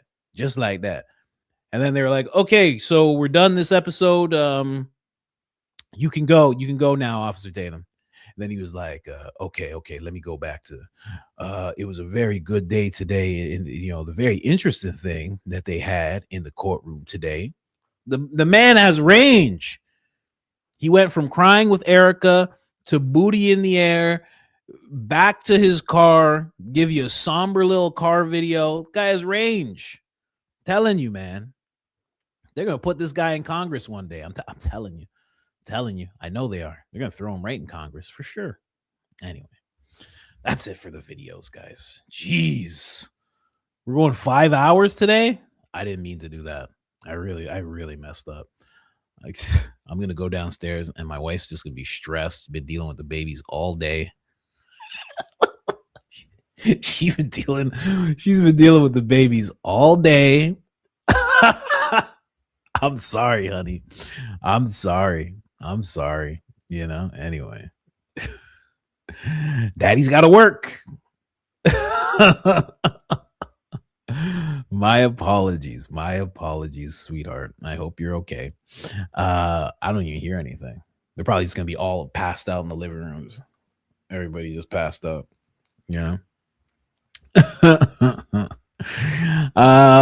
Lady Beatitudes. Is there even any proof Lance and Tyler were lovers? No, there was a guy who said he heard them, doing it a lot. And he was like a friend who would visit the place where they lived. That was in Turkey Tom's videos. But then somebody, I think Barron even said he thinks that person is a Fed, or Fed jacketed or something like that. So kind of know that they were really intimate lovers. No, I don't think there actually is proof of that. I've never heard Tyler say anything, only Lance and some fool trying to make us believe they spoke to some 18th century lovers. Yeah, exactly. I think Tyler, because he got smart, PDQ realized, who the hell's PDQ?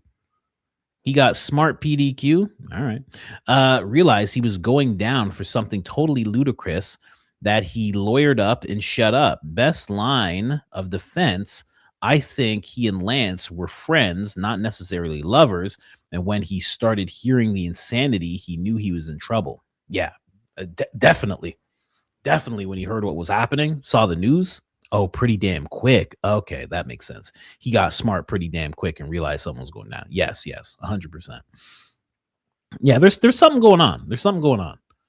Something weird. It's not, there's no, the lone shooter thing just doesn't make any sense. Just saying, you, Baron, Candace, and Daisy need a pup named Scooby, and you'll have a mystery ink on your hands. Scooby. Then we need a Shaggy. Who's Shaggy? I can't be Shaggy. I guess I would be. I don't know. Come on, Scoob. Let's get high and eat hamburgers, Scoob. He was, right? That's all he was doing. Pamela, monthly supporter. Some people become monthly supporters. You know, and they do it by mistake sometimes. Which is, whatever. It's 5 a.m. Just make sure, Pamela, that you realize that's what happened. You can always go back and change it. It's 5 a.m. New Zealand time, but thanks to insomnia, I finally made it to my first live. Just wanted to say, keep up the amazing work. You've quickly become one of my never miss podcasts. Thank you so much. Crisis King, indeed. Souza Kuza. Hi, Coach. Thanks for covering X drama so we don't have to. Peace. Very welcome. Deb, Coach, thanks for the laughter and all that you do. I'm not sure, but Ben said he was having breakfast lunch when he found out. That would mean that Ben would have had to have been on the West Coast. Yeah, I think he said he was in LA or maybe Utah. I don't know if he's in Utah, but I think he said LA. I'm not sure.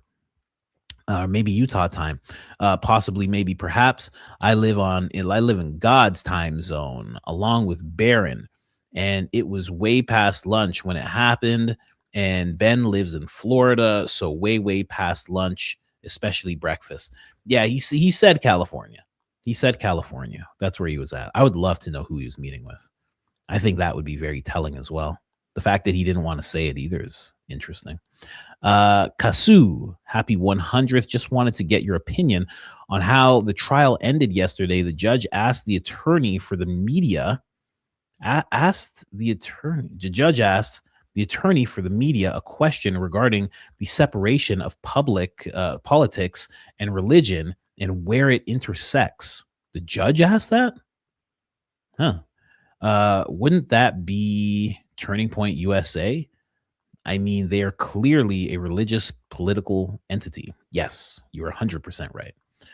100% right. No doubt in my mind whatsoever. You are right. They are that intersection, and they do it quite a bit, in a very manipulative way nowadays. Yeah, and maybe I have rosy colored glasses on because, maybe before Charlie passed, it was in a manipulative type of way, but I didn't see it that way. I saw a guy who was just like deep in his faith, and he would bring it up, and it made sense when he would bring it up. The way that they bring it up is different. It's really different. But I could be wrong. Maybe I just have a bias. Maybe I just like Charlie more. Does anyone actually believe Charlie thought he was going to pass away or was ill prepared? Or he thought he was going to die and was ill prepared? Candace is Charlie's dead man switch. Once this trial is over, she is going to bring charges in the court of public opinion and destroy Turning Point USA even further. Go Max. Some people speculate that not even as like a metaphor, like she actually is his dead man switch. Like he actually gave her all the information. I wonder if that's true. And then a lot of people yesterday were speculating maybe Charlie was deleting all of his messages with Candace so they wouldn't know what he and her were talking about. He possibly could have done that. That really could have been a thing he did. Because if you have one friend who you could be straight with, especially with your changing opinions on Philadelphia, it's going to be Candace. You're going to be able to go to Candace and say, hey, I think these people are messed up. She's going to go, oh, yeah, they are. I think they're going to do something to me. Yup, I think so too. What do you want to do about it? You want to do a show? What do you want to do? She's the one person he could really go to about this whole thing. Really go to. So possibly, that it is possible that he just said to her, okay, like, listen, if this happens, I need you to know all of this and have all of this ready. And then deleted all the messages and just made sure. And that's why Candace has all the messages. Candace seems to have a lot of information, and she seems to be damn sure of herself. I mean, anyway, we'll see. Leaked photos with frat boys Amura Fudel, aka Myron Gaines. Yeah. Yeah, I've seen those weird, questionable photos where they're like hugging them, and they're doing some weird stuff. They're doing some stuff. They're doing some fiber activities. If somebody said you're still live, yeah, I'm still live. Isn't that crazy? This is nuts. This is too much. This is way too much. I should have done this on Thursday. Edible glitter, Steven. Please, Lord. This is Blakey boy to a T. Oh my gosh, jeez. I can't read all those words you're putting on the screen. What's the matter with you? This is crazy. What's wrong with you? Anyway, we got a video here. Who knows what this person's gonna say? Let's see. What it called when the booty fall out? Prolapse.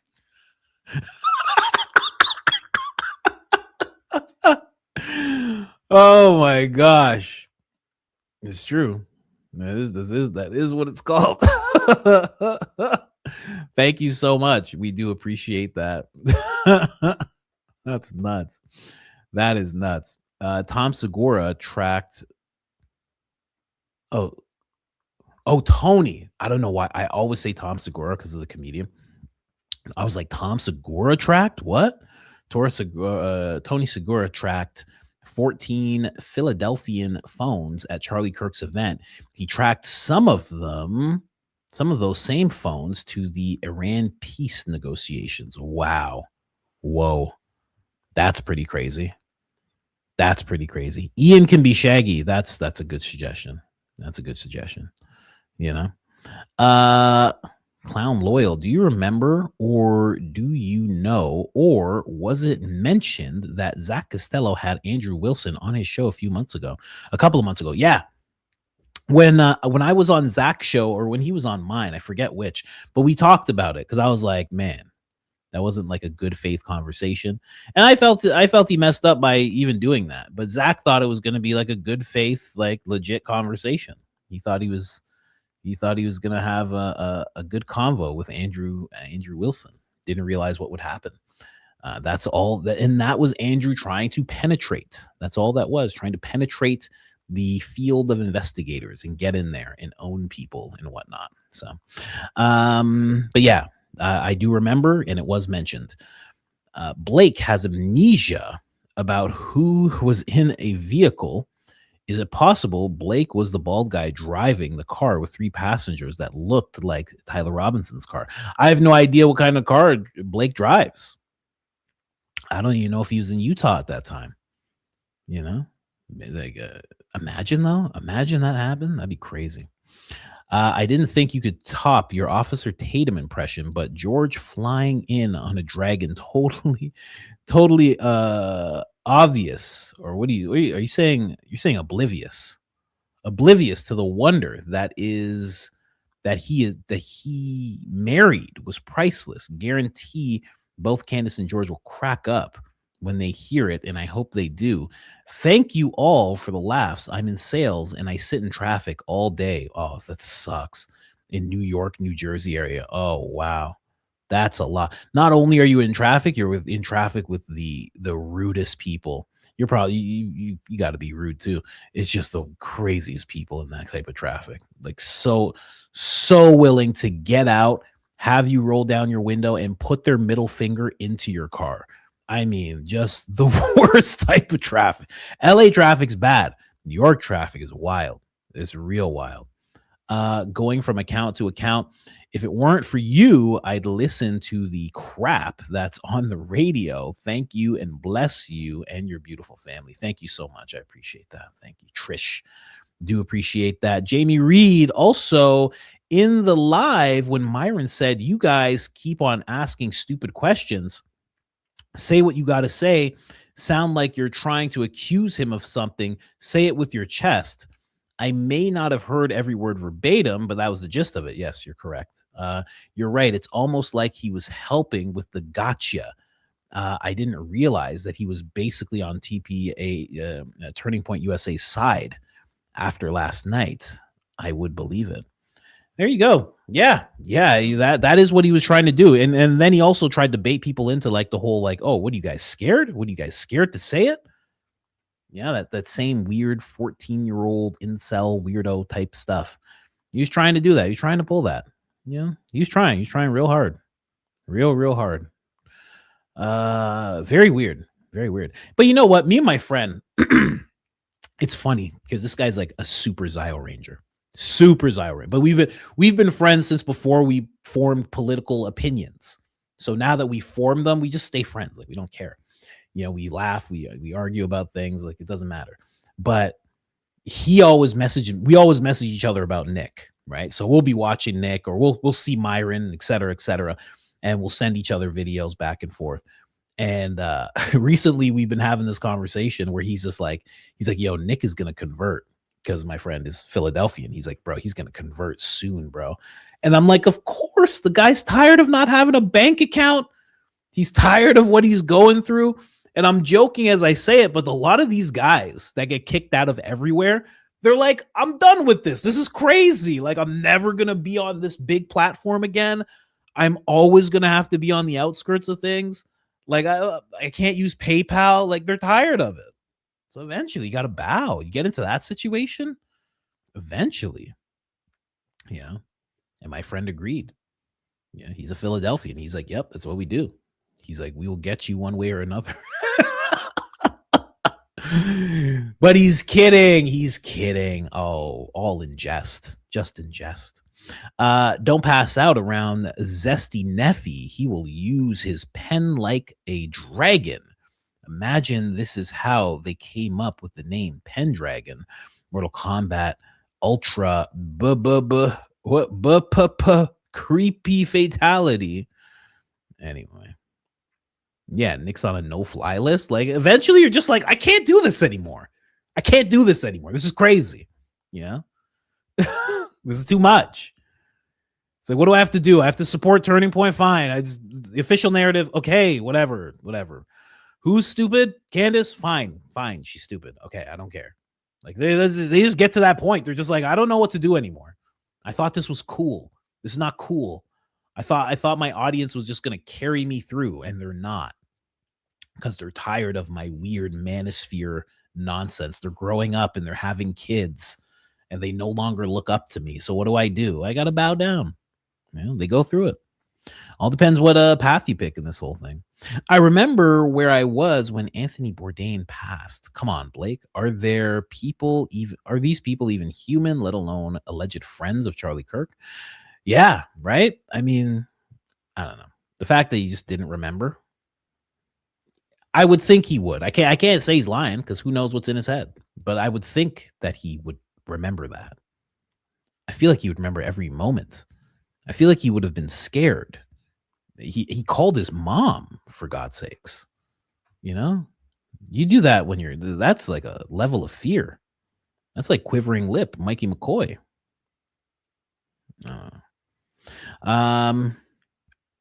This is a long one. Here, I'm just gonna do this. Whenever they're this long, I'm just gonna throw it in the app I have and just let the app read it. Oh, here. Just let the app read it. Yeah, the app will read it. Don't worry. You're good. Don't worry. It'll read it. Go ahead, app. Whatever app this is. I don't even know what app it is. Haven't used this thing in years. Here, go ahead.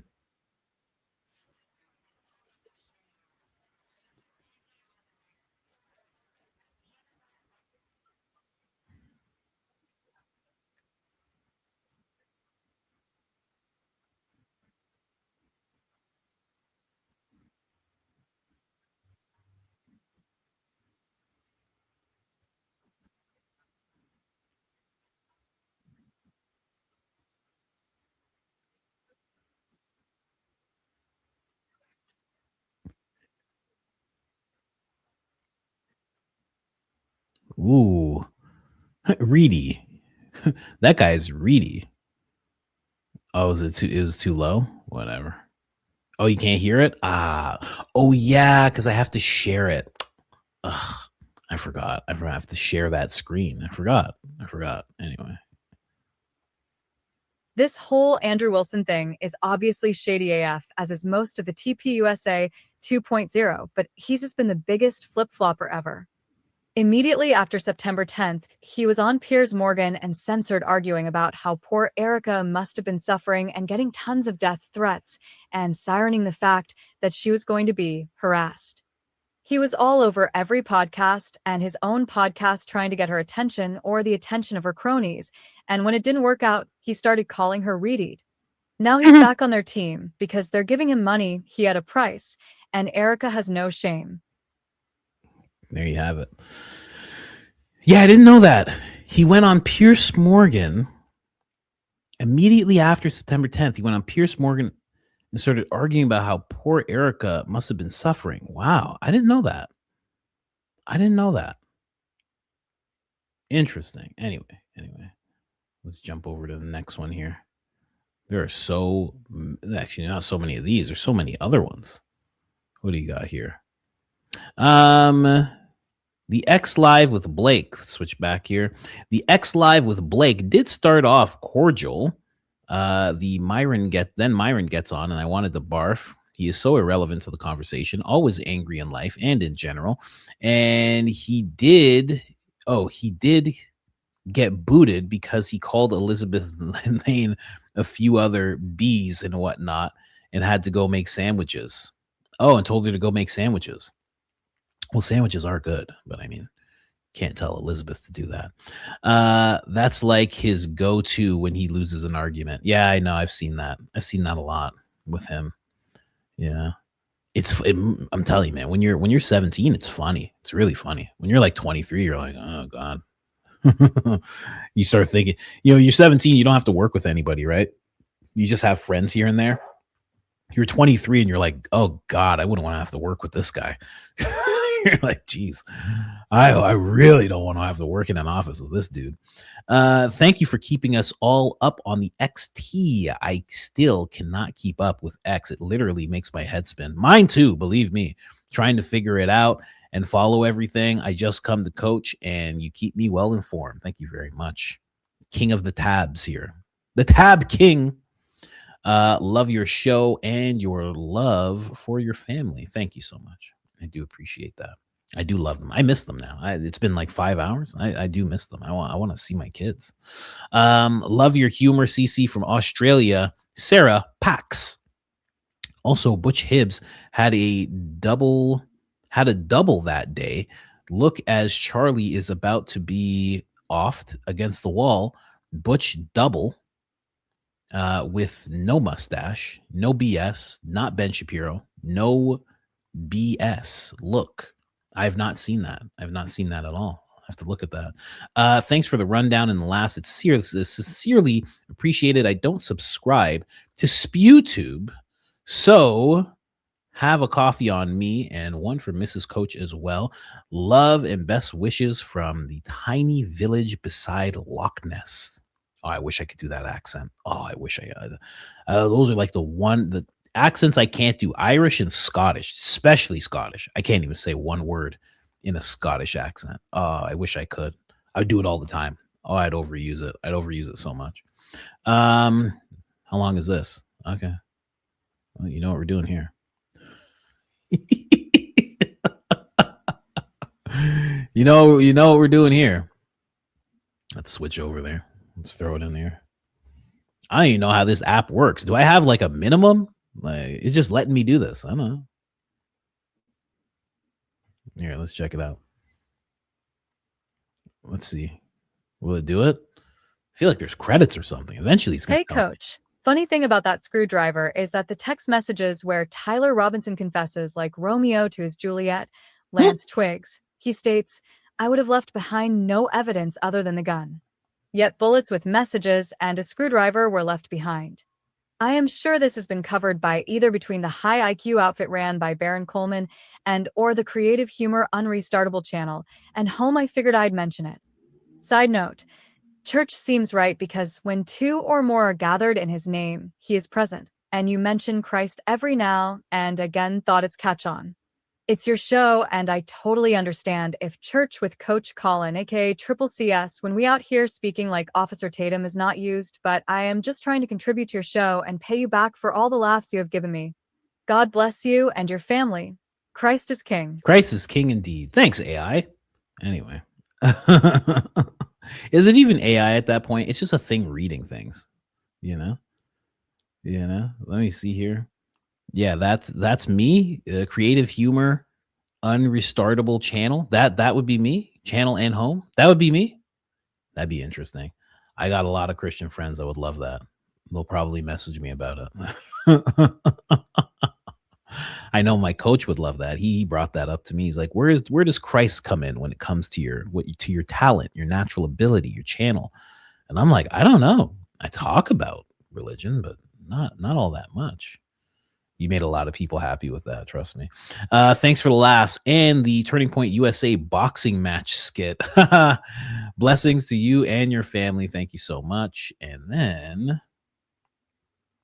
I'm sorry I'm late to the party. Philly Intel suggested names Super Sad or Most Sad or Moss and Sand. Interesting. Okay, I think Tyler Boyer is okay. We read these ones. Okay, we're going over to the supers. Finally, gotta wrap this up. We gotta stop this at 5 hours, guys. This is crazy. This is nuts. I was probably shocked. You know, I should actually. When you see, this is why, you know, if you stream long enough, you can just do stuff like this, and it's like, whatever. Hey, honey, how are you and the kids? Are you guys all good? Question mark. Yeah, I might as well, you know. Got to check in. Got to check in a little bit, you know. Let's see what she says. I won't make you guys wait on it. Jump in the chat here. I got to make sure I can see the chat doing the supers now. Let me see.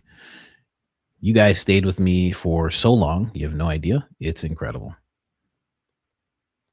Talk to speech. Yeah, I always do talk to speech all the time, no matter what. All the time.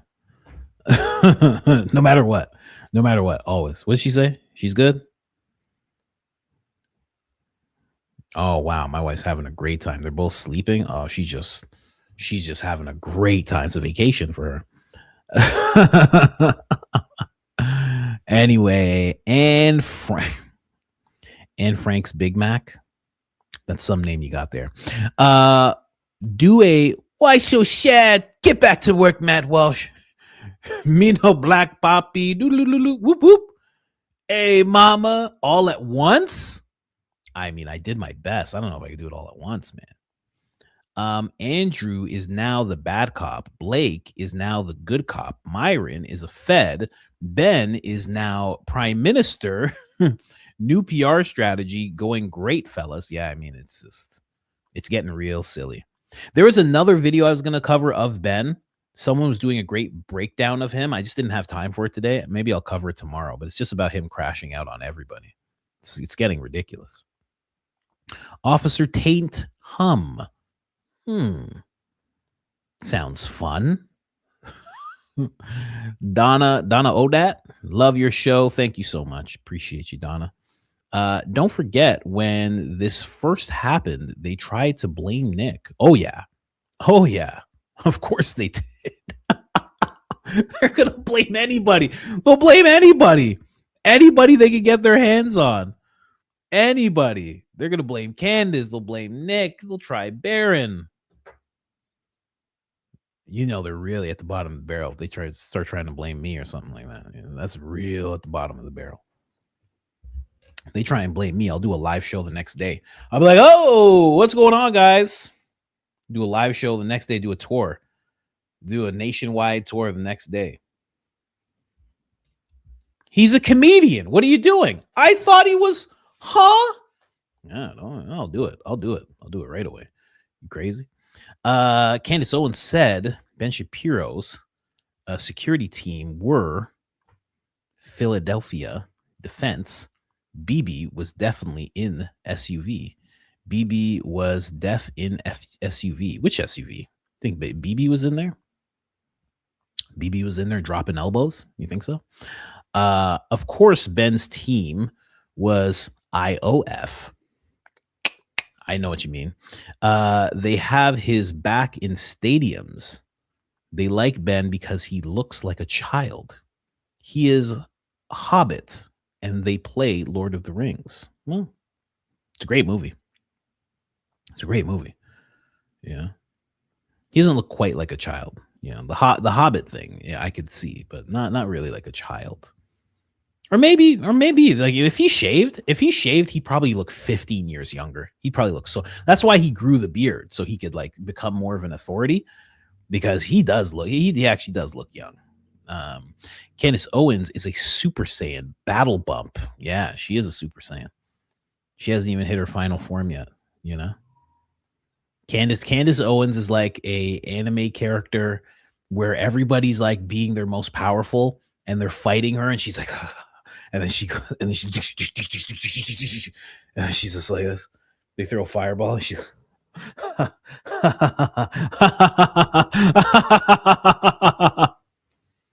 she's like, is that all of you have? Well, if that's what it is, then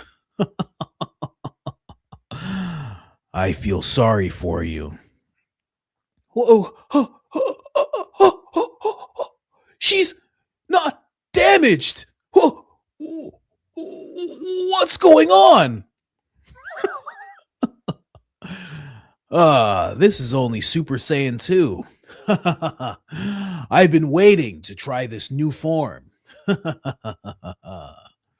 Have you ever seen Super Saiyan 3? You know, she starts transforming. Her baby gonna come out squaring up like Bruce Lee. Yeah, a battle ready baby is coming out. Andrew Wilson, the master of debaters, very much so. Andrew Wilson debate equals 6 hours of can you define that term and fallacy? Then he claims victory. I mean, that's exactly what it is. It's always so terrible. It's always so terrible because you can see he's just trying to get out of things, and it's just enough so he can turn to his audience and say, I won. I did. This is what I'm going to do. These are the terms that I'm setting. I'm going to keep on pushing this. If they can't do exactly what I'm asking them to do, then I win. It's a nonsense, as Candace would say. Did Coach cut his naps? Sup, cue ball. I'm bald too. All right. What's going on, Sean? You're bald? I don't know why people get hung up on being bald, man. I love it. I think. I don't know. I've never had long blonde hair down to the middle of my back. I've never had that before. Perhaps I would like that a lot better. I don't know. But I like this a lot. I like never having to style anything at all, you know? Ginger Mama 86 dying right now. Lionel had jokes about LT DNA on rag found. Oh gosh. It was found on a rag? Ugh. Jeez. I have to check that out. Might have been that one Turning Point USA guy who was tackled by another Turning Point USA guy when he was trying to get an interview about what happened. Yeah, it could be that guy. I forget what his name is. He has a very unique name, but it could be either one of those guys. It could be that group of people that actually had contact with Tyler. That's what I would think. I think it would be the student body that Tyler had contact with, and not exactly Turning Point employees like Terrell Farnsworth or anything like that. Like, I don't know, but maybe, who knows? Crazier things have happened. I know he didn't do anything. It was me, Blakey. God bless. It's so fun going through X not alone. I know. That's why I love you guys, man. I love the beef and the drama. It's so fun just to talk about. And none of my friends care about this stuff. So it's great to have you guys. I don't think I have one friend that cares about any of this stuff. Blake isn't the sharpest marble in the bag. Hey. Is that a bald joke? You calling us marbles? The brightest light on the tree. Yeah, the words come to mind. Thank you for your work.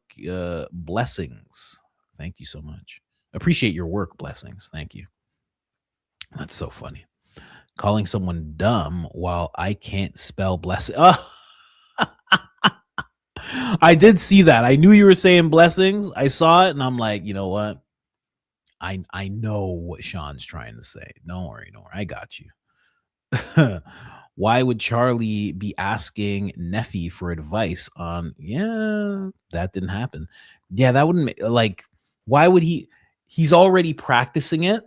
Why would he have to ask someone who is single talking points for it? Like, you're already living it, you know? Anyway. Oh my God, the dragon stuff. You are so funny. Thank you so much. Jay Reed, sorry, my coffees just repeated what you said about Myron. I am behind on the live. I have to pause a lot here at work. Hey, do what you got to do. You're at work. Do what you got to do. Don't even worry about it. Any more good morning posts from Candace? There was a few, but I just don't have time today. I mean, we're so just crazy. It's 5 hours now. I'll bring them up tomorrow. Fedcasters, Gaines, Wilson, Tatum, non-tactical, Turning Point USA 2.0, and the list goes on. Yeah, it's getting to be a lot. He and Eric up talk. Who and Eric? Erica. Who and Erica up talk? Myron? Andrew?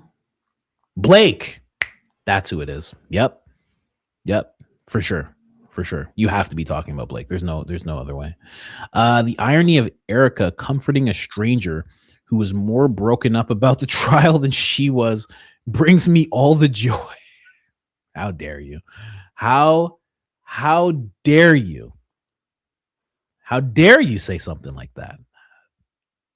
Very astute observation. But still, how dare you? I need another question time with Blake, please. He might do it again because there's a reason that they're doing it, and it's not out of the goodness of their hearts. They're doing it for a reason. So we might just see another one. Coach Brandy talked about how people lining up at 1 a.m. because only 14 passes were handed out, and she thought it was intentional. Do you think for PR for Erica Kirk, it's definitely intentional that there's only 14. They could definitely have more people, for sure. That goes without saying. They could definitely have more than 14 people in there. They're doing that intentionally. They don't want you to see everything. They don't want a bunch of different personalities to see everything. Think about that. 14 people. Is Officer Tatum one of them? Graham Allen? I mean, who else? Who else are one of the, So it's in reality, they say 14, but it's really like 10 after those people take up everything. So anyway, let's keep going here. Jeez. This article must be a part of the rapid response team. Need to make sure the public sees Erica mourning as a widow since she didn't get a chance to mourn earlier due to her Zoom calls and book tours. How dare you? How dare you? Just rude. True, but rude. Very true. Yeah, I don't know what that story is. It has to be PR. It has to be a part of that rapid response thing. There's no other explanation because it's definitely not a real story. There's no way that happened and then a reporter was like, that's the thing I have to report on. They're like, yeah, so the guy was here and, this person got shot and, the person was like, forget all that. Did she just hand her a tissue? Oh my gosh. I know where the story is. What? Doesn't make any sense. Makes no sense. Anyway, they should FOIA that FaceTime and let everyone hear what was said for that 9 hours. Oh, of Frank Turek? Yeah, because you would hear, oh, wow, yeah. You would hear Frank. You'd hear Brian. You'd hear all of them. You'd hear what happened in the hospital.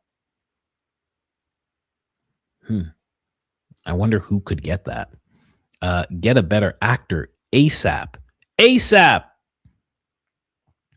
Coach, please watch OG video / lyrics. Miss Robinson, Simon and Garfunkel, Tyler, Erica, Jesus, Op, Bureau, then shout me out. I don't know how do I even say that name? Arvertis Sabonis, Avertis Sabonis. Who do you want me to watch? Miss Robinson, Simon and Garfunkel. Simon and Garfunkel's great. Check out Liberty Lockdown. I know. I have it sitting on my phone right here. I actually do. I want to watch it right away. I'll bring you guys some highlights for sure tomorrow. I'm at work, busted out laughing. Frank, stop. Frank, what was Frank doing? Can we just go back to what was Frank thinking? He was going nuts. Who let him release that? Hi, coach and chat. I am so late rewatching now. Hey, don't even worry. Against better judgments. I got to get you like on a members or something like that. There's a whole bunch of people. I want to get Anna Escobar. I want to get Cassia or Kesia. Fredo. I want to get her on the members. I want to get you. I want to get, there's another podcast. I think it's called All Common Things or something like that. I want to get them on the podcast. It's all ladies. Got to find some guys as well. Danks. I would like to get Danks. I think I would got Bays. There's a bunch of people. Officer Tatum, that wouldn't be on members. Everybody have to see that. Didn't Myron get into trouble with clavicular? Those idiots in Florida singing, singing Kanye's song. Yeah, that song. Yeah, they did. They did, and all of them were just like, they all blamed Sneeko. All of them blamed Sneeko. Tate was like, it's Sneeko's fault.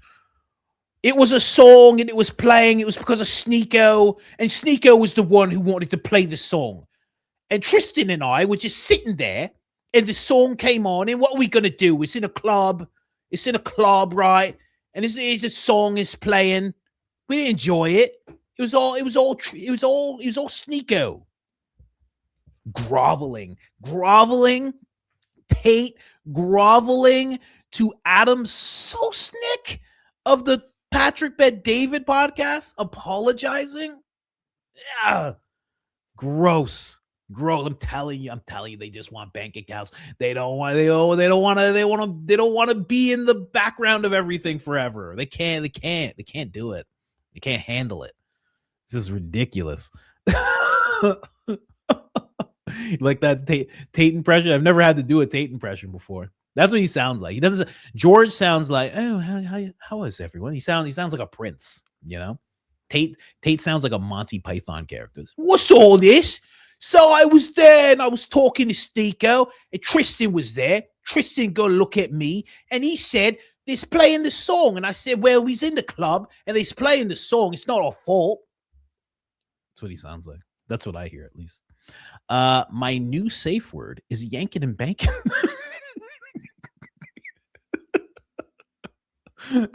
Frank is not okay. Yanking and banking. That's the new safe word. Oh my gosh. It blows my mind how uninformed they are about health being Charlie Kirk's security. I hope Candace Owens wins that lawsuit. Go coach. How's that baby? Baby's good. I guess the baby's sleeping. Doing good. You know, babies, they form a face. Their face starts to come into play. So he's looking handsome. I thought he was like me. I thought he had no eyelashes like me. Because I got like no eyelashes. They're there, but they're short. You know, this guy has long eyelashes. You know, I'm a little disappointed. You know, I thought we were going to be men. About the eyelashes, and he decided, no, I'm going to have these long eyelashes. Okay, fine. You want to be pretty? It's cool. You know, your sons, right? They disappoint you from time to time. It's cool. No problem. Anyway, he's doing great. Are you streaming the pre-trial? No. This is my own pre-trial that I'm doing here. That's what I'm doing. Look up the CPR machine. A CPR machine. You'll be surprised. A machine? Hold on. Let me look into this just real quick. CPR machine. CPR machine. Let me see this. Oh my God. Oh geez. Whoa. Okay. Well, I don't want to see this thing in action. Jeez. I don't want to see that thing in action. But I saw it. I believe you. It's crazy. It looks like it doesn't do CPR. You know? That's what it looks like. It doesn't do CPR. It looks like it does the opposite of CPR. Gifted a membership. Thank you so much. Frank does need those safety goggles because people want to, you know, I don't know. He's always worn them. I don't know. Even way before. Bald guy could be the governor of Utah. Spencer driving him around. Come on, guys. We got to do this quick. Get back to church. Blacksmith. Pro fighters can barely eat before a fight, but Tyler Robinson can casually eat the Lord's chicken right before quick scoping Charlie Kirk checks out. Yeah, it's kind of wild. It's kind of wild that he would sit down and have some Chick-fil-A and then afterwards have Dairy Queen. This guy made a day of it. Made a whole day of it. He's like, whew. All right. Just jumped off that roof. That was crazy. I'm going to go to Dairy Queen. Go to Dairy Queen quick. What? he is a highly skilled operator or a psychopath. I kind of wish Mama was in that conversation. That's so funny, man. Tyler Boyer, an expert at public speaking, accounting, and playing the meat flute. Meat flute. I feel slightly attacked because in school I had to play the flute. Everybody, because I was a bad kid, everybody got to pick their things and the drums and the saxophones and all the stupid things. And then I was left with the flute because I was always getting kicked out of class and suspended and stuff. So when I come back, all that's left is the flute. So now I'm and I gotta learn how to play a flute. I was so mad I stole the thing at the end of the year. I was like, you're not getting it back. How about that? I was a bad kid. They make me play the flute. How about I keep it? How about that? Sold it at a pawn shop. I did. The guy's like, where's this from? I'm like, I've always played the flute. He looks at me. He's like, yeah. So you could play it right now? Yeah, but I don't want to get my lips on it. I just cleaned it for you. He's like, all right. All right. He knew exactly what I did. He was like, this badass kid. When he was in the parking garage walking past the red SUV, his head was above the lift gate, which would make him taller than 5'11". Good observation. Really good observation. Yeah, that height thing's really going to come into play. Tatum is morally prolapsed. Poor mama. Morally prolapsed.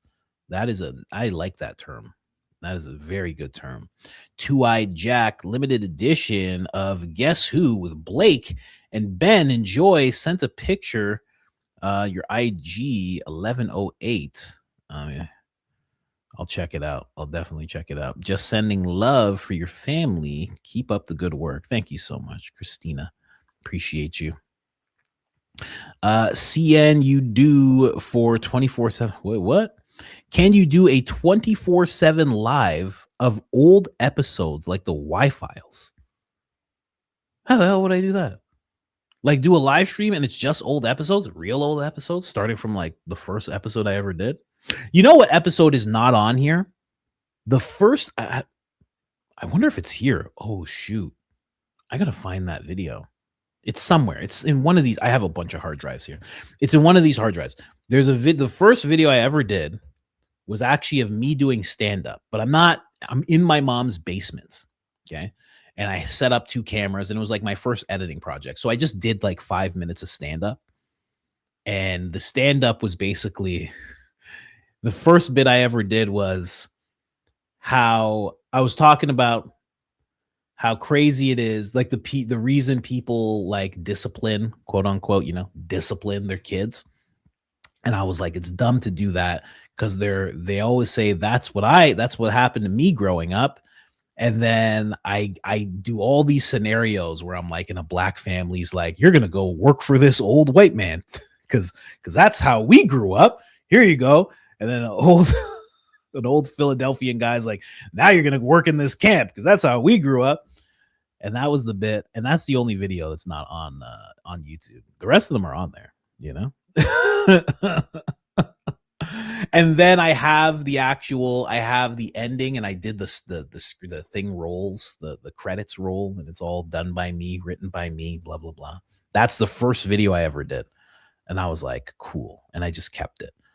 I never did that set. I never actually did that set on stage. I should though, because there's a lot. You can go deep into that. You can go really deep into that. It's an interesting way of thinking. Like, this is what I went through, so you should go through it too, kind of thing with your kids. Very weird. Very weird. It's like me making my son live in a moldy basement. That's how I grew up. He'd be like, what the hell? What are you talking about? You had health problems. I know. And I came out just fine.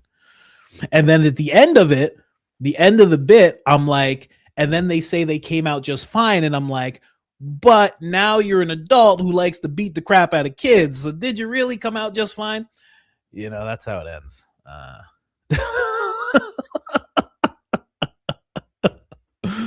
That's how it ends up ending. So, you know, that was the bit. But ride with that Nina. Oh wow. Hey coach. Mint Daddy Crew third celebration. Keep going, Max. Go Poppy. Thank you so much. Appreciate that. Sneff said he wouldn't say who talked to Tyler Robinson because he knows they're innocent. So he knows. Yeah, exactly. Great point. He knows they're innocent. So he knows. How do you know they didn't do anything wrong unless you know who the person is? 100%. 100%. Yo, me too. We had black mold. Yeah. Mold, man. It was terrible. I didn't go through what Candace went through. Or maybe I did, because I had a terrible, I thought I had all sorts of things. And then I got out of the basement and like everything got better. I'm good now, but good gosh, it was terrible. It wasn't disturbed, but it was still there. You know, I was sleeping right next to it. It was terrible. Space ghetto in America, in an American accent, will sound like Spice Girls in Scottish accent. Space ghetto? What do you mean space ghetto in America? In an American accent will sound like Spice Girls in Scottish accent. I'll have to decipher that. I have to figure out what the space ghetto is first. Lies can't destroy Candace's humility. Christ is king. Christ is king indeed. Thank you very much, Zamet. My bouncy self. Oh, wow. Hey, coach. Thanks for doing commentary on Candace's posts on X. I don't have time to read all of that, so I listen to you. Go Max. Thank you so much. I appreciate that. Surprised it wasn't 33 passes. Okay, I'm done. I'm done as well. Good gosh, guys. 5 hours, 10 minutes. Okay, we got to get out of here, guys. I'll see you guys tomorrow. 100%. Any coffees that came up while I was doing the supers, we will get to them. Don't worry. But thank you guys so much for hanging out. Whoever stayed with me the whole time. I mean, come on, man. Shout out to you guys. I know Mike Riley's one of them. Thank you so much, man. I do appreciate it. Mike Riley, one of the new mods. He can boot you out if he wants to, so you better be nice. I won't question it. All right, guys. Thank you guys so much. We will be back tomorrow. We'll discuss day 3. We'll discuss what's going on with Baron, because remember, he is going live today. And we'll see what he has to say about everything that's developed. I can't wait to hear it. And we'll see what other weird stuff pops up. And I'm sure Candace will be doing more stuff. So we're saying more things. So I'll keep you guys updated on that. Anyways, I am finally out of here. See you tomorrow, 10 a.m.